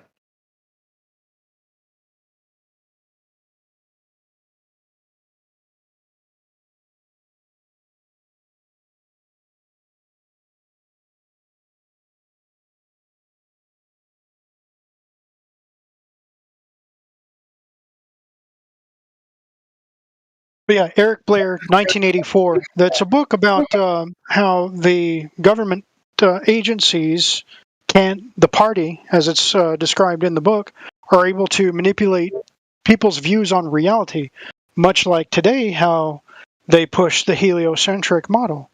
Of course, the world is a globe, and you're stupid if you don't go along with that. It's the same kind of mind tricks described in the book 1984. It's a psychological operation. Yeah. He said here, September 28, 2021, he will be making the next movie, The Farm of Animals. Animal Farm, yeah. That was another famous work by Eric Blair, which is it shows you the dangers of communism and how there's whenever communism takes over, you get a body count, and it's not good. Think about the 20th century for a minute, and you can understand that governments killed more people than any disease or any other cause of death. Governments are very dangerous fire. You know what? I saw a woman on YouTube. She has also a bracelet on the foot. A black ankle bracelet. Yes. What's this? He said, I was a bad girl. I deserve it. And I cannot leave home? Oh, or what? Why do you get that? Ankle bracelet is it's a punishment device, and it's given to people that so either they send you to prison or they say that you cannot leave your house. And in order to make sure that you do not leave your house, they attach a bracelet to your ankle so that they can track you, so that if you do leave your house, the police and the enforcers know immediately and can come arrest you and put you in prison. That's what an ankle bracelet is. So why, it's to track your movements. Yes, understand. But must you do something very wrong? Thief or something like that? I don't know specifically what kind of crime. It's ordinary people like me. If I commit a crime, I go to prison. There's no other sentence. But if I'm wealthy and if I own a politician, or if I can afford expensive lawyers or bribe the judge or something like that, then I can get a lesser sentence and be given an ankle bracelet. So I get a punishment, but it's not as severe. So at least I get to stay home rather than being in a jail or a prison. So in US, if you do anything wrong, you go immediately to the prison. If I do, yeah. But if I were wealthy, no, I would either be exonerated from the, not be punished at all, or a lesser punishment like the ankle bracelet. And it's this. They have the ankle bracelets in Canada as well. It's not just the United States. I don't know about Australia, New Zealand, or England. I'm pretty sure they would have those same types of punishments. Okay. But I see very much people go to the prison. It's like going to a mall. They put it inside there very easily. Oh yeah, it's not hard to get thrown in prison. There's so many laws on the books in the United States, for example. It is impossible to obey them all. You can't. No human can. There are too many laws, so they can pick any one of those and say, all right, well, you're going to jail now.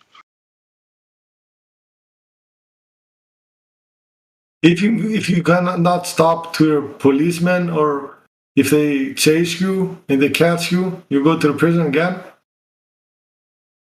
That's right, yeah. Yes. Once the police decide that you're going to be arrested, there's nothing you can do. Except if you have money to get a lawyer. Yes.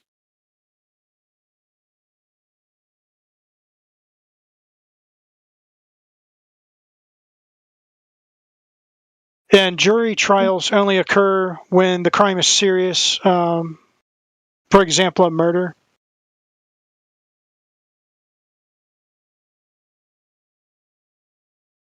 Yes. Okay, But it's getting the courts in the United States are growing more and more corrupt.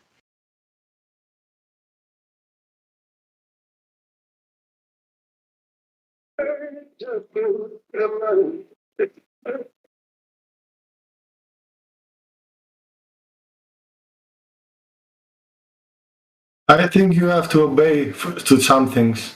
If you do whatever you want, you will get smashed to the prison. Oh yeah. There used to be a show on the local news when I lived in Florida that the theme of the show was there should be a law. And they would have the viewers of the show write in and saying, "Oh, we need to make a law saying you can't do this or you can't do that." They would, come up with something as if we didn't have enough laws on the books already.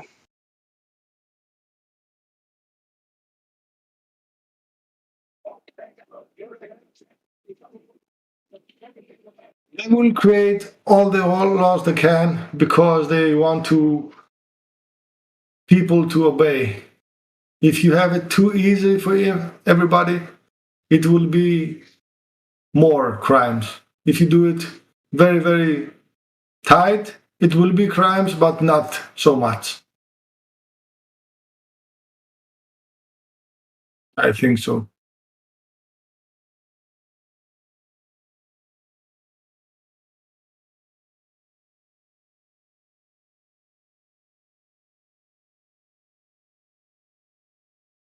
Well, you have to understand about the criminal mind, actual criminals, they don't follow laws. So you can write all the laws you want, and it's not going to make much of a difference.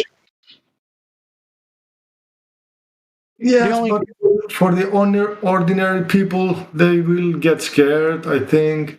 They will think it again. And even if they go to throw to the prison for 1 month, 2 months, maybe it's good for them because they will not do mostly bad things. They will learn a lesson.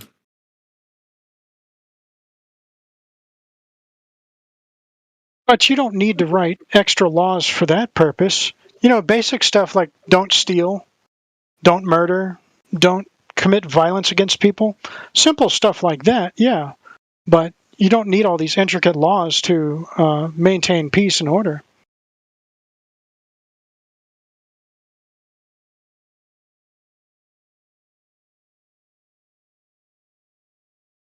I understand. And usually, if you get a violent person that likes to steal and likes to hurt people, if you send a person like that to prison, they're going to learn from other criminals, and when they get out, they're going to be stronger criminals, and the crimes that they commit are going to become worse. Yes.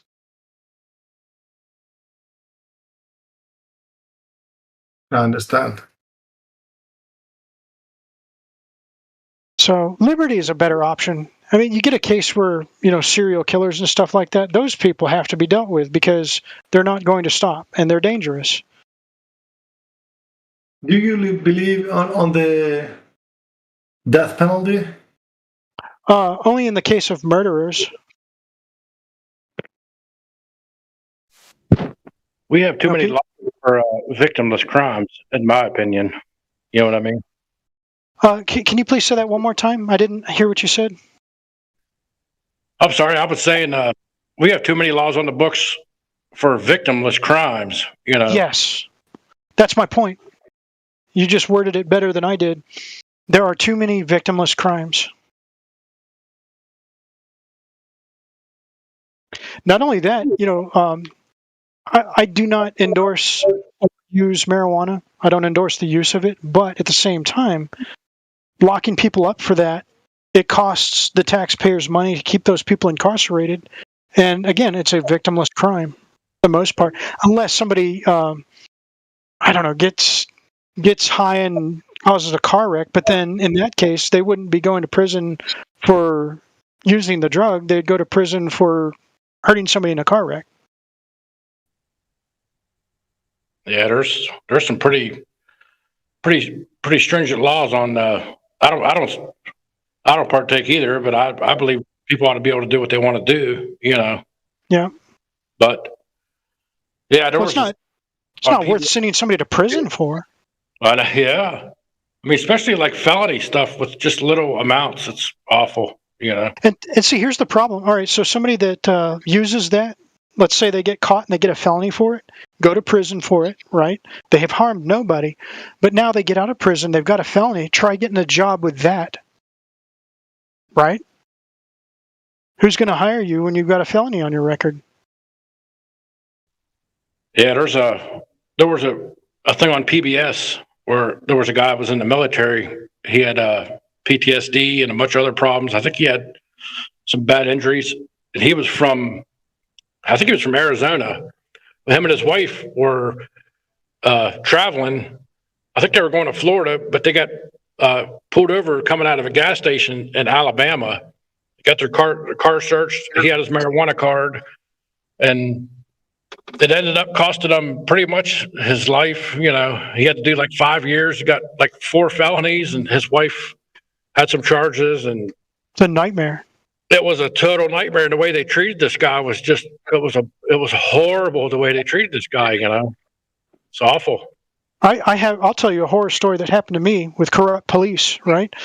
Now, full disclosure, I am absolutely allergic to marijuana and marijuana smoke. If I'm exposed to that, I have an instant paralyzing migraine headache and I start vomiting. I can't be around it. I can't smoke it. I can't partake in it. So I was at my friend's house as a teenager. I was probably 17 or 18 years old. And we were just sitting out on the driveway, socializing. We were using tobacco. I think I was 18, which was totally legal for me to do. And 2 police officers rolled up in their squad car, and they proceeded to search my friend's car, which was parked on the road. And he pulled out what looked like a marijuana joint, and he basically forced us to confess to using marijuana, even though I can't use it. He said, "You use it, don't you?" And I said, "No, I don't. I can't." He said, "No, you don't want me to take you in, do you?" Jeez. All right, fine. I'll say whatever you want. Well, it turns out that this police officer was later busted for running a cocaine sales ring in the area. So the police officer was actually a cocaine dealer, and he was running an operation. He was probably looking for people to distribute his drugs. Wow. It's a fearful thing when the law enforcement are involved in crime, which does happen. What did he say to you? What did he say to you? He forced me to confess to using marijuana, which I did not, and I can't use it. Did you? Yeah, of course. I didn't want to get thrown in jail. I mean, he's got a gun. I don't. You know, what am I going to do? Did you get you arrested? No, I was not arrested. He just harassed us, and I didn't even think that joint he produced came from the car. I think it was a plant. I think he planted it. He was a corrupt cop. Yeah, I've heard the local cops doing that before. It's a nightmare. Wow, that would be a nightmare. Because what do you do? You know, if I had been arrested and I had to go before a judge, who's the judge going to believe? He's going to believe the police officer. Yeah, exactly. Wow, terrible. That's awful. It's an awful situation. I don't know how they ended up busting the guy, but yeah, I saw a news article where he was straight up dealing large amounts of cocaine in the area. He was running an operation. Sure enough. Shocking. I mean, that might be a situation where you could possibly like maybe go to the state police, or you know, maybe if it was a city cop, maybe like go to the county cops and say, hey, I mean, they might believe you, but if they're in on it, you might just disappear. You know. Yeah, you don't want to hit the whole beehive. You know, you don't know how far the corruption goes. Yeah, but somehow somebody got in there and was able to rectify at least that operation. But that's not to speak of other operations that are going on that were not rectified. Yeah, it goes clear down to the little villages, even. You know, I mean, yeah, mayors and county commissioner. They just busted a county. He was a former county commissioner here where I live. He was he basically stole $500,000 off an old lady that he was being a power of attorney for 20 some years. I guess the FBI had been. Jim, is there any way that you can speak more into your mic? Because it's a little faint. It's difficult to hear you.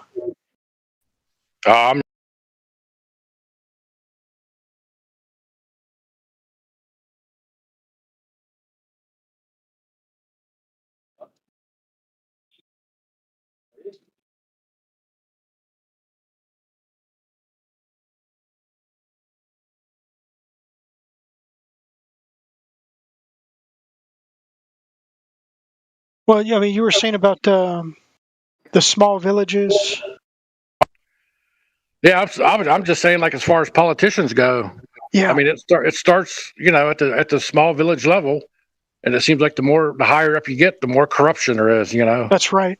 Our mayor here, he got busted for, basically stealing money off the village, 20-some thousand. He was having people work on his house during company time, and but it's just like where does it end? I mean, and you think, well, if this guy's doing that, what's the state senators doing? What's the governor's doing? Is there any honest politicians left? I seriously doubt it. Yeah, we're in a sad state. It's frustrating when you start thinking about it, Yeah, it sure is.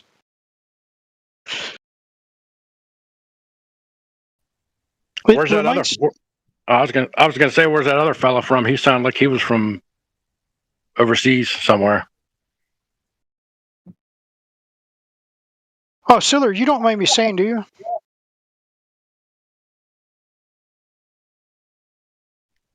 Is that his name? What? He's asking where you're from. I didn't want to say without your permission. I'm Greek. I'm Greek. Oh, okay. They're on the other side, or on the other side of the lake, I guess. Yeah. See, we're so conditioned to say on the other side of the globe. It's crazy. It's hard to correct those things we're used to saying. I know. But was there another Greek here?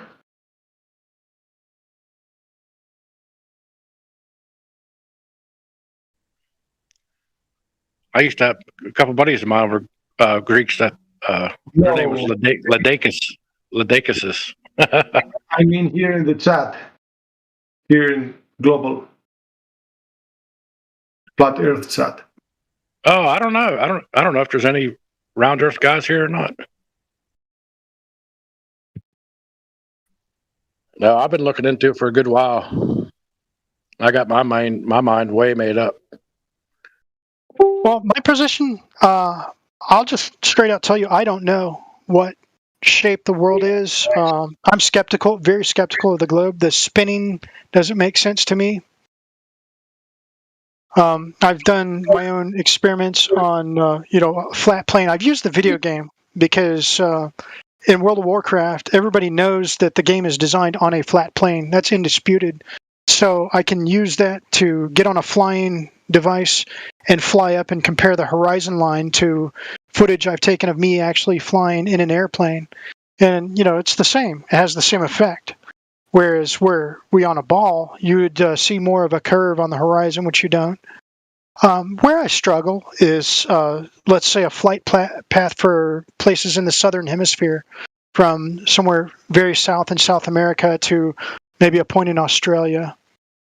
And it could be because that the flat Earth maps are not accurate. They need some refinement.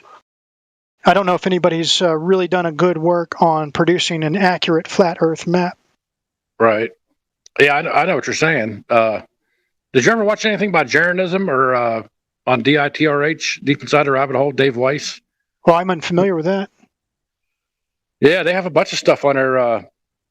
That guy's name's Jaron. He actually did a video on it there not too long ago about southern flights where, I mean, this is all conjecture, of course, but he was saying that that there's only certain flights that they'll do, from point south, straight across. Most of them go up and will go up and across the equator and back down. A lot of them, the majority percentage of them. But and if you look at those on a flat Earth, it just makes a straight line. But yeah, that's some of the ones that got me. But yeah, see, I need to see more stuff like that. That would help me a lot. Jaron talked a lot about there's I guess there's trade winds down there that he says that they have special planes, which I know it sounds kind of crazy, but they'll get up in those trade winds and they'll fudge the mileage and the speed, which, you know, it is what it is. But for me, the big thing was there was just so much anti-flat Earth stuff. It's just crazy, you know. And that's a good point, because one of the big thing for me is, I do not trust NASA. I do not trust the conventional educational system, because I know that they are bought and paid for by very corrupt men. For example, in the United States, the Rockefellers funded a lot of the education system and set up the curriculum that is nationwide. And even in other parts of the world, they've dipped their fingers into their educational systems. And those people don't want us to know the truth. So they're not worthy of my trust. So I don't trust those institutions. The talking heads on TV, I do not trust them. I don't believe a lot of the stuff NASA puts out. Yeah, there's so much stuff that NASA. One of the things I've seen you see the wires, you see the moths, you seen there was the mouse, and they were talking about that the other night on here. It was what was it? It looked like a little mouse, but it was some kind of a little rodent that runs around in Greenland, I think, or on Davis Island or wherever they're supposed to be at. That's weird. Yeah, I don't know how a lot of these other guys, what their opinion is of Jeranism. You'll find them on YouTube or on Rockfin. But man, he's a smart cat, I think, and he'll open your eyes up. And he's more of a, he's more measured as far as his videos and stuff go. He's not real. Some people are, they're more emotional about it, but he's pretty measured with things, Yeah, because when you start getting too emotional about stuff, you lose credibility. Yeah, and then there's the religious side to it too, which, I think there's a little bit of stock in that. Genesis is one of the things that I believe the Bible is proof, but Genesis is in the book of Enoch. I think that is legitimate scripture, but has been cut out of the Bibles. Oh yeah, I think the Bibles have been just shredded. It's hard to tell what's what, really. I think they've left a lot of stuff out. Yeah. I mean, there's so much there to try to learn, but yeah, like you said, why would they leave that out in the Book of Giants? I think there was several different books I think they left out. And some of the books were just randomly cut out of the scriptures. Second Esdras was cut out, which is that's a fascinating book. I think it was either written by Ezra or Nehemiah. I'm not certain which, but it's got fascinating details about the afterlife. And so the Maccabees are a series of books which were cut out of the scriptures for no good reason. Yeah, I mean, you always hear about the Scofield Study Bible. Oh, yeah, that's a scam. I mean, my grandpa, my mom was showing me the other day that my grandfather had one. I tried to tell her, I said, this has been written by bankers. Oh, yeah, big time. All those guys were bankers and probably Freemasons. Yeah. She's like, look at the name on the inside. She said, that's your grandpa. My grandfather, he was real religious. My family was Masonic as well. I'm the first one who has not been. I've never joined it. Never will. Breaking the curse. Yeah, I always heard that. I don't know what level you have to get to, but it might just be something made up. But I always heard that to get past a certain level, you had to spit on the Bible. Did you ever hear that? I've heard a bunch of things, and I think they've got different rituals in different areas. Predominantly Christian areas. I don't think they employ some of the things like that. For example, my father was 32nd degree Mason. I seriously doubt he would do something like that. But And he mentioned there were these high-level Masons that came from Great Britain one time to observe whatever ritual they were doing, and they were very upset for some reason, but they didn't say why. So my guess is that they were expecting, something awful to happen that they didn't actually do. Wow. I can only guess about that, speculate, but it's not something I want to tie myself to because I just don't believe that way. Yeshua teaches that not to swear oaths, let your yeas be yeas and your nays be nays. So to even join that organization, you have to swear an oath. So that's a violation coming out the gates. And then all the strange stuff that goes into it, it's just not for me. I'm not going to join it. Yeah, I kind of even feel bad because I didn't really know about the oath thing until much later. And I joined the Elks for a little while, and that was one of the things that you have to do is, but the Elks is just sort of one of those, it's just a drinking club basically. But probably back in the day, it had a little power. But and I thought about that, the thing about the oaths. I was like, wow, so that's something that we actually kind of did seriously, Oh yeah. Yeah. Might have to kind of watch my P's and Q's now. No, but seriously, I understand what you mean though. But they take that pretty serious though. I mean, it's not like I've seen some people go around, with the jewelry on and the special license plates and stuff. That's a little more serious than the Eagles or the Elks, Yeah. Yeah, I think a Mason carries a little bit more weight than, your local VFW. Most of the average, your average everyday Mason, they're not involved in anything corrupt or evil. They're just ordinary people, and they're used because you have to pay dues to be a member. There's a certain amount of money that you have to pay to the organization, and so that goes and funds the people at the very top of the pyramid are the evil people, and the people at the lower levels have no idea that any of the bad things are really going on. Yeah, and I think probably a lot of the people at the lower levels, they probably do a lot of good. Like there's stuff about the Shriners and nice people. Like that. Yeah. Yeah.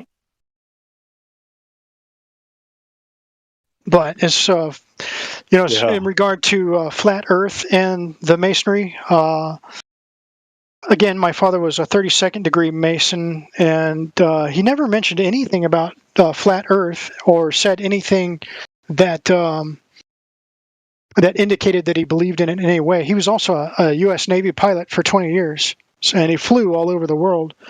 And nothing my father ever said indicated that he believed that the world was flat.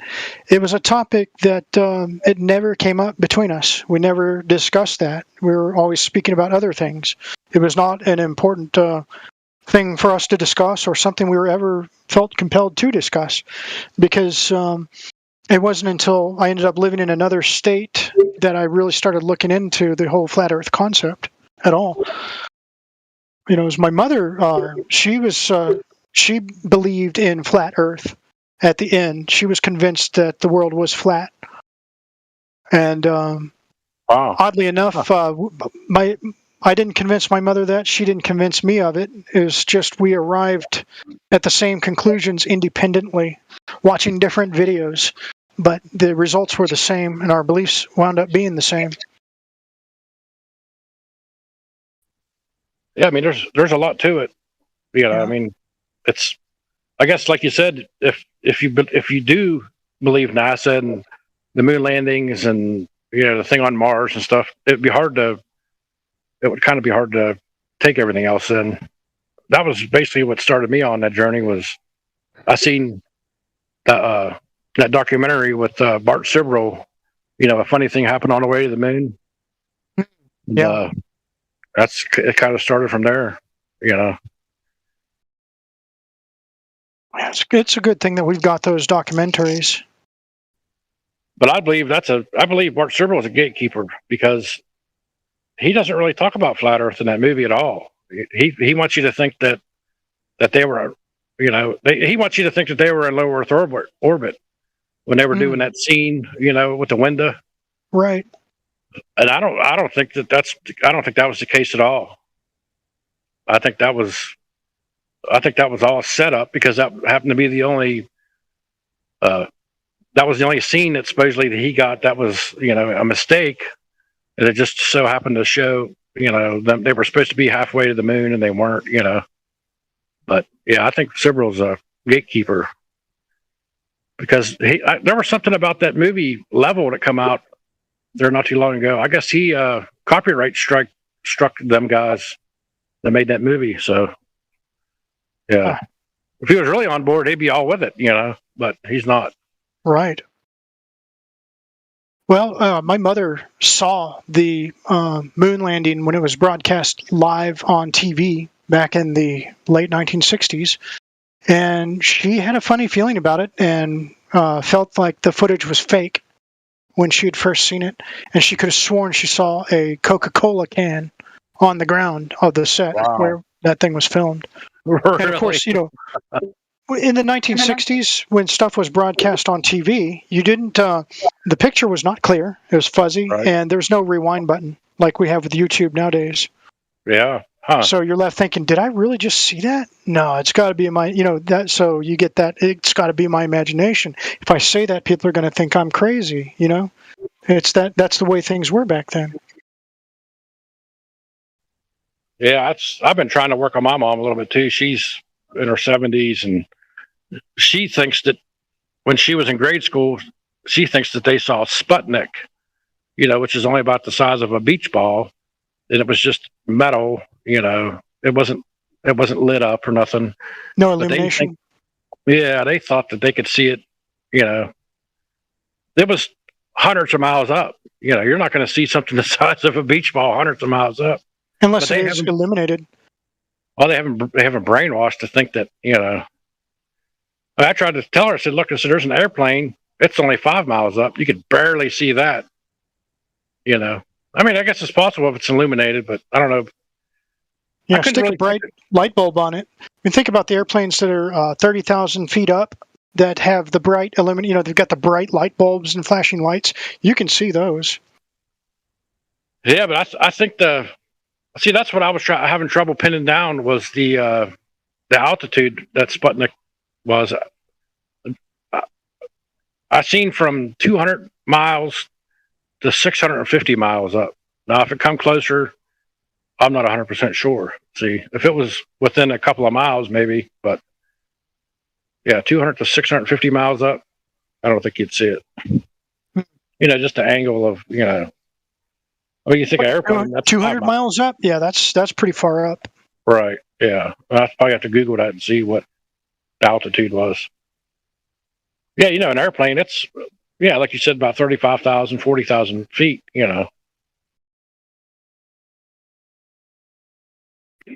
That airplane's pretty big. Mine's still coming through. My headset wire got tangled. Yeah, you're sounding good. I'm outside here. Okay. I'm trying to work here and talk at the same time. Usually I don't get to talk on here too much. Usually it's kind of jammed up, but for some reason, last couple. Yeah. A lull. Yeah, every once in a while.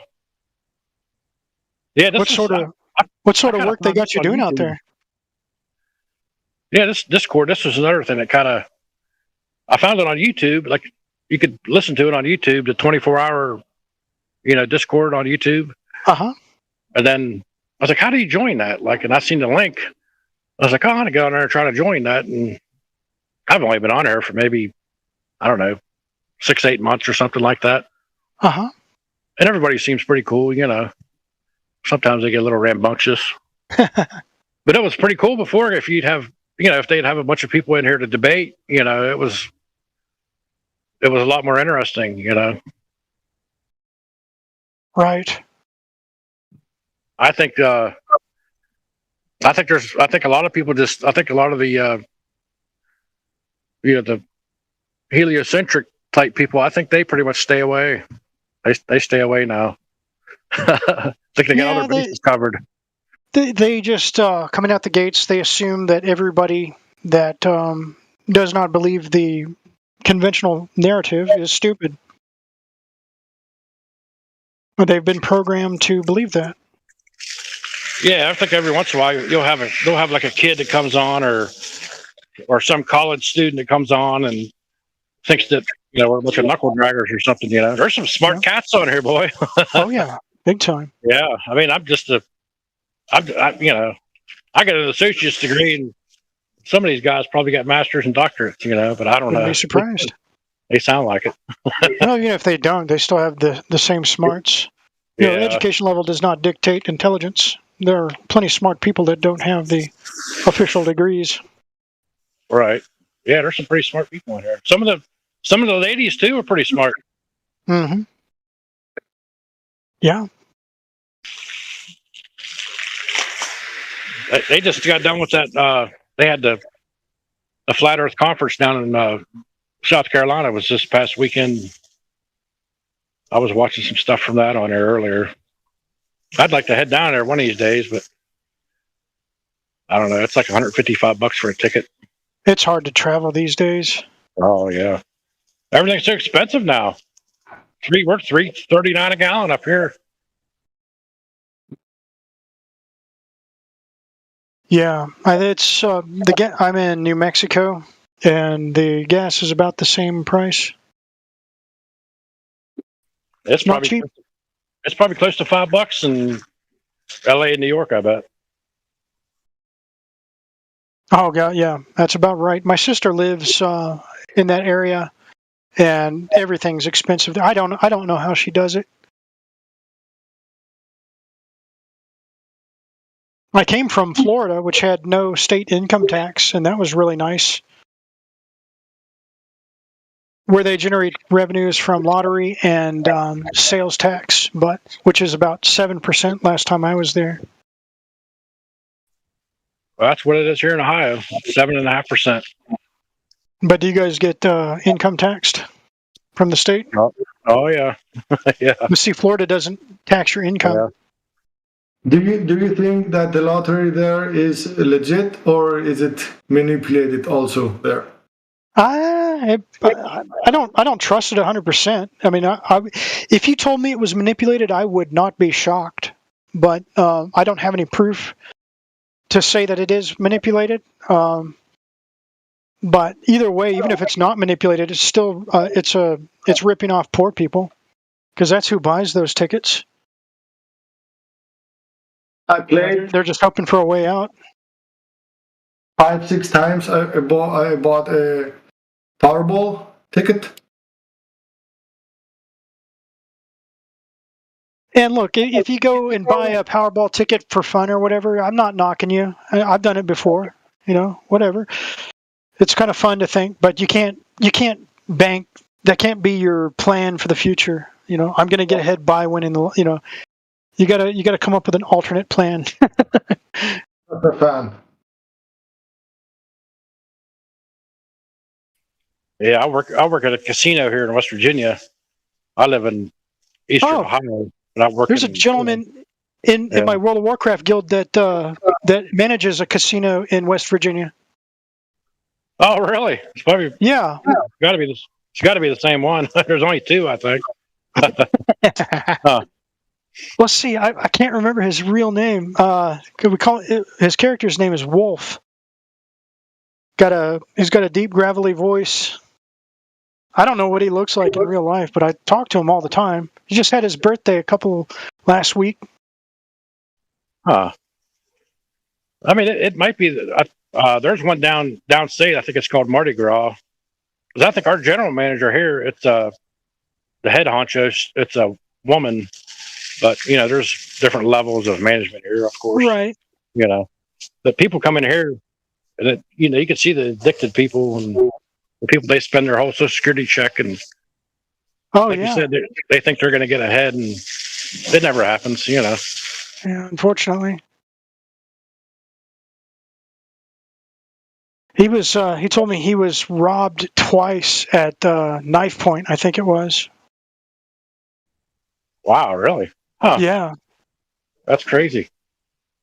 Yeah. They said that there's a big epidemic of crystal meth use there.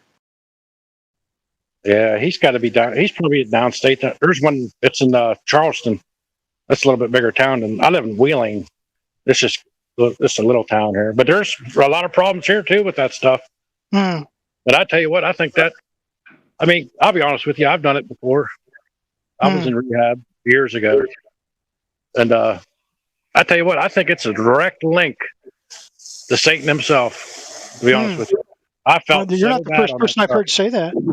I felt so bad. And it felt like there was after about 5, 6, 7 days up and doing it, I honestly felt like I got so paranoid, and I honestly felt like there was another being with me. And it probably was. And it was speaking to me, telling me this is going to be the rest of my life, and I was going to die that way. And I was like, God. I needed to sleep and eat so bad, and I finally broke the spell. I think, it was horrible. It's horrible. Well, thank God the spell was broken, because most people can't escape from that. What happened was I had found some. I found a good bit of it, and I decided to try it. And yeah, it was bad. It was a bad idea. So you tried it and you found it to be pleasant, and then just kept consuming it.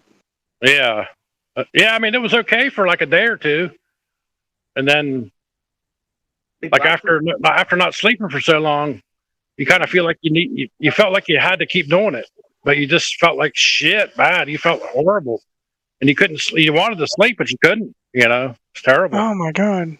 Yeah, it was a nightmare. I actually heard that there's something else, that it's actually not methamphetamines anymore, that they're sending up something different from Mexico now, that it comes up liquid and they dry it out somehow. Somebody else probably knows more about it than I do, but they call it super meth now. Wow.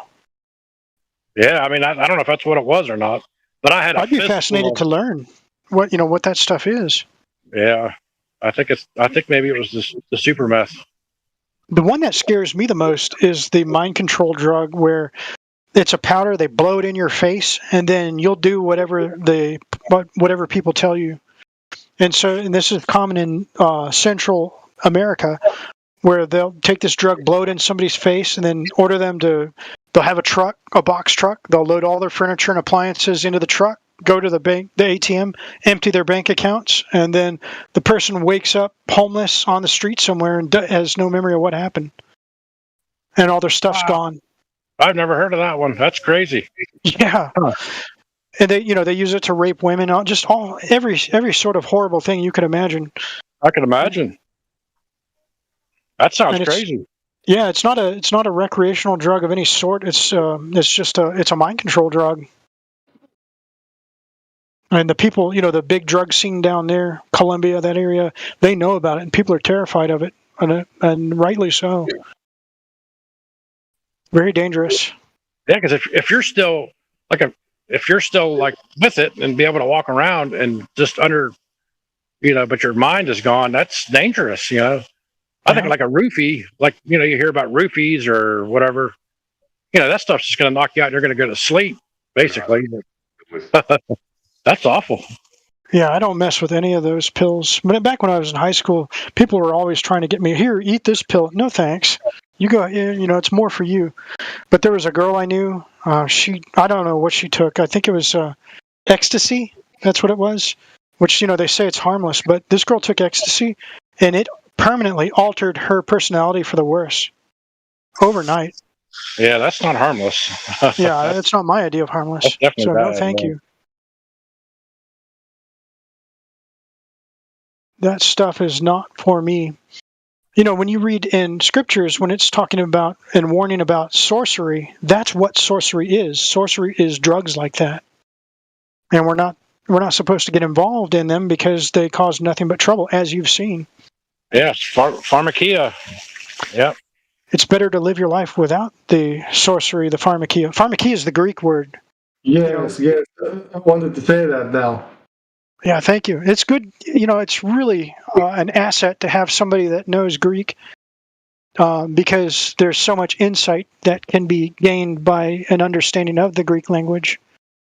Because if you understand that these dangerous drugs are pharmakia, and then we can get an expansion of what pharmakia is from a Greek perspective, then we can all gain a greater understanding overall. Can you, if you don't mind, Siller, could you expand on what pharmakia is specifically? Pharmakia is the drugstores. The drugstore is pharmakio. Pharmakia is the drugstores, the many drugstore.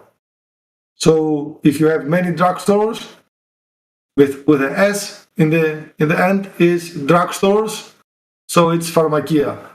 They sell pills and something like that, doctor things. But if you change the tone and you say pharmakia in the middle, if you place the tone, it's a fatal drug. A lethal drug. Lethal drug. Yes, it's like you can say it also if it's too hot. Yes, like that. Yes, poison. But you can say it also if it's too hot. If the food is too hot, you say it pharmakia in. Oh. If you say yes, or pharmakero. Pharmakero is very hot. You can say it also for hot things. Pharmakero, it's hot. Ghost pepper pharmakio. Go what? Ghost pepper pharmakio. No, it's pepper is piperia. Piperia in a pharmakeri is pharmakia. Pharmakeri. Understand? Yes, I do. My tongue is having a hard time making the sound. Unpracticed. It's more with the tongue and gumutu kuru like this. Gumutu kuru. Yes, it's like this. The Greek, the English is more elegant. More the R is not so intense. Or if you say or, the R is not pronounced so loud. But in Greek is ro or nero. Nero, water. Nero. Understand? Oh, nero is water in Greek? Yes. I didn't know that. Nero. Δώσ' μου λίγο νερό να πιω. Give me a little bit water to drink.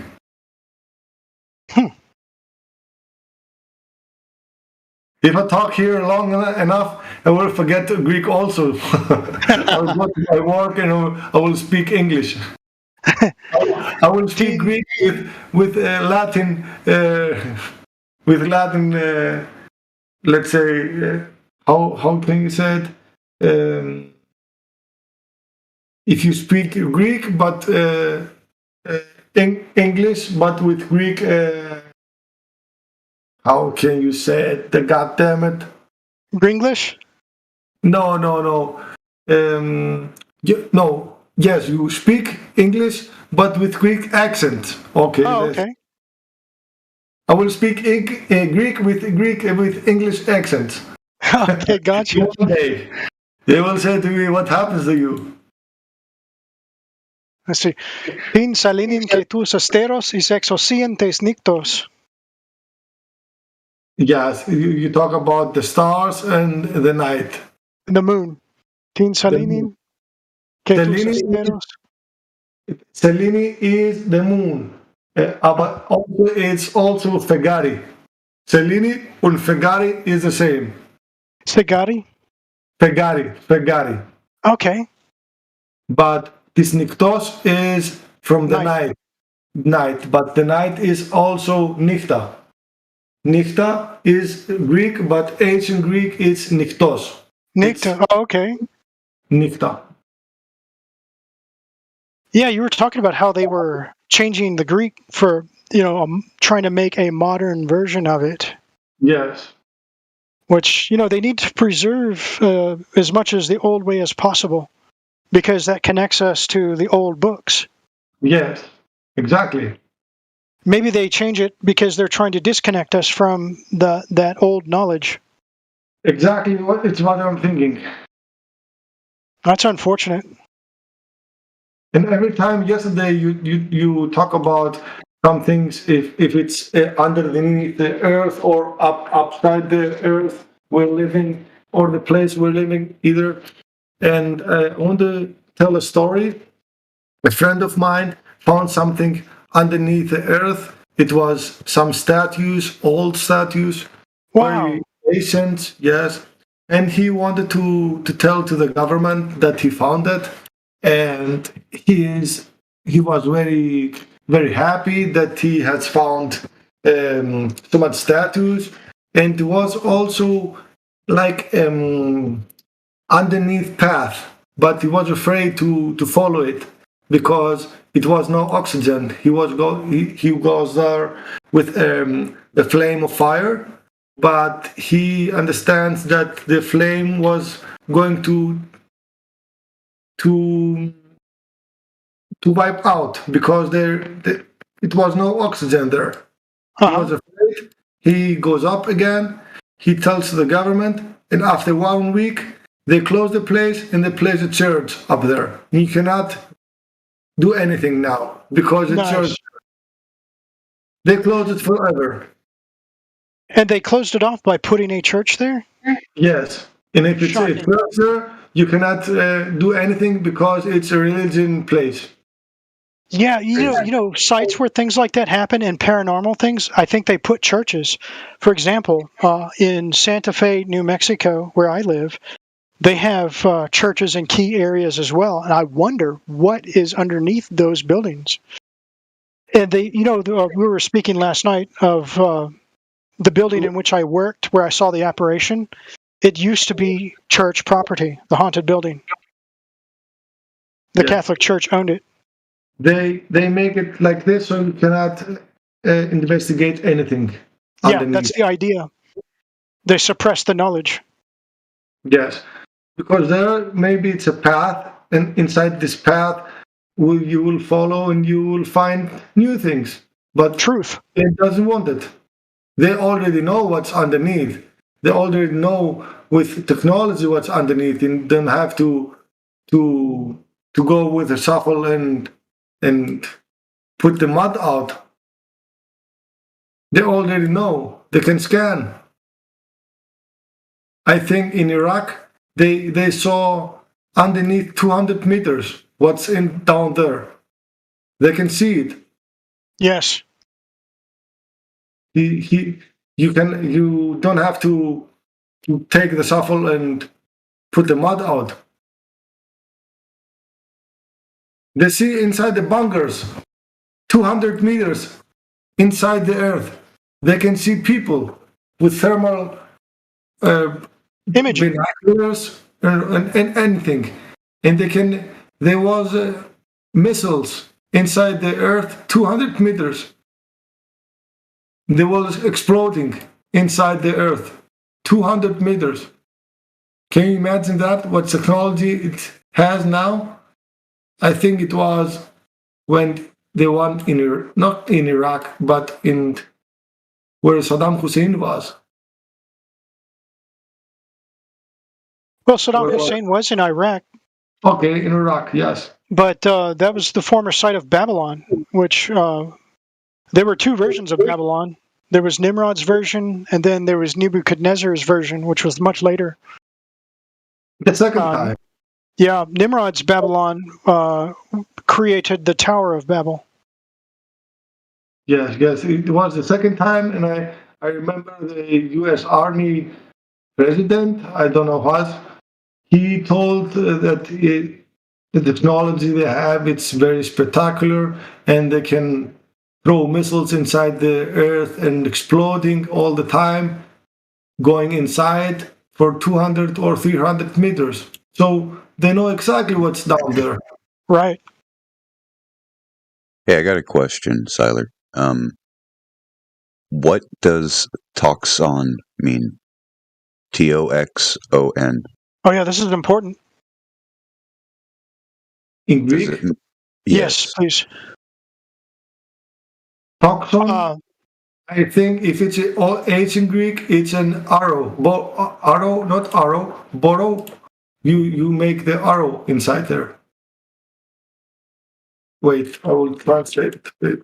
Actually, see, Josh, maybe I could show him something in context.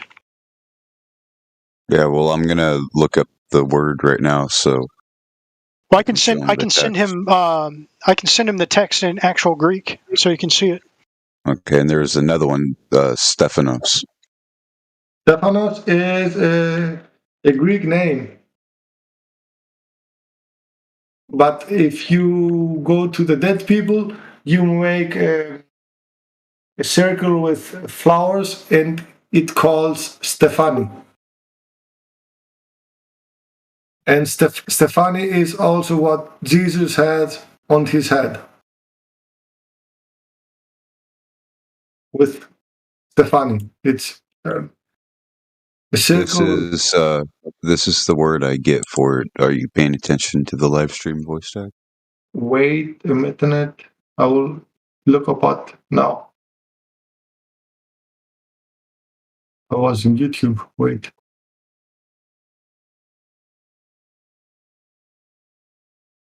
Okay. Must go down. Toxon, yes. Toxon is, I think it's called Boro. Wait. I understand what you mean. Wait. Yeah, because according to this one, it says from the base of Tikto. Bow. It's a bow. It's like an archer's bow to shoot arrows, right? Yes, arrow, yes. This is what I mean. Does it mean at all a fabric or a banner? Banner? No, I don't think so. You couldn't use that to describe a mask, could you? No. It's a bow. Okay. But you can have it also a rainbow. Understand? A rainbow is uraniotoxon. Sky bow. Uraniotoxon. Sky bow. But you have to remove the N on the end. Toxo. Uraniotoxon. Okay.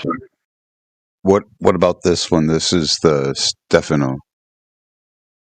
Stephanos is, yes, it's a Greek name. Does it have anything to do with Stepho, Titwiner wreath? Wreath, yes, it's wreath also. Flowers, yes. Because the definition that I have for it says from the apparent primary Stephano Titwiner wreath, a chaplet as a badge of royalty, a prize in the public games, or a symbol of honor generally, but more conspicuous and elaborate than the simple fillet, right? And the fillet, because it says alliterative or figurative crown, but it says the fillet from diadema, which is crown. Yes, I see it. Yes, I see it also in Google Translate by now, but it Corona also Stephani, Corona and Stephani is the same. Yeah. It's the similar word. It's if you have a coin with a crown, you say it Corona. Yeah, but it picked in the interlinear portion of the text, it picked the correlation to the chaplet for the meaning of it, as opposed to the other two meanings. So it's almost like a chaplet, as a badge of royalty or a prize won in the public games or a symbol of honor. Maybe if a simple fillet, right, from this diadema. I understand, but you must understand that if you have to go to the coins, which has also crown upside there. Yeah. So you can say, okay, I want 10 crowns. So it's the price. Yeah. But the thing is that many words, I don't know if it's also in English, but because I know also German, they are similar. Let's say in German, eagle is the eagle is, let's say, eagle is the eagle, I think, in English also. The bird, okay? But it's also the like a mouse with a lot of wait, I will no, wait, I will translate it because I don't know the word. What, a bat? Wait, I will. No, a bat, no. It's a Hedgehog. Hedgehog? Understand what I mean? That's German. I don't know the German language. Hedgehog. Wait. Hedgehog. Hedgehog. Hedgehog. Something like that. Hedgehog.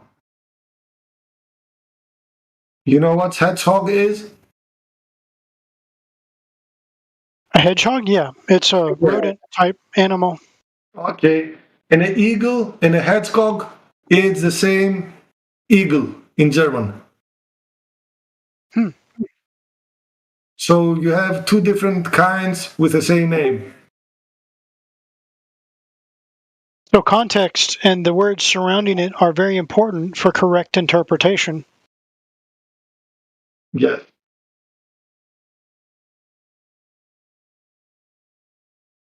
So, Joshua, that's why if you're asking about, if I'm not speaking correctly, if you're asking about taxon, it would be important to show where it is actually written in the passage so that it can be correctly interpreted. Revelation 6:2. All right, actually, let me just bear with me, and I'm going to photograph that. Yeah. So that he can see the whole passage, and then that way we can get a greater understanding. Yes. Oh, I got the Greek APB. Okay, we'll just post that then. But it's all with the interlinear, or not the interlinear, but with the Strong's numbers. It's what we have. What I ought to do is I can handwrite this stuff out without all those numbers, and that might be. Only show me the page, I will understand it. Yeah, just show him the page. He can understand it.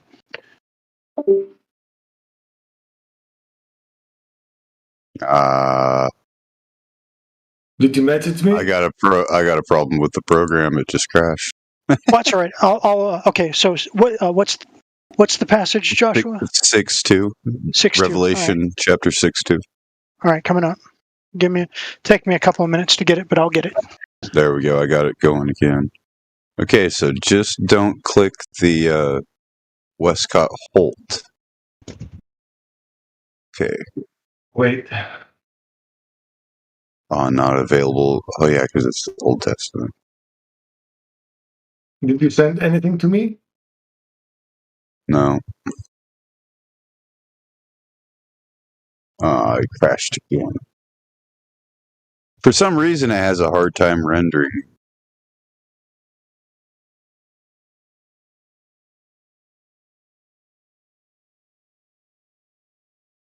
I'm just trying to get to the passage.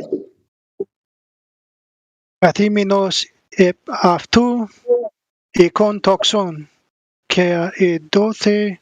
Yeah, I think I found it. So I'm gonna photograph the page and I will send it over. Yes. It's just gonna take me a little bit of time to do it. Okay.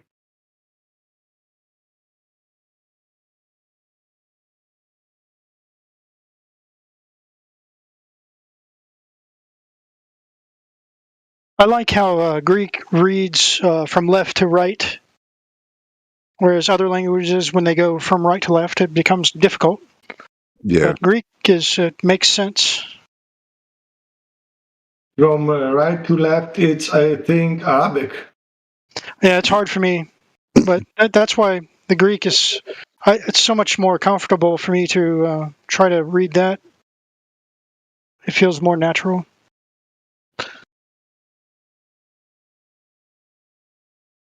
Okay, got the. Now I just have to upload.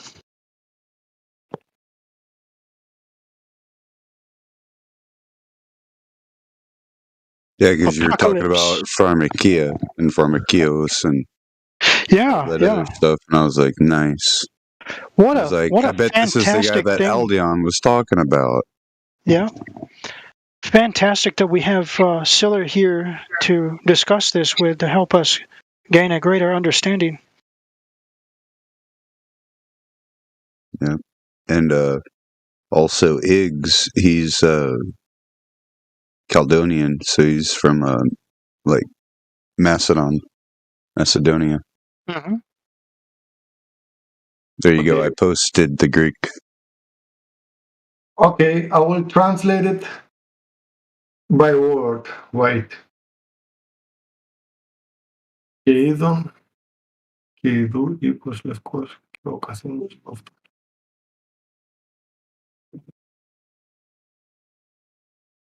So. Okay, the meaning of this is wait.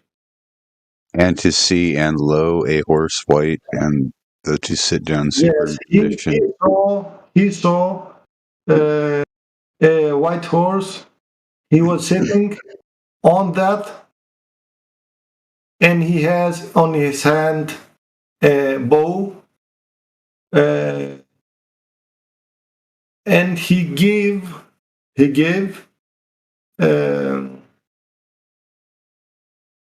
και έδωθη αυτό Στέφανος και εξέλθην εικόν και είναι.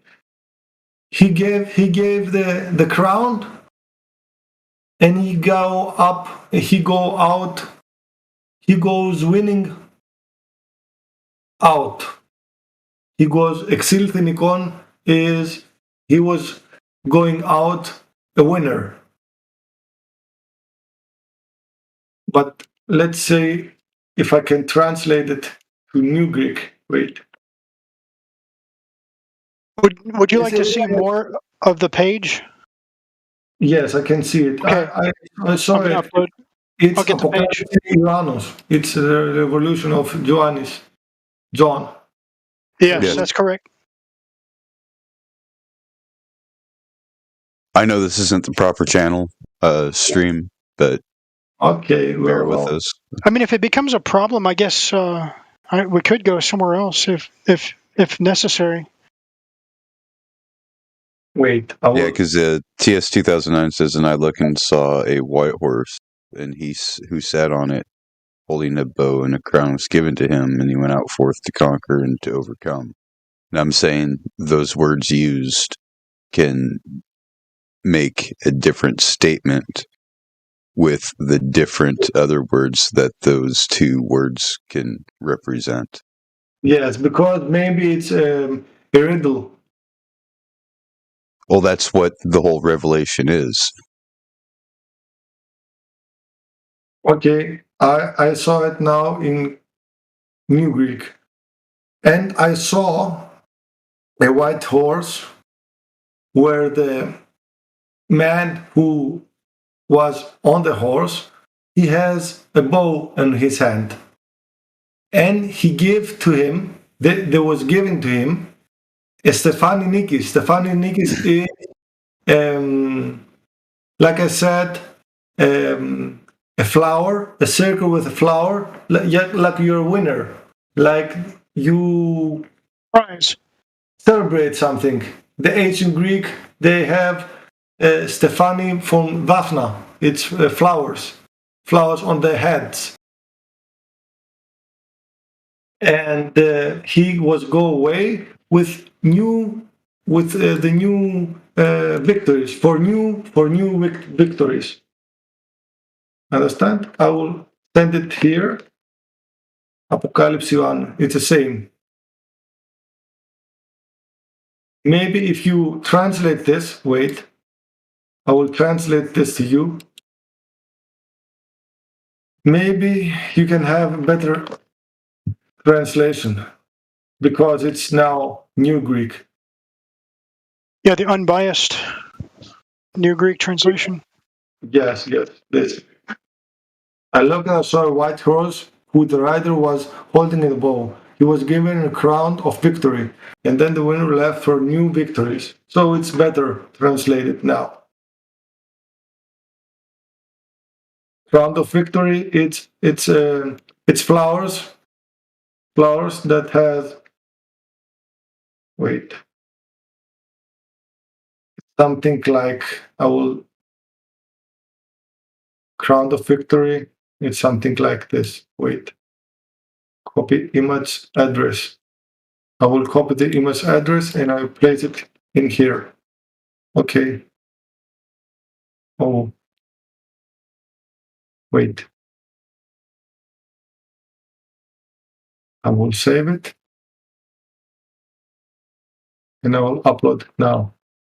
Now that victory comes from Nike. Nike. Yeah. Nikao. Nikao is I win. Aha. But how can I wait? How can I copy image address? I cannot. Copy paste. You don't have the permissions to post images. How can I? Okay. How can I? Wait. Whisper it to Joshua Matthew. You could do it that way. Oh, I will message it to you. Wait. Okay. No, I cannot send it either to you.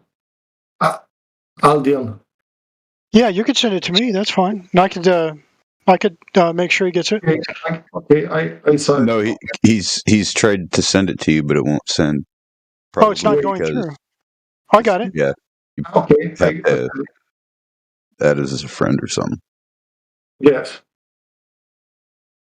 Okay, now I'm working on. Can you see it? Yes. It's olive. Yeah, laurels. It's olive. Like the crown of the emperor. Yes. Yeah, let me just. Olive leaves. Olive leaves. Olive crown. Yeah. Yes, this is what they get if they win. The wreath. Yep. Olympic Games. Yes, exactly. It's not everything about money. It's about honor, mostly, then. Well, see, I know in Italian, Fauci means sickle. Yes, like the Grim Reaper. Well, I don't know about the Grim Reaper, but I was that's thinking what comes he to my might mind. be the White Horseman. Yeah, that's a distinct possibility. You know, that's not something that I laugh at because I think it could be a very real possibility. All right, I'll get this thing posted. I'm just going to have to do it the hard way.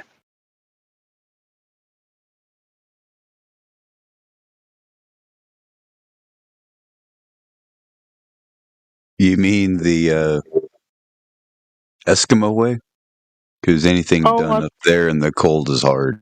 When files and computer, because I used to work in litigation support, and we'd have to process files for cases, and sometimes you get weird file formats that you'd have to fight with, and I learned some tricks to make them comply with what I want.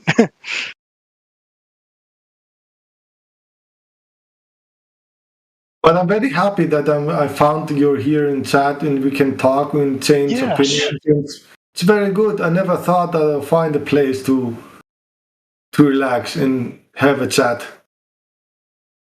You know, usually you have to go to an expensive bar and spend large amounts of money, but to the miracle of technology, we're not bound by those constraints any longer.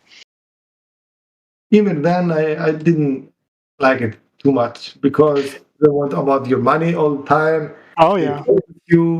Even the girls, okay, it's their job. They must earn their tips. Okay, it's all about business. Here, can I hear when I'm at work the chat? I can participate a little bit after that. Very good. I hope it stays also like this and we have a long friendship all here together. Definitely. I just posted it in the. Oh shoot! Did I post it in the right spot? Let's see. Where did I post this? Yes, you posted it in the right spot. In Excellent. fact, that looks exactly like the borders of the UN flag, doesn't it? Yes, it does. Yeah. Identical. And it's Also, funny how the UN has a flat Earth projection logo as their emblem. Yeah, they're globalists. Funny how all the globalists have a flat Earth emblem. Yeah, they employ flat Earth imagery, but yet they call themselves globalists. It's so that we know what they're the fuck on about, man. Yeah. You know, look at that. They all have it except for what is it? The iCow. Okay. Merci. No, even the iCow has it, but I think that might be. No, it is. Yeah. Laurels. In fact, the Bay Laurel, is it laurels or is it olive?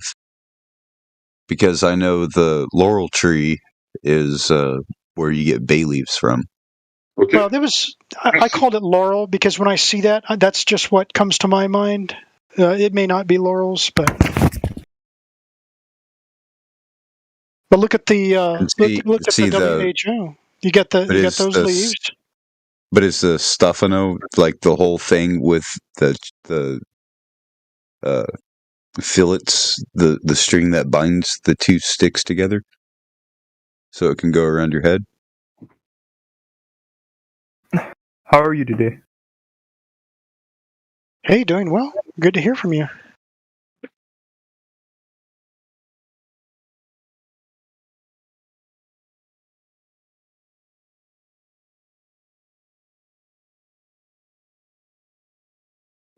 Remember, this is the one that was playing with what he's doing now, standing right up, show me how big he is. You'll lean right back, and you use that tail as a spring, and he'll come forward.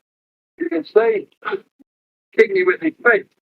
You can see forward, and tell you what, grab with his claws and try and pull me in, kicking you with his feet.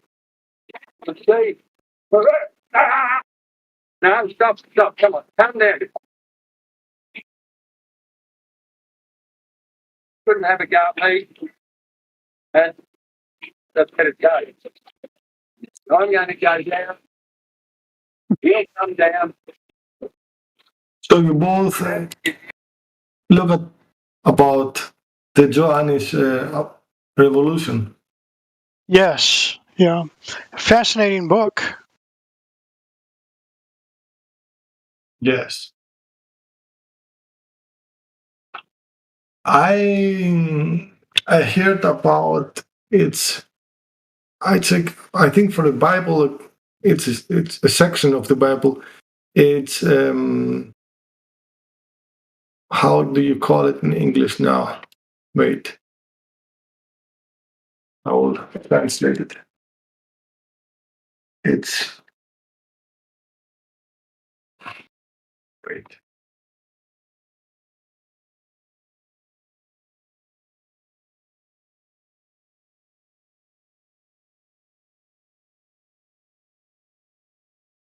The book is called Apocalypse, which is to make known.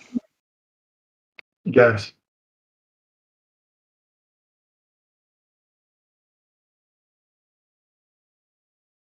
I was listening about it. Damn it.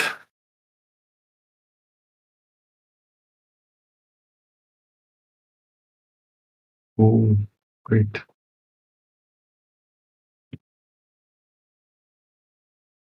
I have it in my head, but I cannot speak it. The words are missing, but I see it in my mind. Did that happen any time to you? to remember something. all the time.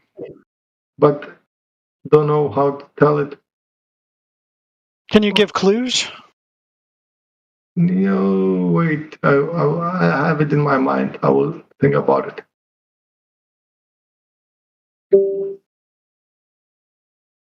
Hmm.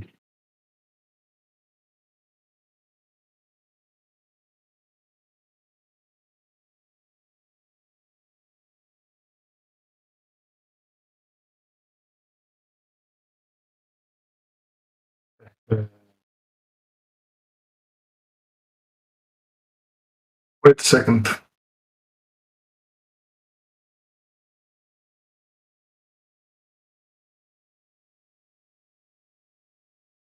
Hmm.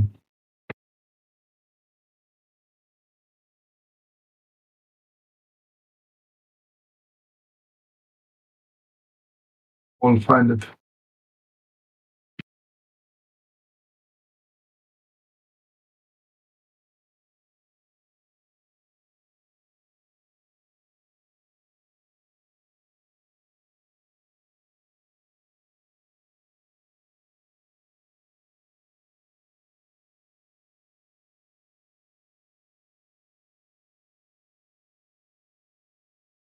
Oh God.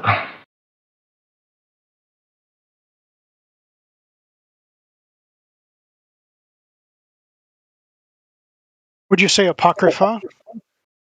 No. It's called like something else, but I cannot find it. I'm looking now to the what meaning apocrypha is. It's the secret books.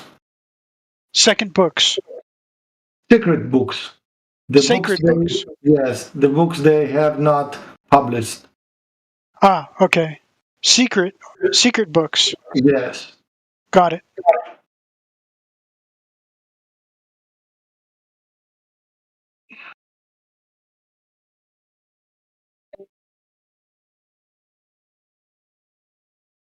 I think I will find it, but it will take me some time. What is the Greek word? For what? Probot? It's proba is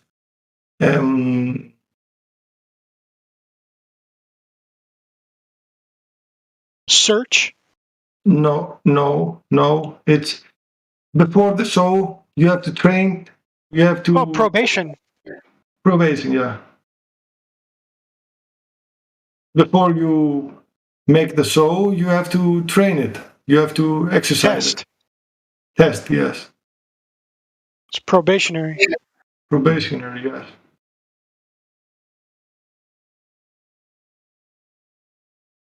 Something that is unproven. No, not like this. But it's training. Let's say we train about we exercise about a show we have to do tonight. Okay, we train it. We exercise it. Practice. Wait, I will translate it. Wait. Oh, look at that! Yeah, Jeppy Jet broke out with some Dacian. Or is it Dacian? I don't know. It's not Dacian. That's amazing. Okay. Let's see. Rehearsal audition. I think it's like audition. Rehearsal. It says here. Rehearsal.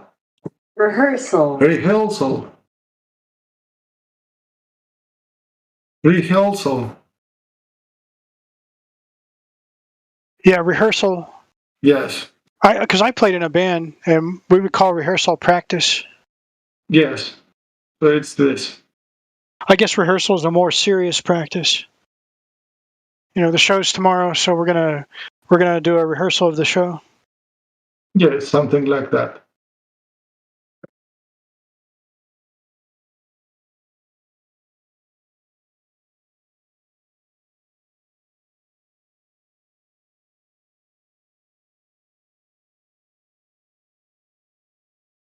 It's very strange. I cannot remember the name, man. I just heard the coyotes in the background, and it was a strange cadence. I've never heard that cadence before. The worst is when you're... Or there's a bunch of Indians on the warpath coming this way. Well, the worst is when you're walking by yourself in the middle of the night and you hear the coyotes not too far off. Oh, they're more. They won't. Yeah, they won't attack you. It's eerie though, and it's They are wolves. Yeah. Yeah, they are. I'm pretty big, so. But I wouldn't push my luck. I wouldn't go out looking for them. Yeah, they're more scared of you than you are of them. I've seen them up close though. I've seen them around.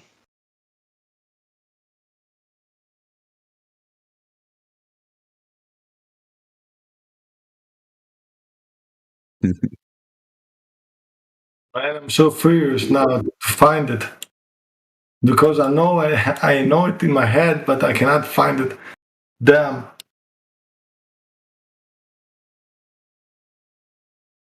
Now going back to the passage with the Toxon, the bow, and the horse, is it definitely a white horse, like the color white, or could it be a sickly green horse? Lefko. Lefko is white. Okay. So there's really no other interpretation of that. It's just it's a white horse. Yes. Got it. Thank you. Yes.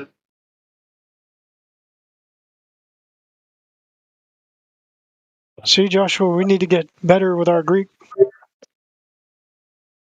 Ton ilion is exousian tes imeres. Ton ilion is the sun. Exousias is the government. The government, the ruler. The ruler. Exousia is the ruler. Idomen. The sun rules. So, ton ilion is exousian tes imeres. Tin salinin ke tus esteras is exousian tes nictos. Yes, you talk about the exousia is the ruler of the night, of the day, and the night. Day is imera, and niktos is nikta. Flat Earth cosmology in Greek. I appreciate your modesty about it, Aldion. But actually, yes, being that it's chlor, that's green. So yes, it is a light green. What happened? Well, what's the word? You even mentioned it, so clearly you had the idea that it's not necessarily a white horse. Lefkon is white. Lefkon. Lefkon. Lefkon. Lefko. Lefkon. Lefkon is white. Okay. You'll have to look again at the correct translation. Yes. I know Greek. Lefko is Lefko and Aspro. Aspro and Lefko is the same. Yeah, this one isn't chloro. It's Lefko. It's white. 6-2. If you write Aspro, is also white. Okay, I will send it here on the main. Aspro is also white. What is aristocrat means? Aristocrat is the people that are in high society. Aristocratis. Oh. Yeah, the rich, the wealthy. Yes. Doesn't it mean bread eater? To eat bread? No. Nothing to do with Aristo and Crates? No. Aristocratis, I think, is Aristo from the best, I think, best. Aristo is, Arista is perfect. Arista. If you go and translate, Arista is the top, the best of it. If you write something and you do it very good, you say, okay, you take with 10, it's Arista, the best. Kratis is I have. Kratao, it's I have in my hand. Kratao is something you hold. So you hold the best. You are the best of the holdings. aristocratis. You have the best things. It's something like that. It's two words, but in one. Yeah, I did read someone, a Romanian academician, and he was doing this meaning of this word, and he was saying that in probably Old Greek language, it meant bread eater. No, nothing. Nothing to do with it. Okay. Thank you. Anyway. Yeah. Siller. I always wanted to ask a Greek about this. Oh yeah. Thank you. Well, now's your chance. Yeah, I did. God for Siller. Oh, okay. I found it about this I was looking for. I don't know if it's in English also. It's from the Holy Bible. It's called Ecclesiastes. Ecclesia is the church, so the church man, something like that. Ecclesiastes. What are you doing up here, Kitty? No, get off the table. Ecclesiastes.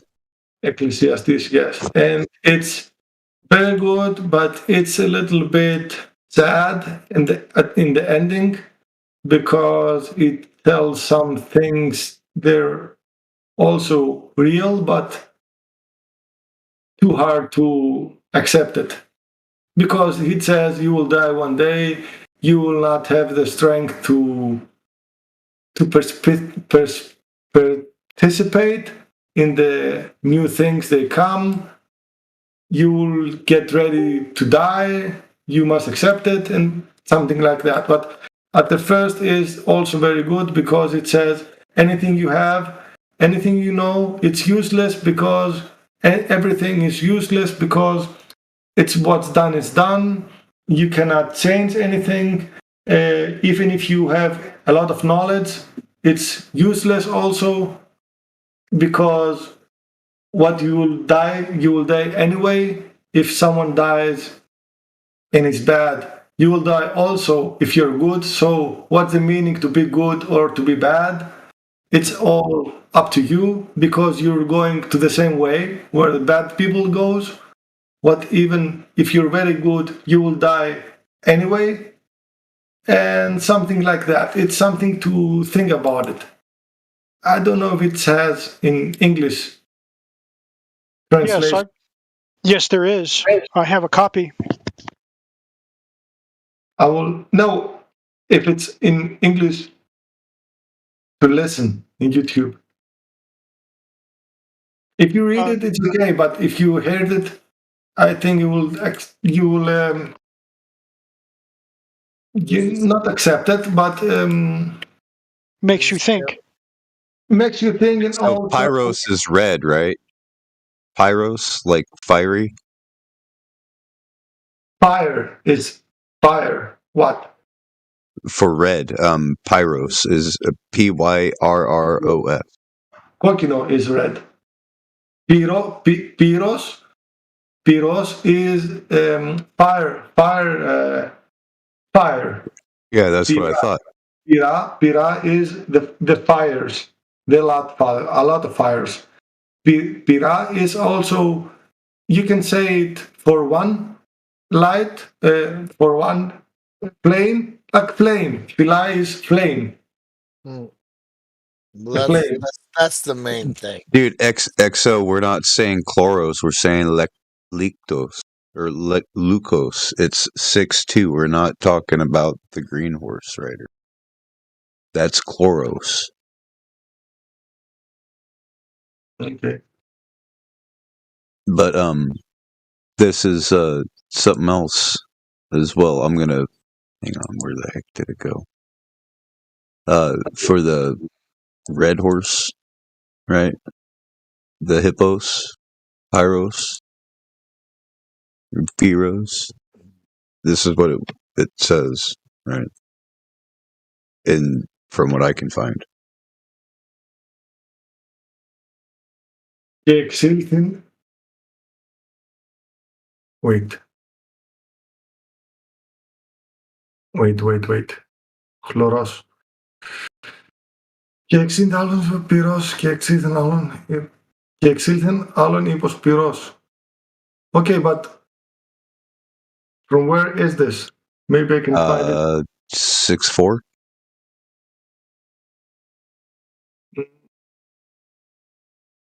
Four horsemen?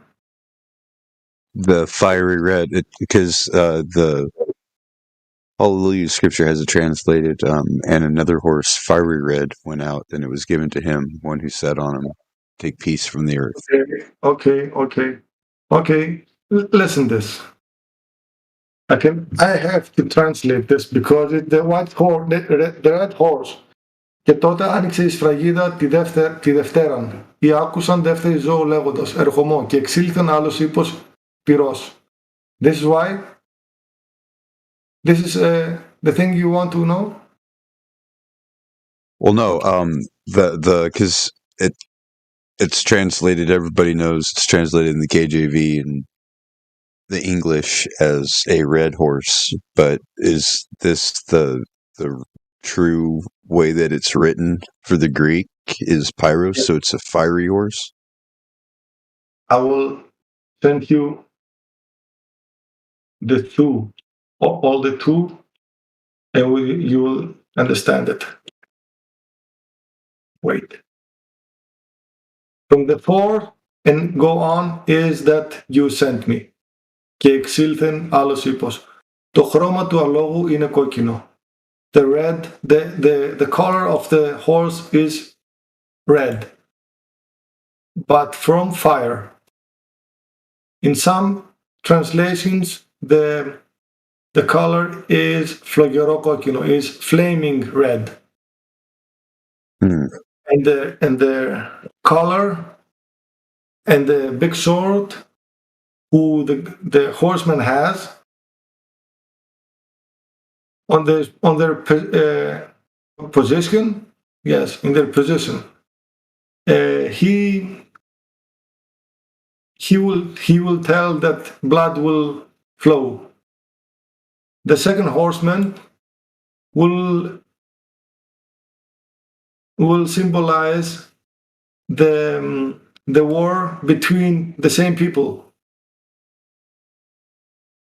with a difference that in the war of conquest, that says the first horseman that it's usually bring something like that. Other says that maybe it has a meaning of the exercise of the Christians, that they will tell them to leave. Understand?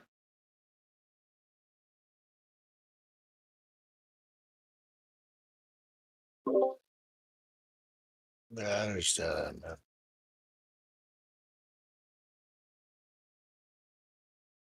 And if you want to see some videos, I think it's very interesting. Yes. I listen to him. He's very, very, very good. It's the hockey puck.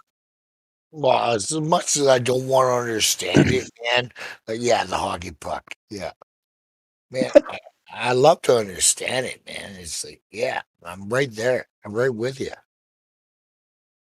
It's understanding. Hey, how you doing?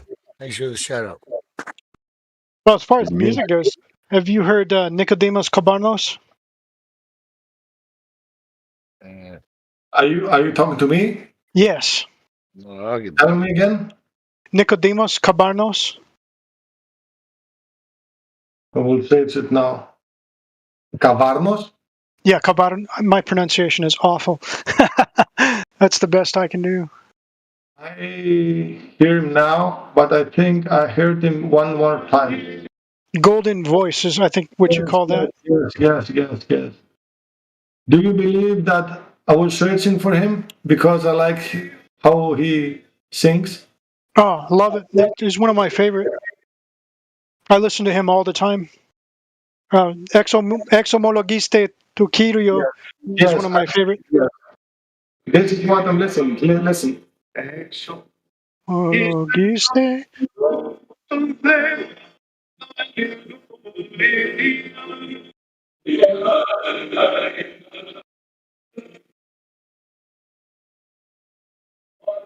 Yes.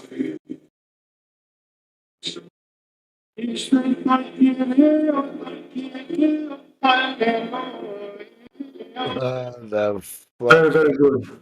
Oh, the first I heard of that was the monk Simono Petra, and then you can't find that on YouTube anymore. But that's how I stumbled upon Nicodemos Cabarnos. You know Petros Gaetanos? What's that? Petros Gaetanos. No, I'm not familiar with that one. He is the most famous Christian singer. I can show you. I can show you on Spotify. Can I send you a link from there to see? Should be able to. You could send me a link to anything. No, let's see if I can find it here to show you. Hey, check it out, man. Real quick. I just posted a picture. You know, the top one is the time zone, well, the both time zones, right? Yeah. But it's kind of jagged, right? You see it, like the top one is kind of jagged, but the one on the bottom, it's not jagged at all, and it makes sense. Man,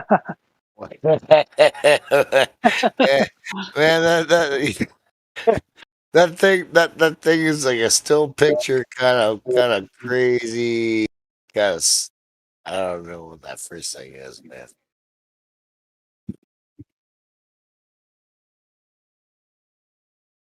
That is a still picture in propaganda. The fuck is that?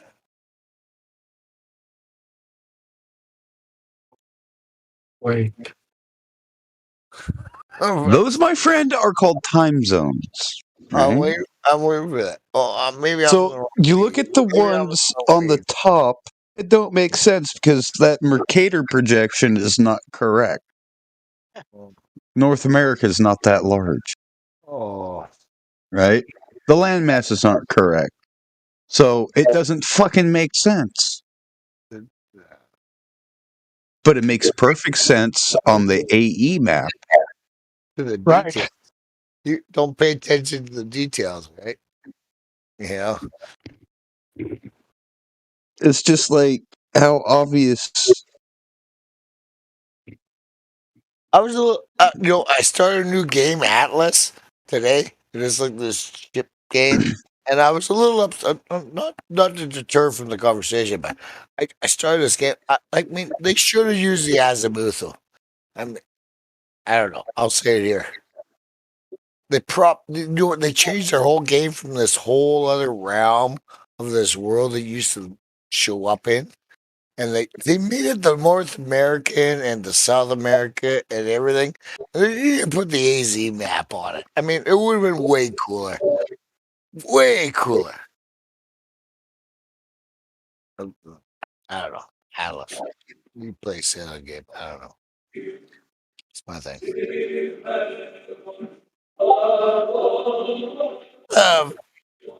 Rick, is that Hot Mike and Siler? Man, that's beautiful. It's like gospel or something. No, it's Nicodemus Cabarnos. Music is phenomenal. Deadly. Oh, it's awesome. And it's enriching. That guy has what you call a golden voice. Oh, amazing. Yeah. Absolutely. I will find him, but wait. Here now. It's like the renaissance of voices.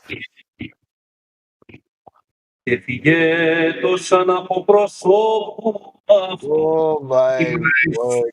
Hey,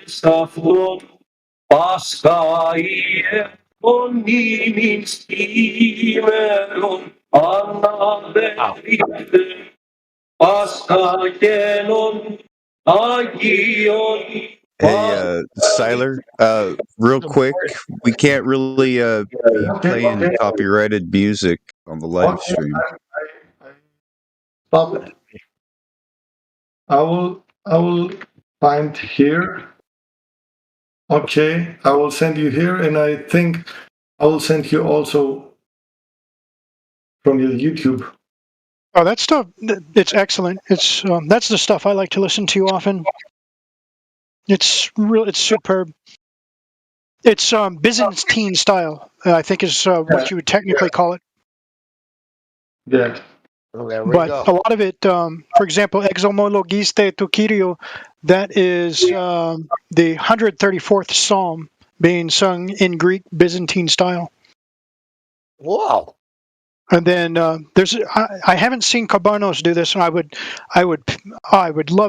Cabarnos to do the 34th Psalm. Elogiso ton Kyrio. Amazing, right? Like, yeah, it's like a gift to the voice. These people. It's beautiful music. I've scoured the internet. The only version of that, the 34th, was some woman singing it, and it just, nothing against women, but the male sound, it just fits that better. So the men singing that in the Greek has a really good sound and resonance to it. It's very empowering and uplifting. I like to think I'm cultured enough to enjoy that.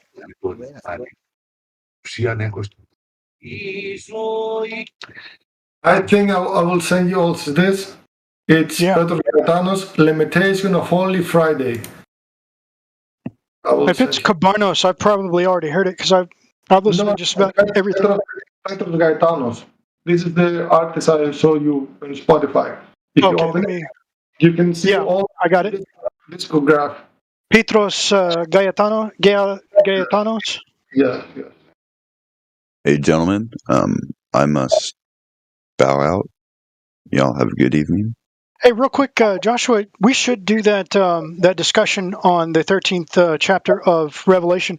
But I wanted to speak to, before we did it, I wanted to speak to Siller here and get some clarifications on the Greek. But when should we do that? Can you give me an idea? Whenever it's convenient for you. I'm still kind of having to jump up and don't have any private time. I don't have a light where I can just kick on and be like, hey, I'm recording. Leave me alone. So I understand. I fully understand. Yeah. Life changes and all that. But I know. These are tough times. I know. It's just going to get worse, brother. Yeah, I'm afraid you're right. Let's see. I'm thinking maybe we can go Sunday night. I'll see if I can put aside some time for it, but yeah. I'll see why not. Well, you have yourself a great night. Alrighty. We were going to discuss the 13th chapter of Apocalypse, the revelation of Yohanan, John. I don't have that book. Where did I get that book? I only got one book in my house. Might have to do it on a different platform than YouTube because I don't know. Well, some of the topics might not be one of the. It might be a verboten topic.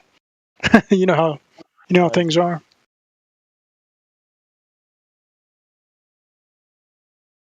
It's good. I got one book. I was meaning to look open for that book. You know the reason why I brought that book? You know what? Because my mama beat me on it. She hit me on the head one day. She said, "Lord, child, you're gonna see the Lord one day." She beat me with it. And you know what? Eventually I did. Well, getting beat with is not very helpful. Well, no, it's I was doing the way I could learn. I'm a real hard headed kind of hockey buck, right? Yeah. Yeah. Yeah, man. I got one. I got one Bible in my house. Yeah. I love it. It's beautiful. Yeah, we've spoken before, have we not, Hockey Puck? We were discussing the book of Acts that one night. Man, we have talked probably at least a few times. Yes, sir. Okay, cool. Well, that's good. Yeah. Yeah, man. It's totally good, man. Yeah. I like talking. I like, I'm open. I'm open. Open more than most. I don't think any of us have the whole picture of we don't have the whole puzzle solved. We each have a piece, though. And if we get together, we can start to get a bigger picture. You know what? I like that. That is the most awesome thing ever to hear. Exactly. Right? You don't know which brother or which sister or anybody's gonna come in with the note that needs to make the most out of what they have, right? I don't like where we are. I mean, but I'm glad I'm here. I'm glad I'm here. Absolutely. It's good to be vertical. You know what I mean? Yes, sir. I've talked to you many, many times. Awesome. Yeah, man. I'll talk to you some more tonight. I'm not as good as most people in scripture and all that, but what? All I know is it all leads to a creator, and you'll get to that in your own time, and I'm okay with that. It all leads to a creator, whether it's a flat Earth or it's an addiction or whether it's whatever path you have to take. It's going to lead there someday. We were discussing addiction earlier. Okay. It was a fascinating discussion. Yeah, I'm very familiar with that. Well, more specifically, we were talking about the epidemic of crystal meth addiction, a very dangerous drug. It is. Yeah, it is. Man, that's taken over neighborhoods. That's taken over cities, and that took over a whole neighborhood that I grew up in. And I got that one little song there, and it's about that's what about. Yeah, it's no joke. No, it's no joke. No, it's real. It's real. It takes over communities, and we've lost our sense of community. I mean, when I grew up, there was block parties. Like your neighbors would have a kids games and stuff, and it was all good. You just had to watch out for the bad guy in the van. I mean, right? That was the worst thing we had to watch out for, man. And we watch out for each other. I don't get today. I don't. I don't even know if I can even try to get today, man. It's a paradox because the technology has allowed us to reach out from different areas. For example, Siler's in Greece. We're here in the United States, and we're able to commune and speak as though we were in the same room. But yet at the same time, we're more isolated in that we no longer have these block parties and we no longer speak face to face. We don't have that community connection, right, with our neighbors. Right? There's no physical connection. No.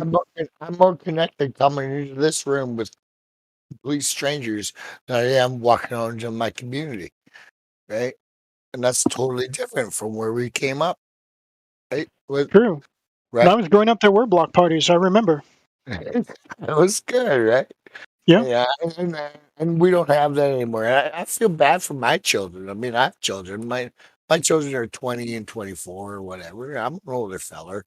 I'm not that old. I mean, don't get me wrong, but I had kids young, and but I've seen life. And I question my father about life and things, and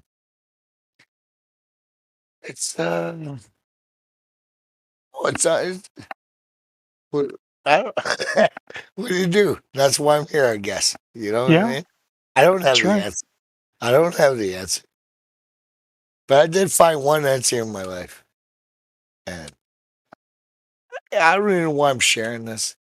And man,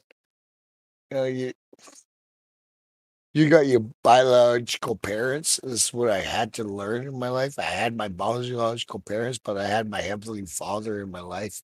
I had to accept him in my life. And he can never do anything wrong. And those are just my biological parents, and they had no choice. You know, they did what they had to do. And I had to accept that. And that's a real statement, man. Right? I don't Yeah. even know why I shared that, but that is real. Right? And that's something you had to live with. That's a tough nut to swallow. You know? Yeah. It really is, man. You know, I don't know. That's where I found faith in love. And I'm not the best Christian, and but I still have spirituality in me, and I believe in my Lord and my Savior, and that's my game, and that's my route. I'm not saying that's anybody else's, but it's what it is, right? You know, Right. a certain person in my life s- said that to me, and it made sense to me. It really made sense to me. It was like, we're only human. Our parents are only human, but we only have one father. I don't know. It's probably the coolest thing I ever heard in my life. I was like, you know what? I like that, man. I don't know. Does that make sense? It does make sense Yeah. because as humans, we have a kinship and as being members of humanity. Yeah. Yeah, we have a membership. I have a And it's been membership. designed so that in order to learn a greater truth, we must come together because we'll never discover the entire thing by ourselves. Yeah, and there's We all speak differing languages, differing perspectives. absolutely even those who are our kin who try to teach us and raise us. There used to be a thing called a family unit. I mean, and that's going to be a long past thing real soon. But there used to be a thing called a mother and a wife, and a father and a mother who used to teach you things. And you know what? Now it's the state. The state teaches us how to do things. Right? Are we still allowed to say father and mother, or has that been banned? I don't know, man. That's what I'm saying, right? Right? Even in my time, my short little blip of this reality, man. Right? Yeah. Like really. Right? We're all children of the state. We all know where we are. You don't show up here and we know we're just a number. We're a SIN number. We're a debt to the society of the country that we're born in. I mean, I didn't have a choice which country I'm born in, man. But we're all a debt to the society and I don't want to smash that fucking hammer down, but I'm smashing it. Right? Well, we will all have to learn to speak Greek in order to get past the censors. You get what I'm getting at, man. Right? I mean, that's a sad reality. I mean, but there's a bigger picture of that, and you got to bury yourself up beyond that. All right. I hope people do. I hope people see through it. And so far, I mean, we only have so many numbers. We're a small clique. We're a small group of people, and we have to love each other. And when you question something is because you know there's something fundamentally wrong in the whole system, right? Yeah. There's something fundamentally wrong in this whole system. Where they shoo us out to get grown up in these educational systems and this government and this world. I don't care what country you live in, you are pushed into this society that you don't know. You leave your house, man. You leave your mama's tit. man, like and then you're into this world. It's a physical world. And then you're taught that you're not supposed to have a spiritual side to you, but yet that's the only thing that can save you. Is the globe? It's confusing. It's confusing, right? Is the globe the foundation of the deception? Absolutely, absolutely is. That is step one. Is teaching you the globe that I live on a globe that I can never escape, and this is what it is, right? What other ways have they built deception upon the globe model? Well,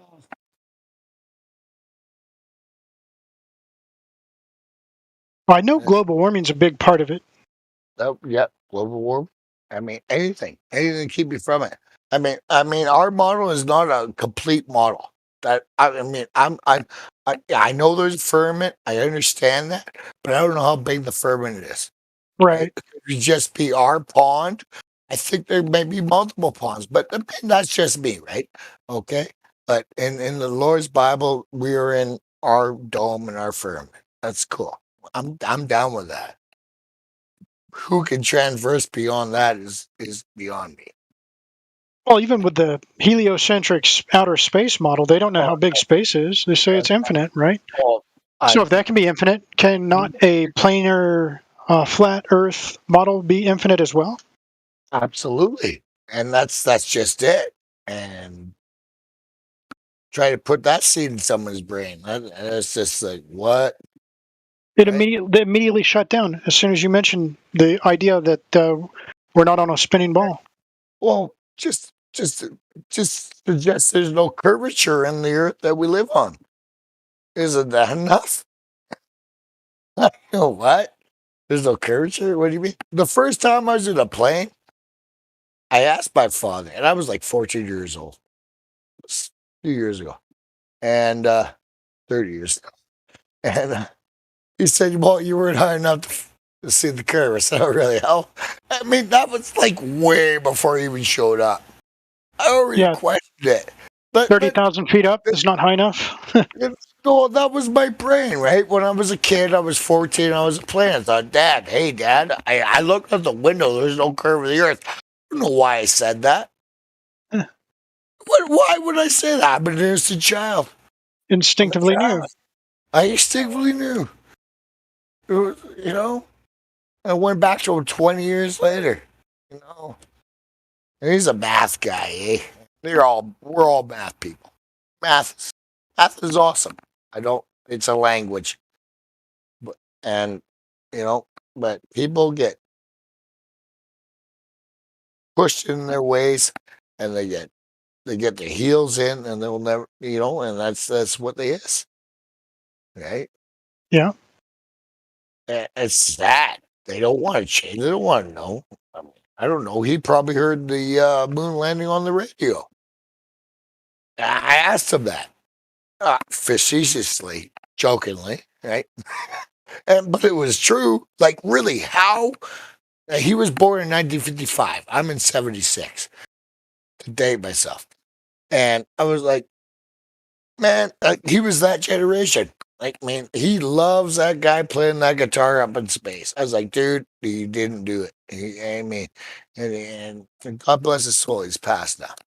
Yeah. I've never heard about anybody playing a guitar in space. Oh yeah, that Canadian dude, man. Oh yeah, he had his. Well, my dad's an old hippie, right? Yeah. Yeah, he knew about a guy playing guitar in space. Fuck. He figured he was David Bowie, but it wasn't. His name is Chris Hatfield. He's a Canadian astronaut. But did he? Yeah. Man. Well, it was I know he played guitar, but it was a big space? deal to him, right? It was a big deal to him, right? In fact, I don't know. I couldn't. I don't want to turn him. I don't want. I just want my old man, like when he was alive, just to, and he did. And he did look at the other side. He was like, you know what? There's enough evidence there. Maybe that shit. He couldn't believe it at the time. I mean, how could you? Chris Hadfield played guitar on the ISS. See, the guitar, when you mentioned Hatfield, I'm thinking of James Hatfield. I'm thinking Chris Hadfield. Am I wrong on that? No, you're not wrong at all. Yeah. But you know who James Hatfield is, right? He sounds like a blues player. Everybody's a blues player in my world. No, he's the guitar player / singer for Metallica. Oh, geez, yeah. Oh, okay. Yeah, I'm not a big Metallica fan, but yeah. Gotcha. They fizzled out fast after Cliff Burton passed away. Yeah, after whatever. We can go on to the whole Metallica. That's a whole other avenue for me. A whole different can of worms, yeah. Oh yeah. There's a reason why I don't listen to Led Zeppelin either. What happened with Led Zeppelin? Oh man, I had to grow up on that, man. I grew up like that Larry the speaker. There was supposed to be a babysitter there. That's my generation. I don't know, man. That was my, like, I don't know. Good music, I guess, but it was like. If you don't like it, you don't like it. It's just there's no arguing with that. Oh man, I don't know. I should like it, but your opinion's every bit as legitimate as anyone else's. It was forced down my throat. Led Zeppelin was huge, man. It was like, and you've got every right to say you don't like it. Yeah, that's fine. I don't. That's weird. I know it is, but yeah, I'm pretty neutral when it comes to Led Zeppelin. It's music. I mean, the song. I mean, it's Led Zeppelin, dude, and it's the Rolling Stones, and it's like they. I don't know if they're really who they say they were. I mean, it is music. Robert Plant is a real person, but I don't know what they had to do to get there, man. Yeah, that's a good point. And I can, I tried to go the professional musician route, and the amount of evil corruption that I witnessed, even on the lower level that I was staggering. So I can only imagine what kind of horrors await at the upper echelons of it, like a band such as Led Zeppelin. It frightens me as a even as a child within that union of people. I've seen what those people can do, man, and it's not and maybe they're just people, but they're sending a message in music out there. It's fucking sick, man. I don't know, in my brain. Right? Yeah, most of the bands and music that get popular they're steered in that direction. It's not organic at all. No, and then I don't think they were real music. I don't know. I don't know who could be real music. I couldn't tell you anymore. It's been so. I used to love Michael Jackson growing up, like the greatest artist ever. And what happened to music, man? What happened after Michael? Oh, rap came in. There's trance now. Like different music, man. Like we had rock, we had rap. We knew where we stood when I grew up. Yeah. But we thought we knew where we stood, but really it was all a lie. Yeah, exactly. Engineered, what was it? Siller and I were speaking about this last night, the Hegelian dialectic. They create the problem. They know how you're going to react, and they have the solution ready for you. Absolutely. That's what we're living in. We're like, a guy phoned me up today. I haven't talked to him in months. And he phoned me up to get my opinion on life. And he knows damn straight what my opinions are. Like what, man? You don't want to hear what I gotta say, man. Like I'm gonna tell you what it is. No sugarcoating. He's my friend, and I love him. I don't want to tell you that. I really don't. I really don't want to tell him that, man.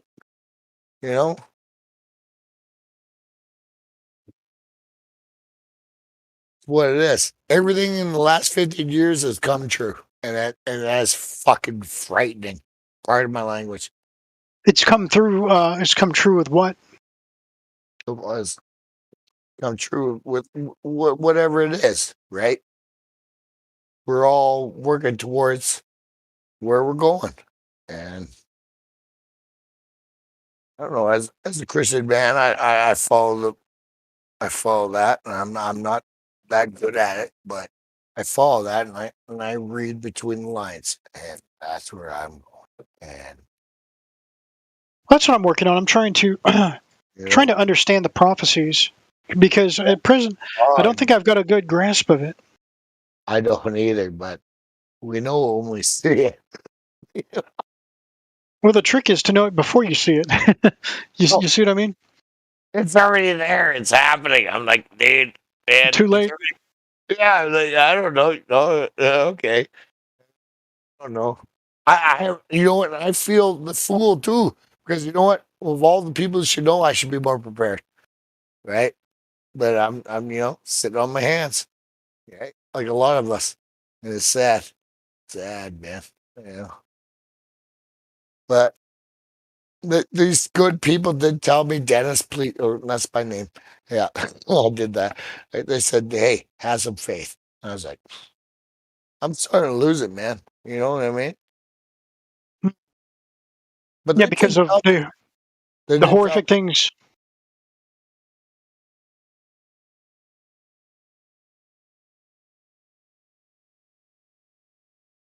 Let's all have some faith. Let's all have some peace with our brothers. And people fool me up about this dumb shit that's going on around this plane where we live. And, like, have faith in each other and hope we walk together hand in hand, united. And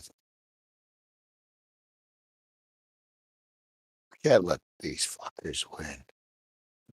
I don't know, man. I've stood on the sidelines for as long as I can. I really have. And I don't know how much longer I can have it. This is serious. I feel it is, to me. I mean, to me it is. This ain't no SARS. This ain't no whatever. This stupid shit that's going on. This doesn't even have to do with the shape of the planet anymore. I think they're doing it just to shut down the shape of the planet. That's how fucking. You hear me, man? I'm trying to understand. It's difficult to make it out. Well, okay. Yeah, they just. I don't know. Yeah, it's hard. It's a confusing place. I don't have answers, man. I wish I did. That's why I'm here. I'm here to talk to my friends. I'm here to talk to people. I don't know these answers on my own. And nobody does. Anybody who thinks they did, they're a liar. Right? Well, again, we've all got pieces of the puzzle. Some have a greater view than others. Man, you're the inspiration. What I needed to hear. That's right. But there are also people that are trying, their goal is to obfuscate, to confuse. And so that's what we're up against, the people that lie, try to confuse. One of the methods in which they try to confuse is with the globe model. Absolutely. We know we cannot trust NASA and what they say, and the scientists that spawn out of that. And that takes some time. And that takes so much time for a person to actually develop that idea in their mind. Holy smokes. Those guys are lying. And that alone, like, we take that as a breath, right? Like, we know that. But for other people, no. It only took me like 3 days to see through all the bullshit, though. Once I got into flat Earth, I saw through it right away. Yeah, man. Like, bubbles in your face, it's over, right? Can you explain the process? Or your process? What do you mean, my process? Yeah. Okay, so my process went like this. I had a job. I just started this new job. Worked there for like 2 weeks, and then this one guy came back from vacation. Like his first day, he came back. He asked me if I was into conspiracy theories, and I told him I was like, "Yeah, of course. You know, I love to. I love to like look into stuff like that." He told me that, "Have you ever looked into the biggest conspiracy theory ever?" And I'm like, "What?" And he's like, "The Earth is flat." And I'm like, "Ha ha ha! You know, you're crazy. That doesn't even make sense." Yeah, you thought he was messing with you. Yeah, he showed me one video. He gave me the information to go watch one video. It was an interview. This guy, Dave Murphy, on a late night talk show. And I watched it, and I was convinced. Like, I was convinced just by that one interview. Like, there was enough in there to where I started looking into some of the stuff he was talking about. You know, like the NASA line. And then I immediately started like messaging the guy that gave me the video. I'm like, all right, you need to give me some more information. And I was like 2-3 days later, I was completely flat. You know, it did not take much for me. Like I was always really skeptical about a lot of things. Sure. Before that, as soon as I got that information, it was done for. The globe was smashed. Yeah, Dave Murphy's very good at that. I mean, he is one of the real good messengers. He does drink his own pee though, which is kind of weird. He does. I'm not saying die in a desert. You might do it too. I don't know. Yeah, he does. Yeah, it was funny. Did you bring that up? I did. Yeah, I think I could come up with about 100 more beverages that would be preferable to that. Yeah, but still, he had a message. I mean, whether he did his pee or not is neither here or there, really. Yeah. I mean, that was a totally another episode. I think. I don't know. I mean, that doesn't have any. Yeah, I mean, the drinking the pee and the flat Earth were definitely not in the same video. I know. He showed me. The same guy showed me. He's like, hey, Dave Murphy's talking about drinking his own pee, and my buddy was like super like interested in it and stuff, and was like, yeah, I know. I'm like, he's like showing me these videos and stuff of him talking about. I'm like, you can't seriously be telling me you're thinking about drinking your own piss right now. And like, settle down, buddy. That sounds like a top 10 of bad ideas. I got trolled into flat Earth myself. I did. I got trolled into it by my brother, and you know, it wasn't quite. I was already 5 years into it before Dave Murphy showed up. Oh man, that's funny. And that's I don't know, man. I mean, a lot of weird things go on in reality and in the world that we perceive ourselves in, right? Yeah, it's pretty weird.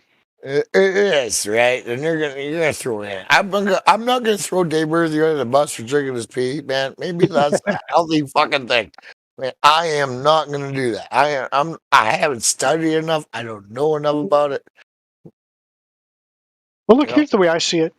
Nobody's right. Maybe drinking your pee is the secret to unlocking the rest of your brain, and we just are too asleep to know that. Man, I'm not. Who knows? Like, really? I don't know. I mean, would I do that? No. You won't ever know unless you try. If I was dying in a desert, starving in the bottom of one of you guys' canyons there, Death Valley or something, yeah, I'd be doing that. I'd totally drink my own pee. Fuck. You'd have to. You'd have to. If you're on an island somewhere and you can't even generate humidity with a little plastic tent, maybe you don't have maybe you don't have survival skills. Maybe that's all you don't have. I don't know. I think I have enough survival skills. I could probably survive in any environment. Pretty sure. I don't know. You have to test me. I don't want to be tested though. That's a hard test. Oh, I've had enough. Drink your own pee? That's a hard question, man. It's a good one, though. Damn. I'd do it. Totally do it. I came up on Eric DeBay and that other blonde dude. I almost bought a lot in South America. I was totally on board with that. I don't know what happened to that. It was like a secret email or something. But Matt Powerland, I was like, I don't know. I tried to get a T-shirt off the guy. Like, he didn't even send a T-shirt. I was like, dude, I really like you, but it didn't deter me from the flat Earth. It didn't. You know, like, we're all players, and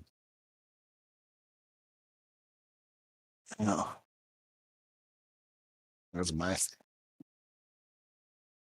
Yeah, I was so mad I didn't get a T-shirt out of that guy. I sent him $100 super chat. Whoa, that's a big super chat. I sent him a mean super chat one day. I don't want to blaspheme the guy or anything like that, but man, he didn't even send me a T-shirt. I was like, dude, really? Come on, man.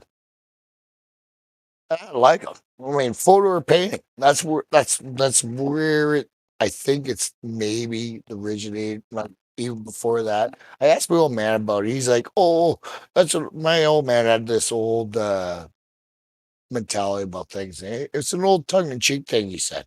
But he was, I think he heard about it, and it was like back in the Flat Earth Society days, and I think it hit his realm because he was that hippie society. It must have hit there at one point in the 60s or 70s, right? But it didn't latch on. There was too many other things going on, Vietnam War and fucking shit and that, but it must have hit their brains, man. They're eating all those mushrooms and LSD. Like, you guys think about those things, man. Maybe we're not exactly where we are, but they continue to ignore that fact. Believe people walked on the moon. I don't know. I can't say who they were or where they were, but I can only speculate. All right. Sure, yeah. Like, I wasn't there, man. Wasn't it like the hippies and stuff like that didn't believe that we even went to the moon though? Wasn't that like the group of people? I thought it was just us, man.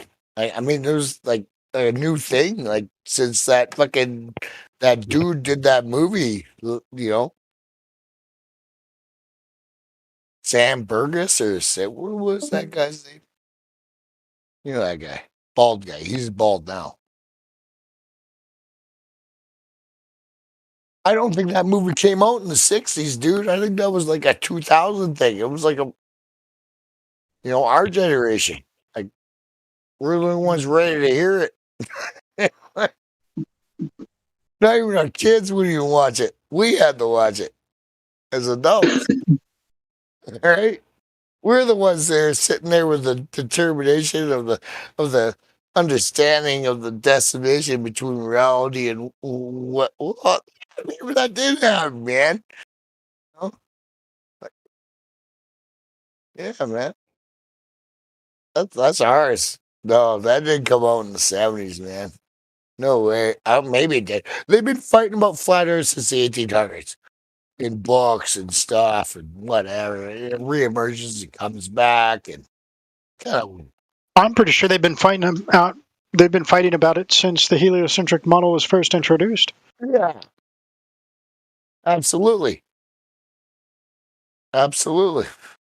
But the establishment, those who control most of everything, have decided that they've gone with the heliocentric model, and they push that.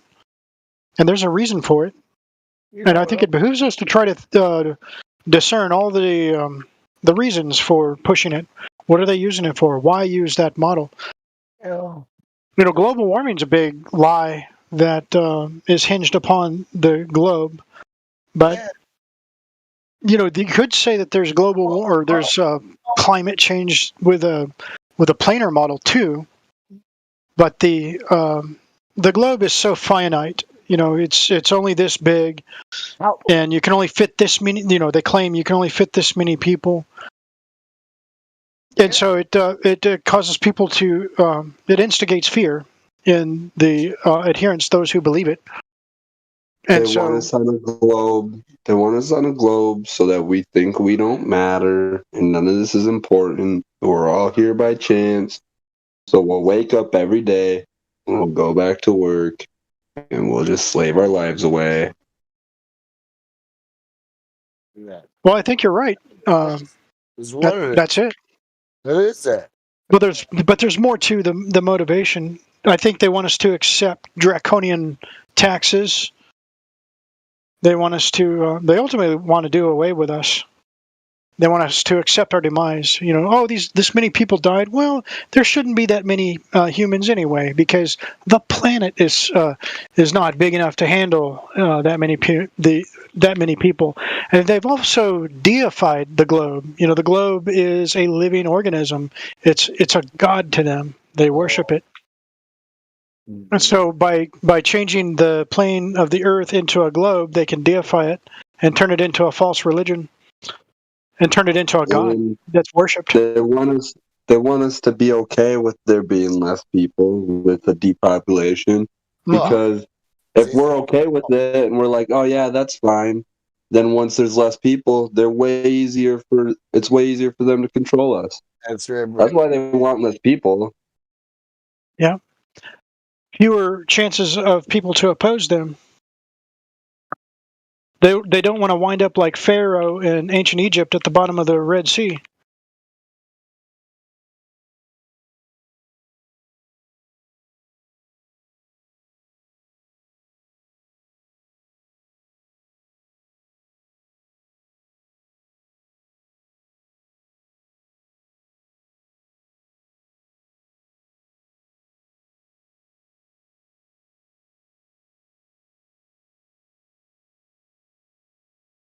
Because if the universe and the ground on which we live is a plane, it's much more difficult to deify that.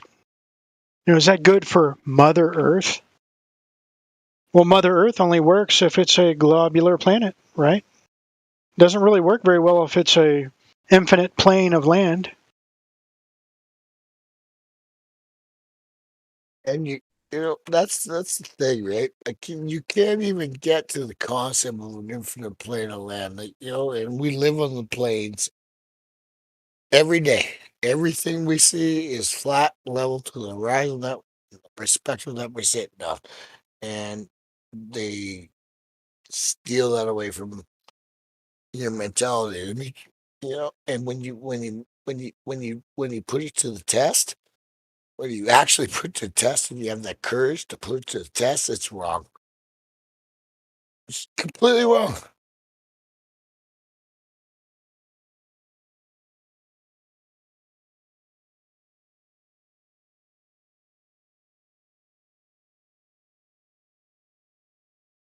That's what like how dare they? How why would you teach something like that, man?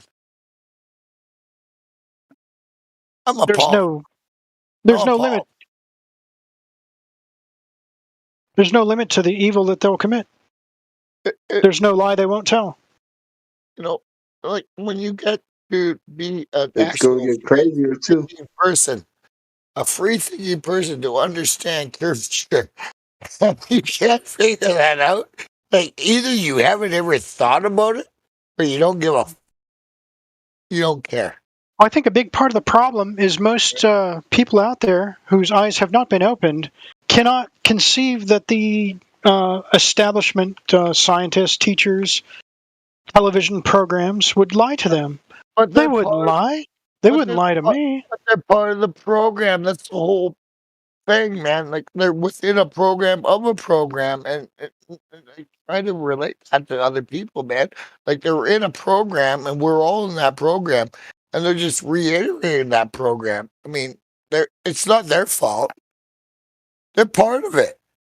They're in it, and they don't even see it. I don't. You get it. I get it. But other people don't. Like, How can you not? Can you believe you could never be deceived in your life? I mean, this is something I actually truly believe I'm not deceived on. I've looked at this myself with my own personal outlook on life. Yeah. As a human being, in my existence, of my reality, where I stand, of all the places I've been, I've seen these. It's not Did not did you plausible. guys get like really mad after you found out? Like Totally. just super pissed, like pissed, like I didn't even talk to my family, like anybody I lived with or anybody for like a couple days, because like I brought it up and they just like laughed at me. And then I just looked into it more and just got more upset about it, and then I kind of just I went on like a hiatus a little bit. We grow up in the paradigm where our family is supposed to teach us the norm of the world that lives around us, and we trust these people, right? And that's where I really had I to fall. even emailed my science teacher. I emailed my science teacher from high school. And I was like, "Are you serious right now?" Right. I was like, you mean to tell me that you've been teaching all this? And I was like, explain this. Oh man, That's what did he say? That's awesome. What did he he say? just ignored it. He didn't respond. But I had some friends going to high school. I had some friends going to high school still at the time because I was already out, and I gave them these flat Earth cards that my buddy made that have like proofs and stuff on them. And I was like, "Go bring these to school. Go show them to your teachers and stuff." And they did, and they started a ton of debates. They started to pay debates in their classes in school. And that's what happened in 2015, right? Like it started to really come That up. was like 2016 or 2017. Yeah. It'd be around that. Yeah, yeah, right. I wasn't in high school. Sorry, man. But if I was, yeah, would have been. My kid showed up with a little science essay too, right? He's like, "Oh, well, those who write history are the winners, right?" Yeah. I taught him that. And I was like, "Dude, you didn't tell him that, did you?" Yeah, he did. I was like, "Fuck." He finally graduated, but he graduated not in the regular school, man. Right? Like, who wants a regular school, right? Like, you want to teach a fish to climb a tree? You're like, we all have our own strengths, and you don't know who's going to show up, right? Have our own strengths. Yeah, I can't stand school. I dropped out when I was going. I dropped out. Oh, yeah, I did too. Went and got my GED. I did the same. Went to college. You have to compete in the swim meet that we're in, right? Like we can't survive without it. We eventually have to get it, right? No, I was like, I took the test and I was like, God damn, I really waste all this time in school when I could just pass this easy ass test. It was so easy for me. It was like I first try, and I was done with each portion in like less than an hour. And you can get some college credit from it too. Oh yeah, I got college credit. I went back and I got a college degree in a trade school, dude. Like a real bona fide, straight up trade school guy. Nothing wrong with that. Yeah, and that's okay because I can think for myself, right? Yeah, that's what I felt. I was like, well, I don't know. You ain't gonna stop me from doing what I need to do in life. And like, but I didn't agree with all their arguments either, right? But I wasn't gonna fight I was gonna fight the power. No, either, right? Yeah. Yeah. But that's good, and that's what you gotta do, right? You gotta. I mean, they got it's a parrot. It's a hurdle what is built upon people. I mean, this is the grade you have to meet, and schools are not You know, the government schools are not put in place to teach you, but rather to teach you to believe whatever they tell you, which could change from day to day and be contradictory. But it doesn't matter as long as you believe the latest thing that they've told you. And that's what they're training you to do. They don't teach you how to do anything. They don't teach you how to do anything. They teach you how to retain information. That's it. It's government intervention to learn their programming, is what it is, right? Yeah. It's their programming. They're priming you to accept whatever programming that they give you at a future date. Well, yeah, they teach you the same thing over and over and over, and you're required to remember it so you pass. So that way, later in life, when you come into a situation where you're supposed to be spewing off their bullshit, you know, you regurgitate it word for word. Oh, I know a few people like that where you can have a conversation with them and you bring something up and then you just see like in their eyes and then they'll just start spewing off every single thing they learned about that subject in school. Yes, the lies. I was guilty, man. I was guilty too. I mean, I love space. I went to the Space Science Center growing up. I saw Halley's Comet as a kid. I watched Challenger blow up, for fucking Christ's sakes, in elementary school. You know, it was you know, that was what they wanted me to see, man. You know? Yeah, man, it's a super cool it's a super cool idea. It's a super cool idea. It is, it's fun. Space and movies about space are super cool, like, you know, I think they are. I play space video games all the time. I do. Oh yeah. For sure, man. I really don't think yeah. Shatner was not there last week. There's no What, way. StarCraft? That's fun.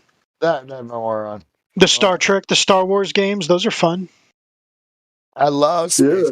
I love movies about space. I am a Oh man, Lego Star Wars was the shit when I was younger. Yeah. I'll play Lego Star Wars all day. I'm even down with like the string theory and the quantum mechanics and the whole 9 yards. I mean, I'm not that detailed with it as some of these young students, but I understand the theory of it and I'm really down with it. I mean, everything's possible. Absolutely. I'm not against that, but it's not reality of where we live. Right. Well, see, that's just it. You know, how do you program people? How do you program people to believe the globe model? You know, you can show. I mean, how many NASA fake missions can you show? How many moon landings can you show? You can't do them very often, but what you can do is you can put science fiction like Star Trek on TV, and you can show that on a constant basis to drive the point home that we live on a ball. So yeah, it's fun and all, but it's got a sinister ulterior motive about it. I was almost happy, but a little upset. This latest thing on Netflix. I have to look it up though. This newest cartoon, and it's all about Inside Job. Inside Yeah, Job. that's right. They tear the shit out of everything. And I'm like, what? Oh yeah. Yeah. The first episode, he's just like in front of the White House and he's just spewing off a bunch of government secrets and shit, and I'm like, dang, they just hit home on like 8 different conspiracy theories that are being talked about right now. And then it's a cartoon. Yeah, you're not supposed to pay attention to it, but hey, there it is, right? I don't know who these writers are. I don't know who they is. You know, but it's there on a mainstream thing. It's Did you see they made a whole episode about flat earthers? I didn't make it to that one. But yeah, it's like episode 8. It's hilarious. Right on. Oh yeah. I mean, they're promoting the Hollow Earth in that show. Oh, and that's one thing. That is one thing that they're coming out with in, like, you know, the truth in movies or whatever. It's the Hollow Earth. They don't really talk about flat Earth in the movies. They're always bringing up the Hollow Earth. Yeah. Because it's still heliocentric. Yeah, I feel like they're trying to like with the subliminal messaging is support the idea that there's like a whole like system possibly under us. You know what I mean? Like like an egg. Like yeah. Yeah, you know, like There could be a plane under this plane. We don't know. Exactly. Yeah, that's where I'm getting at. But they're just trying to support the idea that, or for the people that believe in the globe, that there is like something inside or underneath us. You know what? And you're right, man. Like, but does it have to be that shape? Could it just be the underworld? I mean, could it Exactly. Well, yeah. right? Like, does it have to be the hollow egg? Like, Well, it has to be. It has to be so and for their the model. globe heads or whatever you want to call them, the globe believers, worshippers. They would love it. They'd love it. I feel bad for those fuckers. I don't know. I don't know what to do. Or bless. I don't know. If I can go back, I don't know. No, I love the truth. I'll never go back. Yeah, I want to know the truth. That's my thing. I don't care about agendas. Tell me the truth. I want to know it. Yeah. I mean, I don't want somebody to tell me. We're going to find it out on our own, right?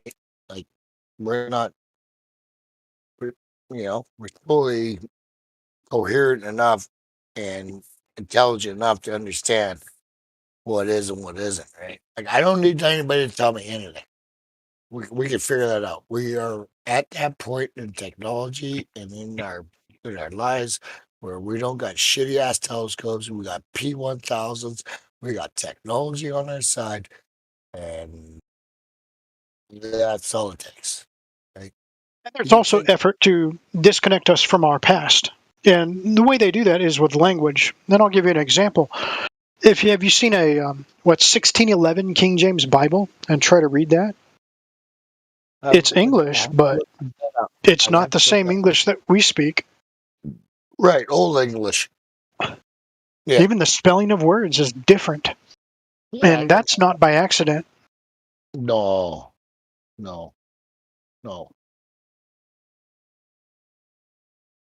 As far as I know, I follow that because it was the closest translated thing from the originals. I mean, a lot of people argue that it's not, but that's why I follow that. And I was talking about that with Siller here because he's a fluent, his first language is Greek.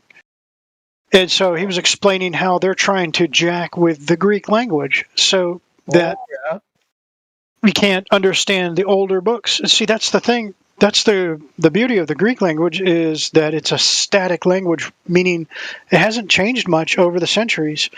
And so that grants us a connection with those older books and that old knowledge, old wisdom. So that language is the key to unlock that ancient knowledge.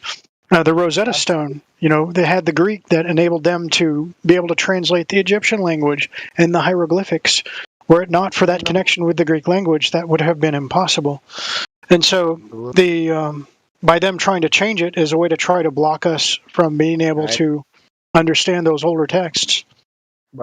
And it's been overridden, as we know, by I know I have people in my life who are part of the Catholic Church, and it has been overridden as an apologetic. And I don't even know what I hate to say that, but yeah, that's what it is.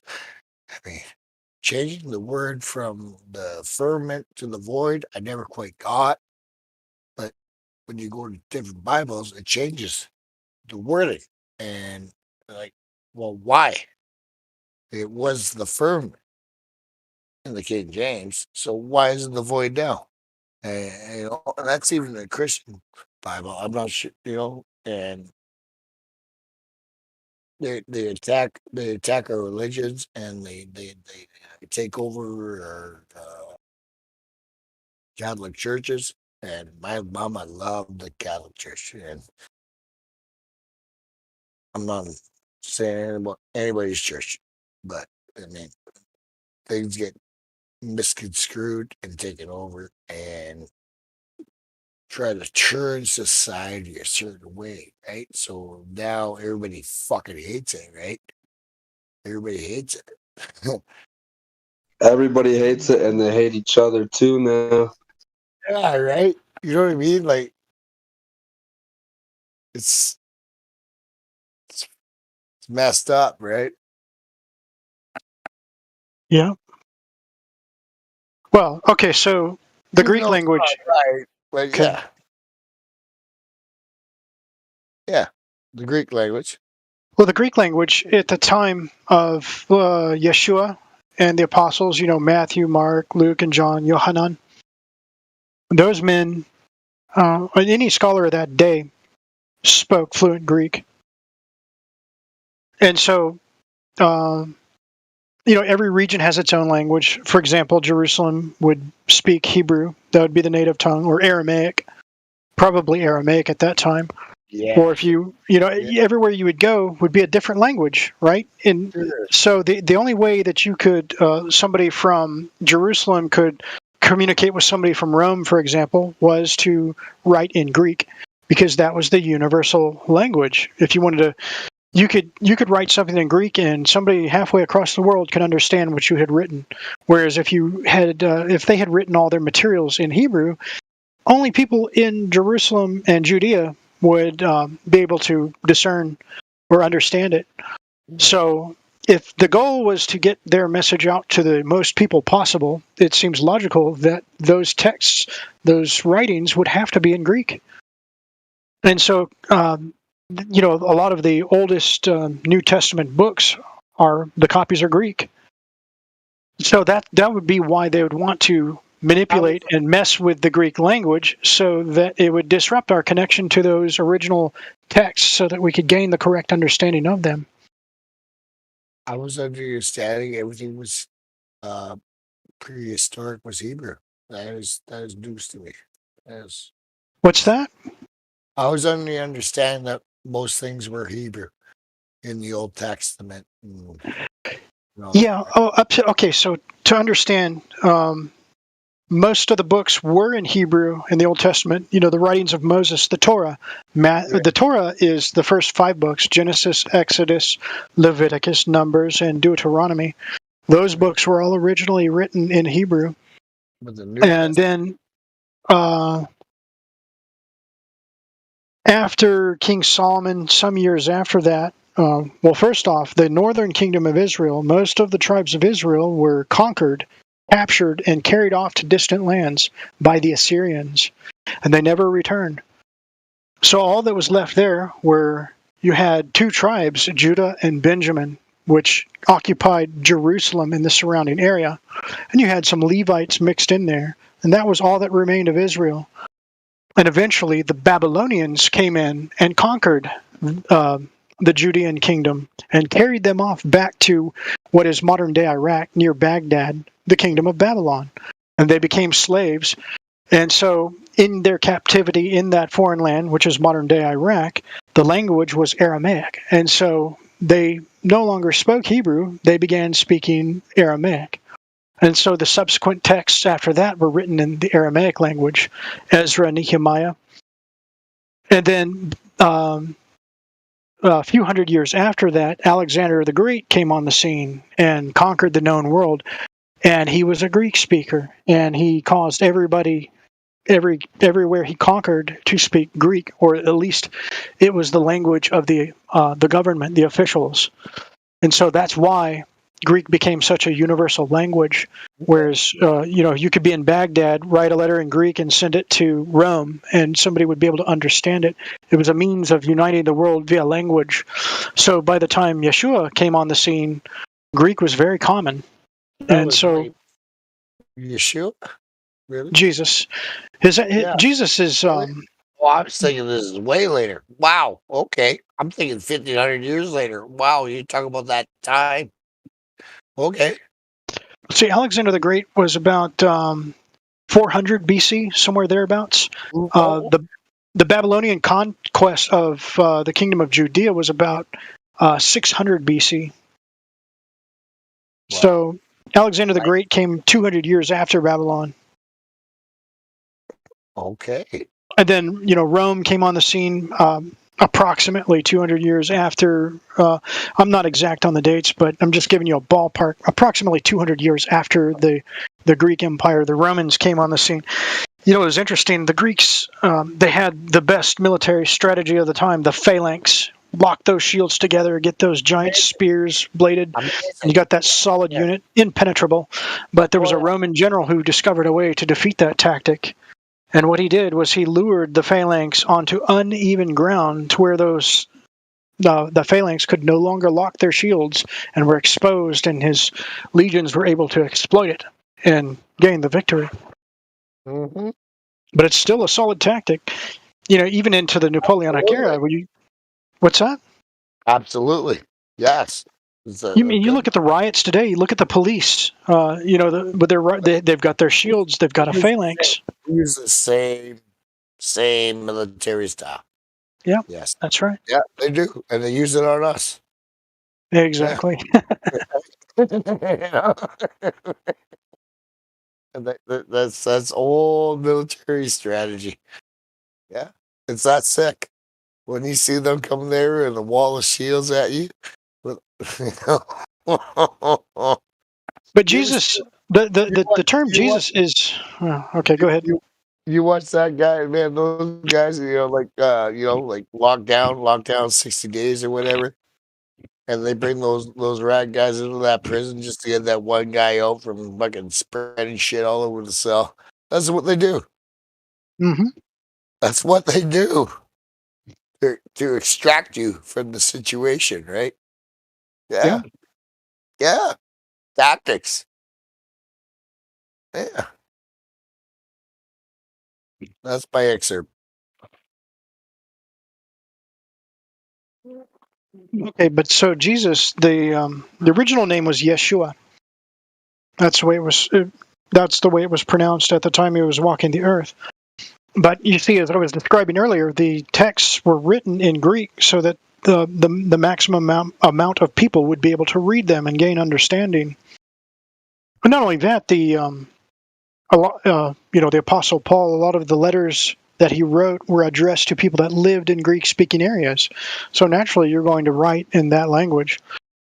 So in the Greek language, it was difficult to transcribe or write the name Yeshua because of the structure of the language. And so in the Greek, it was written as Jesus. And so as they would translate it into Latin and other languages, eventually into English, they would spell it as Jesus, because at the time that they did that, the J sounded like a Y. And so it was originally pronounced Jesus, which is the way to translate the Greek Isus. And then eventually people started pronouncing the J with a just sound. And then we get Jesus, which is not a correct pronunciation at all. Mm-hmm. Mm-hmm. Mm.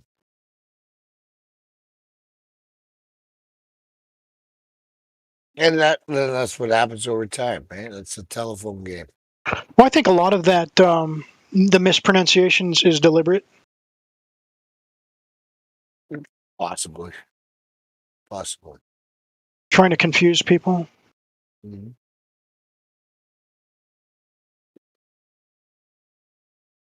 Yeah. I mean, just trying to explain what has happened in humanity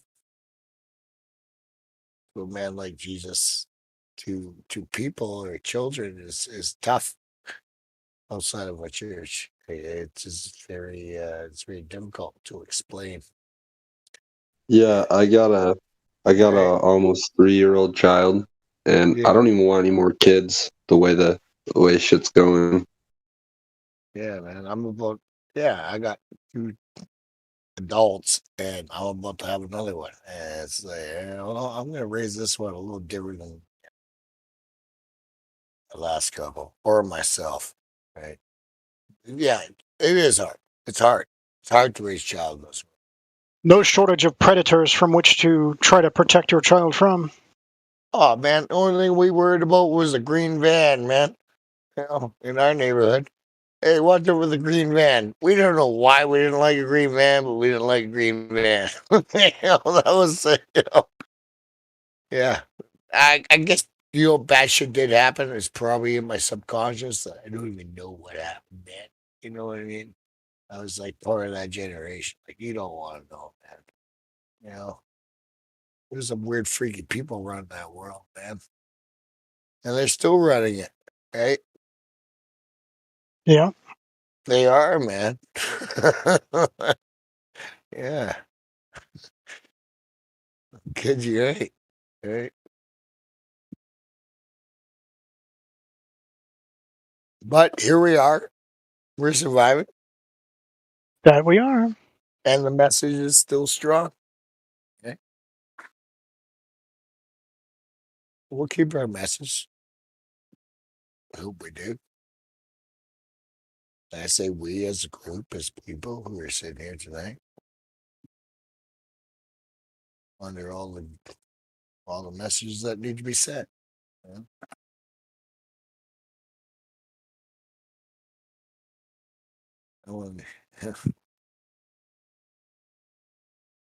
I've heard some people theorize that Hebrew and Greek both started off with the same alphabet, and they evolved in differing directions. Not sure how true that is. I mean, how far off could they be? I don't You could be know. totally wrong. I don't know. I don't know either. How far off could they be though? Like really? I've seen some pretty interesting charts that compare the two alphabets. You know, that shows the common ancestor for each letter. You got to be pretty close. I mean, within what 1,000 years are we talking? Or... I don't know. Yeah, we don't. Nobody does, right? You know.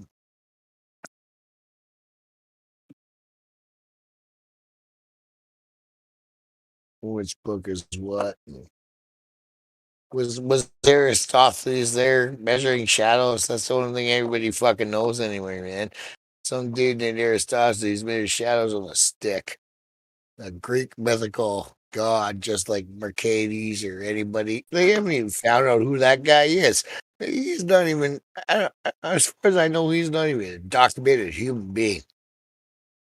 You ever looked at that? He was what you will call today a Jew. I don't understand that whole experiment, because how do you just assume how big the sun is or where the sun is at? It doesn't make any sense. It doesn't, right? Oh, the shadow's this side. You know, this side is. I mean, yeah, I guess you know the time of day, but do you know the shape of the earth? I mean, I don't know, man. You got a shadow so big as between two towns. How big is your shadow? And it's a gas which is more solid than solid matter. And any known solids. And with all the refraction of the sunlight and everything that we know nowadays, I mean, you gotta throw that argument out the window. I can't believe that one still shows up. That is ridiculous. That is ridiculous. I brought that up. Nobody else did, but it does come up. You know. Yeah. Show me some hydrogen burning by itself. That's the hydrogen burning by itself. Yeah. Hydrogen burning by itself. Yeah. Yeah. H2O, H2O. No, not H2O, not oxygen. No. Okay. I'm just only hydrogen. Down. Oh, just by itself. Well, you have to Yeah. find that chemical compound on its own in its principal form. Well, that's what they say the sun is, hydrogen. Hydrogen atom turns into some breakdown pieces, and then it forms back again into hydrogen. I don't know. I mean, I haven't seen hydrogen in its own form. I mean, no. Exactly. Yeah. No. We've seen methane from our shit that we deposited in dumps and stuff. We see methane. Yeah, we also detect it. We also can feel it, and when we do water electrolysis, you obtain hydrogen and oxygen gas. You can. Yeah, and that is highly flammable. It burns like very quick. Yeah. Absolutely. Yes. Yeah. But hydrogen by itself, not a chance. kind of explosive, is it not? Yeah, you're getting into the realm of spontaneous combustion. Yeah, isn't there something called Yeah. bomb or something? Like, fuck, that's really like nasty stuff, man. Like, I mean, there are cases of spontaneous combustion happening, but on a constant basis, like the sun, no. You know, because usually the person lights up, burns, and then they're gone. The fuel's all burnt up. So the sun is not so. It doesn't burn up and it's gone. You know, they say, oh, in a trillion years it will, but come on. Of course they use such large numbers because it can never be observed by any of us. that's silly observation, right? Like, really, like, yeah. I mean, we do have these places where gas is coming from the ground, and that's like methane or earth gas, you know. And yeah, if you make a fire, it will start burning, and you see that fire burning for a very long time because gas is coming from underground, all continuously. Yeah. But yeah, there's a clear source for the combustion. Yeah, a spring, like, yeah.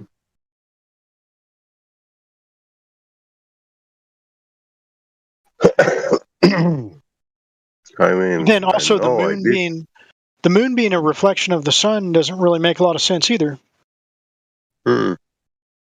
No, not when I have a picture with 48 different colors of the moon. That will make the sun a multicolor changing disco ball. You know? Right. Yeah. And there's there are differing characteristics between moonlight and sunlight. Yes, correct. Cold and warm. One is warm, one is cold. Right. Yeah, I've noticed that when on a full moon night, when there's lots of moonlight out, it reduces the temperature. It does. I've noticed that. I took one of those fucking infrared thermometers out there. I bought it from Canadian Tire, and I mean, even I could do this. And you know what? If it's cooler in the in the moonlight than it was in the shade in light. the shadow. Yeah, in the shadow. It was absurd. True enough. Yeah. One second. Well, gentlemen, I got to head off for the evening, but it was a pleasure speaking to all of you. Yeah. I hope you all have a great evening. Thank you. You rest well. Thank you. Yeah, have a good day. Thank you very much. And I'll speak to you all soon.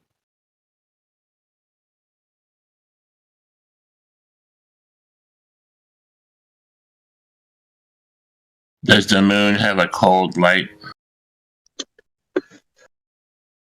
Yes, Godric. I have one of those thermometers, and I've always wanted to test that one myself, but I don't know why I haven't.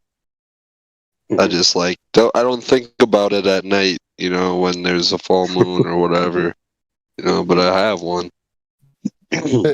Make an alarm on your calendar. You know?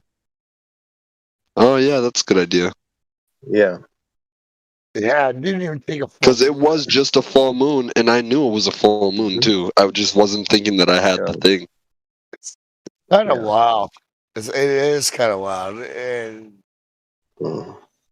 it's been documented. Like before you even took my temperature, I kind of knew like what I was gonna find out, but I just had to test it out for yourself, right? It was kind of wild. That is a weird thing about the moonlight. It is a really strange thing. Actually, in ancient brings off its texts, own light, but that is you know, until you test those theories or those things, you don't know. Like you don't know, right? they say the sun is riding 9 horses. He's riding on 9 horses. And Ancient text was depicting the sun and the moon as brother and sister. The sun Apollo and the moon Diana, Luna. Yeah. And they're They are living beings. they're in their chariots and they're chasing each other around the sky. Am I wrong? Yeah. That's a beautiful thing. Yeah. Yeah. It is. It's because it is exactly as we see it. You know? Yeah. Hey, And you know, how hard is that to get, right? They do the most basic thing which living beings can do. We can dance, you know, like a couple, a man and a woman can take hands and dance, spin around each other. Right. And yeah, they can get close, they can get distant, you know, according to the music, rhythm. But you will see that they will always do a repeating cycle. Isn't that spinning, you know? Yeah. That is, I think that is exactly the crux of the argument. Like, how does that get repeated? And it's predicted for thousands of years, thousands, right? Yes. You know, like that's not just me. That's like not my life. I'll barely live 60 years, and we're talking thousands.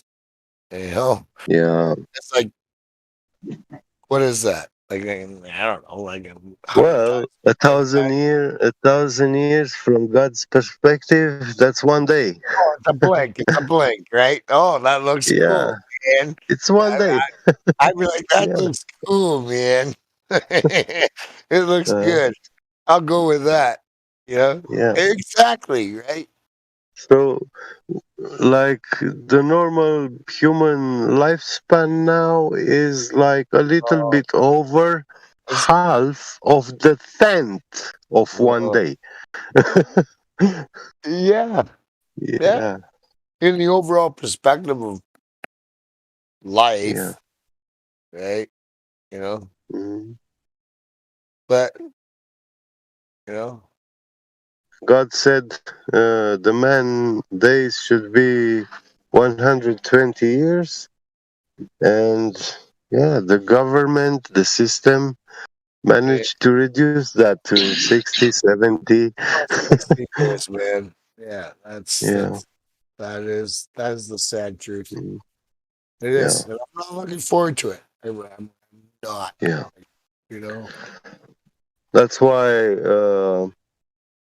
this thing, like an ancient Romanian king who ruled our land about 2,000 years ago, when he fought the Roman Empire, he said that he fought against the system which enslaves the man, which turns the man into a slave. And they do not appreciate, they do not value the worth of the life of a man, you know. I think that was gone And, long ago, my friend. Like, that's sad. I mean, yeah. yeah, And that king preferred to commit suicide instead being captured. man. Yeah. Yeah, that's a good king. That is Yeah. a good king. Yeah. That's when we used to have valor and worth and understanding of the people around you. Now, we have our kings and queens. They don't give a fuck. They run us. They rule us. Right? They are. I mean, back in the days, they were puppets. Now they are, I don't know, something like the string or Right? Like, or a glove.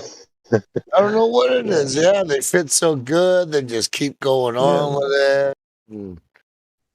You know, you got your elite of the people who run the realm of the world that we live in, and it's, you know, and we're left. They actually, vast majority of them, they do behave like they are gods on this world. Well, they believe they are. I think in their minds, Yeah. they lost concept of what they is, man. You know, Yeah. they had to have. Yeah. Because they would give a fuck about us, but you know what? They don't. Yeah. They don't, man. Yeah. I saw that claim of some sort of prince. He said in his late age, he said if he were to choose his reincarnation, he would come back as a virus to depopulate the world. You know. Hey. Yeah. Well, we better start loving each other then. That's all I can say. Yeah. We must How? love each other. Yeah. How pro-life that sounds. Well, that is. It's totally anti-life. Yeah. Well, yeah, we're bringing on the. You know, we've seen floods, we've seen apocalypse, Yeah. we've seen, you know, as a human species, and you know, Yeah. and then you know, we'll just keep surviving, man. We'll keep surviving. We have faith Yeah.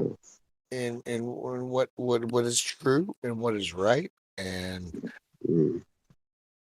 I hope we do. I hope we, and that is my wish.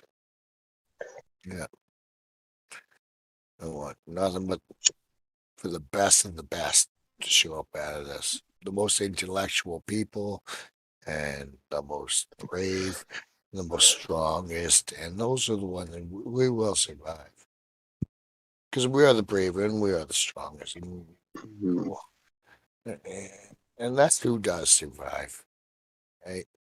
These people, yeah, they're just, I don't know, man. I don't, you know, I pray for them. Yeah, we have to. We have to That's all pray. that's all we can do. Pray for all our brothers and sisters to finally be with us, see the light, or us, or whatever we are. Because we're not even, you know what I mean? Me and you talking. I mean, I don't even know what religion you are, or I am, or anything, man. But we're just people, Yeah. right? And we're just praying Correct. as people. We're just praying as human beings on this earth. You know? Yeah. Just you know, let's just be one. I don't like the way things are going right now. Things aren't going good, man. Me Things, neither. Yeah. you know, we're not going. They messed up the whole world. Well, but it was supposed to be that way. This is a tribulation, and it's a challenge, and it is, you Yeah. know, and it's no mistake. And there's no Yeah. mistake why we're here talking about it. Right? There's none. We're, you know, maybe we're just the whisper in the wind, man. But let that whisper be a roar, right? You know. Yeah. I don't know. We have to witness all this, you know, and feel it We on have, our skin. Yeah. man. You know, like, yeah. If this doesn't move you astray from God's path, then the reward will be beyond imagination.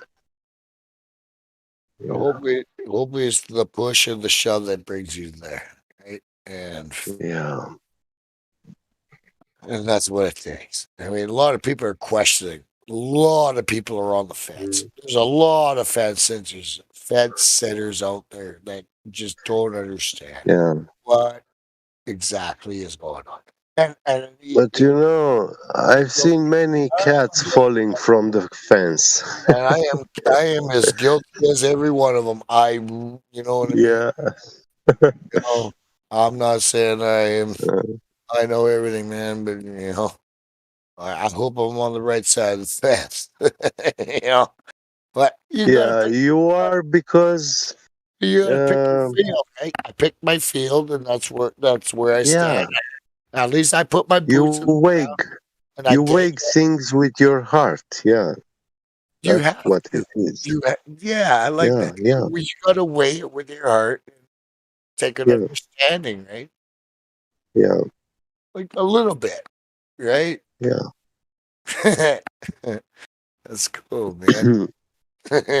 I like this example analogy because I've seen how God's throne is depicted in the Bible. That it's being surrounded by 24 elders, bowing and praising and worshiping the one sitting on the throne. Right. And when we look at the human chest, we have the heart with the coronary arteries on top, depicting royalty, yeah, crownship, kingship, and then we have 24 ribs bent around the heart and protecting it. It makes up this cage, protective cage. Yeah, and also Satan that said, "I will set my throne high above God's throne," and it is in the man's head, in the mind. So he's taking over the man with lies, ideas, stories. He deceives your mind. So he takes ownership of the being. Yeah.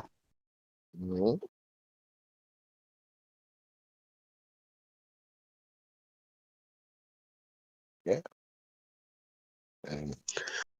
And the belly, yeah, pretty much everything goes down there. It does. Knows the world of which we walk on, and we are Yeah. walking on his plane, and we're the ones we're living in this plane, man. Like, I mean, we're the ones who have to kind of decipher this and figure it out and understand, Yeah. like, there's another way to live, man. Like, I don't have to do that, Yeah. man. I don't have to be that way. That's our moral judgment too, right? I mean, everyone, yeah. It'd be too easy, right? If you just Yeah. want, if you just want to give up, give in to our every need or want, right? You gotta have some sort of decipher. This is my dog And right here. this is what actually kept me away from reading too many books, because I had this feeling that once you start reading, your mind gets shaped, modeled, imprisoned, caged, Well, you're getting yeah. what the author is There's telling. so many things Yeah. which are logical, but when you apply them in your life, it's not a good thing. It looks good on paper. Yeah, yeah. Yeah. And this is how this kind of information strengthens this religion. It is based on these fairy stories. The Scientology part of it. Yeah. Yes, space programs. Yeah. I mean, you have to have some sort of discerning, and that's the problem I have about the space program and children is there's no discerningness about it. It's an absolute, right? I mean, at least everything like we read as adults, we have a discerning idea about it. I mean, we understand that it's somebody else's perspective of what I'm reading. Right? Yeah. It's not authority talk. I mean, maybe they are authority, but I'm still have a discerning understanding of filtering that in through my own lens of the world which I live in. And I mean, and that's a gift, and right, and that takes a long time to train yourself to do that, right? Yes. I mean, True. it takes certain type of discerning information to be able to do that. Because most times when you read a book, it's from an idol, it's from a god, it's from a Jesus or whatever it's from, right? It's from a real dystopian type person that you actually take value in. Because why would I fucking read it? Yeah. I was reading, for example, lately I was reading like thesis of these people who applied, took the exam for a PhD or master's degree, you know, and they had to make a thesis. Right. And they were like working with equipment, all sorts of equipment in laboratories, university laboratories and stuff. And I saw how I was reading their paperwork, like they talk about 6-axis inertially suspended rubidium atoms, some sort of gas, you know, and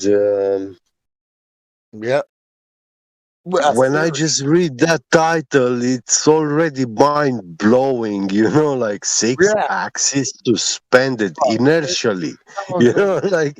It's still a theory. You don't know. It's a theory Yeah, there to make a mathematical but answer.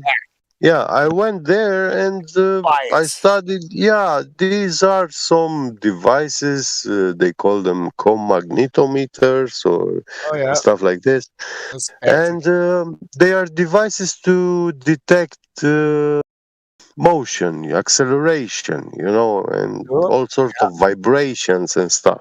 Okay, but then I can understand. Yeah. I can understand they are good at doing this, but reading through that paper, I saw how that man was begging for his story to be accepted, as this is a proof for gravity and explaining how this story actually is very good to back up gravity, you know. Sure, but it's built on. It was making me laugh, you know. Yeah, it's built on a presumption of what Yeah, you yeah, built on a presumption. yeah. And I'm telling you, there was a lot of terms which are so rare in everyday man's speech that yeah, it was like maybe the first time I read that term, you know. Right. Yeah. Yeah. Yeah, there's some really smart people out there, right? They like to sound smart, you know. But yeah, I mean, they got some big things and some big ideas, and when it goes to the test, it falls on the wayside. Is it belief? Is that your own belief? That's what it is, right? Well, that's apparently that was a belief, right? That you had faith that that's what was going to happen, or whatever, right? Who are you to, decide, right? That's scientism, and that's pure scientism, right? Yeah. As far as I see, I mean, you're having a belief in something that you don't even know anything about, right? For sure, man. I've never gotten that far into any sort of anybody's paper. I haven't read I haven't read a scientific paper in my life besides what I'm going to be. Well, someone posted, someone posted the link about posted the link here in the live stream voice text. Right. Doesn't make a guy stupid though. Doesn't make a guy fucking stupid. I mean, somebody's posting a live fucking stream. Right on. Jump in chat. Talking about, but there were search results. I started going through them, and they were all about technological devices. I'm no, you check it out on me, bro.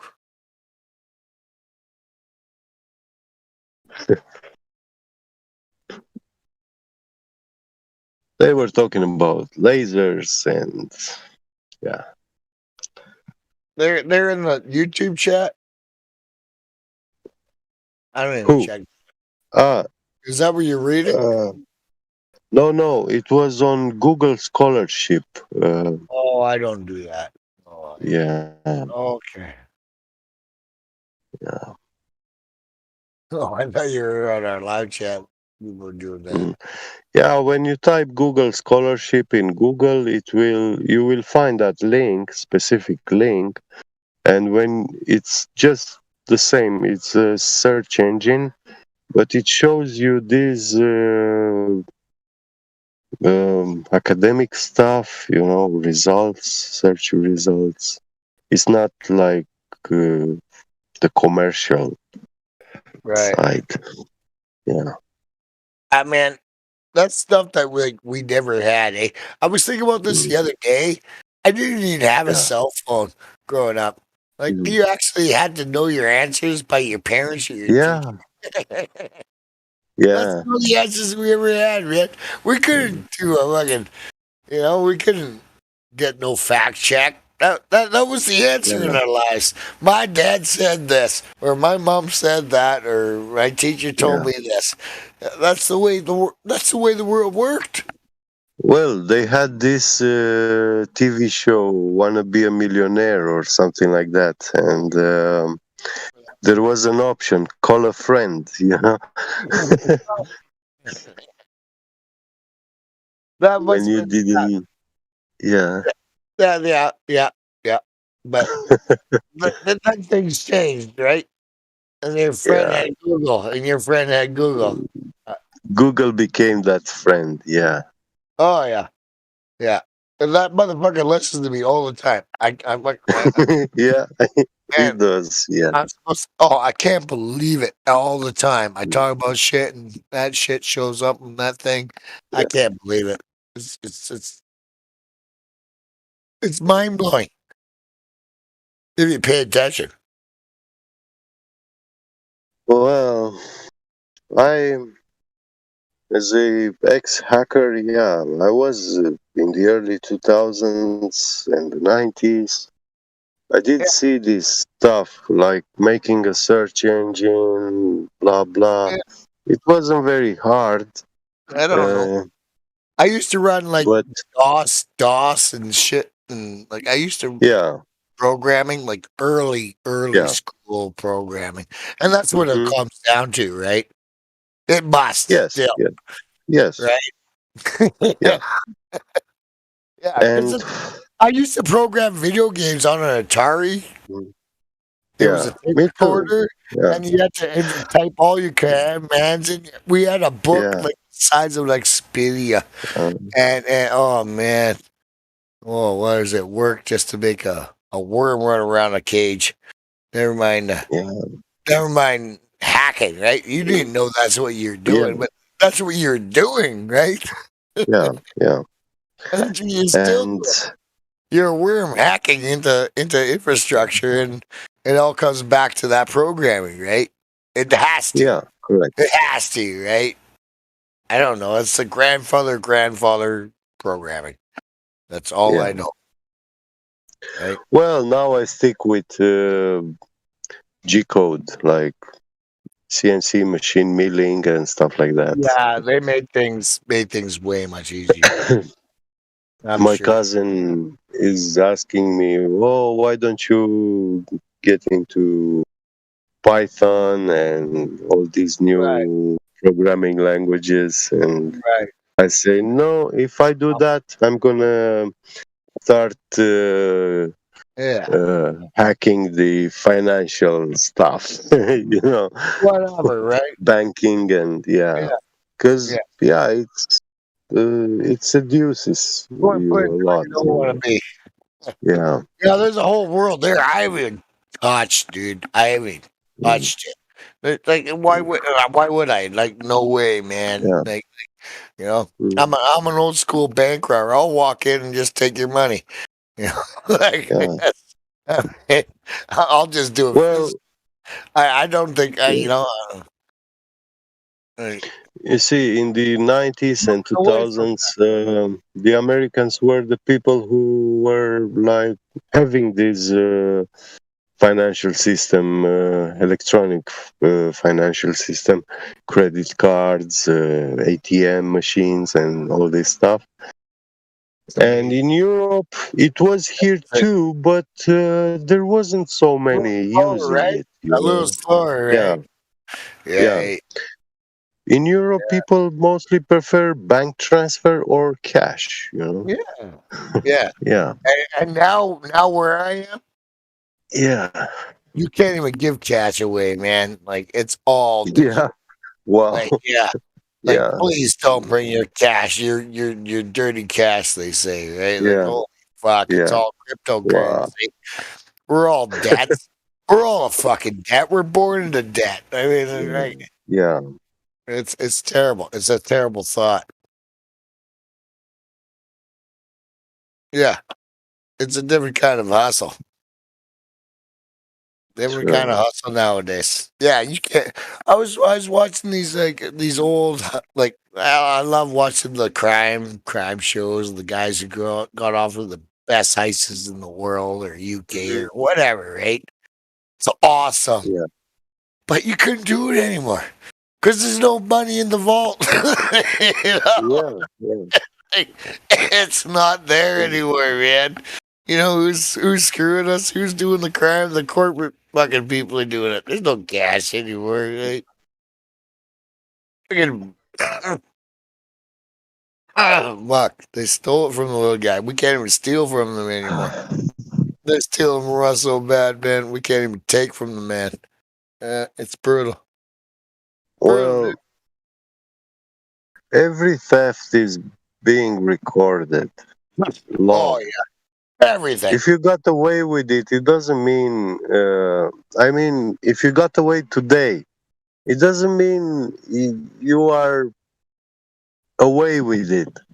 After 10 years, 7 years, it's gonna come. Artificial intelligence will come, and he will start making all these digital investigations of people, everyone. Absolutely. And he will bring up all this information, video recordings, everything, your payments in the shop. So they know you were in that shop at that time. You bought these products, but you also stole this one along, and it's gonna get you. I'm gonna like when I see my maker, that's what I always imagine. Every digital transaction, everything I ever thought was gonna come between me and my maker one day. I'm like, and some things are gonna have to shrug my shoulders and say, yeah, it was a human experience, man. In fact, I'm not perfect. I'm not gonna say I was. I didn't go out of my way to really do harm to anybody. Like there's some sick people out here in this world, man. Like those guys, and that's what they do. They go out there and do digital harm to people who don't think it has consequences, and it will. Yeah, when I was an atheist, together with all my friends, we were atheists and stuff, and I was in this club, and they told me, this is the normal, this is how you thrive in this world. I mean, it's a constant run, competition, and if you want to get to the top, if you have a card in your sleeve, use it, Sure. But make sure you don't get caught. And Yeah, that's how That's how it they is. got me blinded. They fooled me. Yeah, yeah. And I thought if I can make it that way, I'm not getting caught. Then I'm smart. Between the elite. Yeah. But actually, it's fake. Because it still lays down there in your heart, and it makes you. It gives you nightmares in your sleep at night. You can't sleep. Shit, man. I wasn't sleeping with a thought about it, but yeah, hey, I know when police came after me. Wow, I was so worried. I couldn't sleep at night. I was having nightmares. I was dreaming. Police were chasing me. It's a moral balance. It's a moral balance. Yeah, yeah. And then it's not like doing personal harm to a person, Yeah. but it's doing harm to Yeah. people, right? And we know what's right. Like Yeah. no, we know what we're doing, right? But do that. I saw on my own skin that hey, this stuff is not tooth fairy. It is real. It is. Right. Yeah. And then okay, I paid my time and stuff. I came out. They told me when I walked out the iron gates, the policeman told me, take it now, easy, take it slow, just like a newborn, and be good. And man, when I heard those words, I was already prepared. I had that knowledge and everything. But when I heard him telling me this is a sign from above.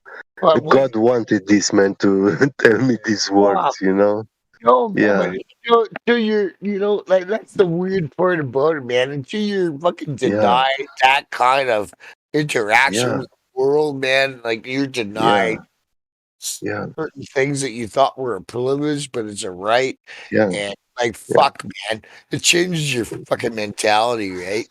Yeah. It does, right? It does, man. Oh, Yeah. like there's consequences. I mean, there are nothing good about sitting in those places, man. Your place must have been worse than any place I ever seen. And I've seen some shitty places, man. Yeah, I know. You know what I mean? And it's like, what? Why do I have to be here, man? Maybe I should do something different, right? Like, I don't want to go there. I don't want to be there. Dude, we don't like being there. And that, and that's what they're pushing on our people though now, eh? Right. Yeah. Right now. Right now they're doing it, and we're already fully ready and willing to do that. I mean, we've been there. I mean, I don't care. It doesn't scare me or you, right? Or anybody, right? But they're pushing that agenda on people. It's like, you know what? It doesn't, yeah, we don't want to go there. Yeah, we're scared to shit. I don't want to go back. I don't want to do that anymore, man. But, Yeah. for the right cause, for the right thing, for the right people, for the right way, I'll do it again. I'll do it 100-fold, man. I'll do that stand on my head, But man. I still have like some sort of how do I say, not kleptomany,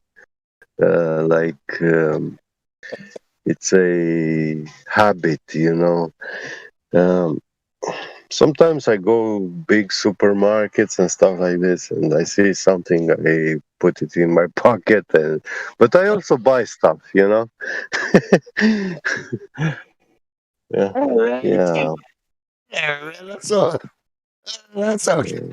I mean, that's minor shit, man. That's minor shit. You're not putting me back. Sometimes it happens like I forget, yeah. I agree. I don't like going in the shop. I don't like going in the shop with this shopping cart, I never take it, yeah. The stuff I like to eat. This is food. You fucking assholes. Why are you charging so much? Fuck off. Oh, yeah.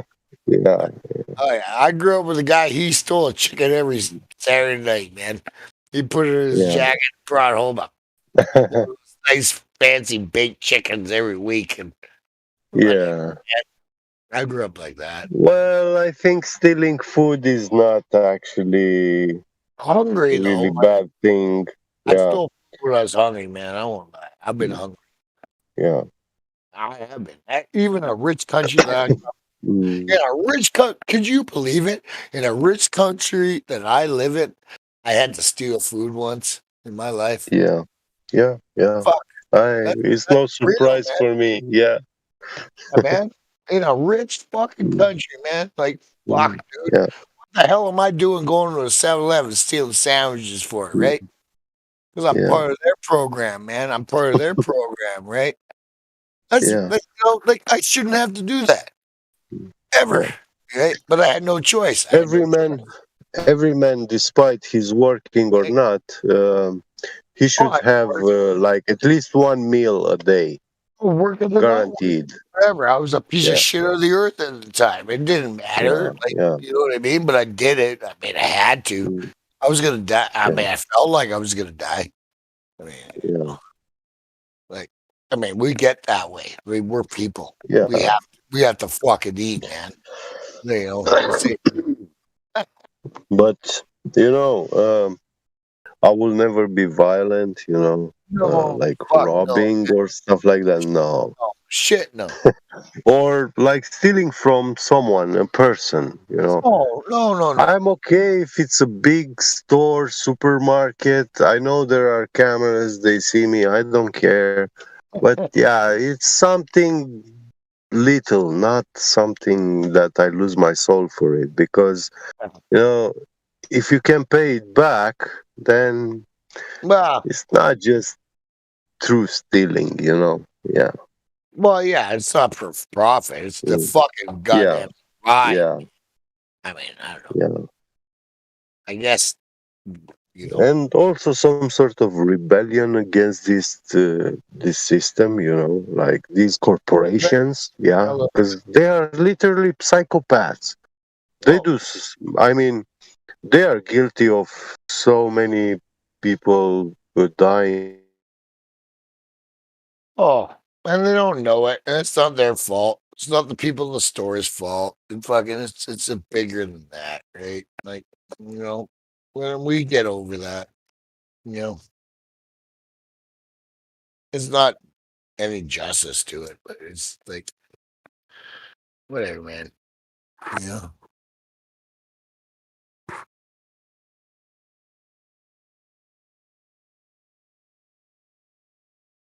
Shit happen.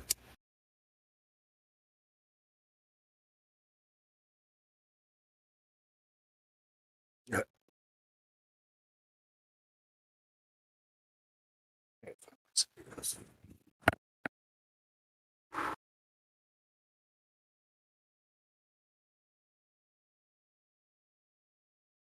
I'm puffing a big bowl, and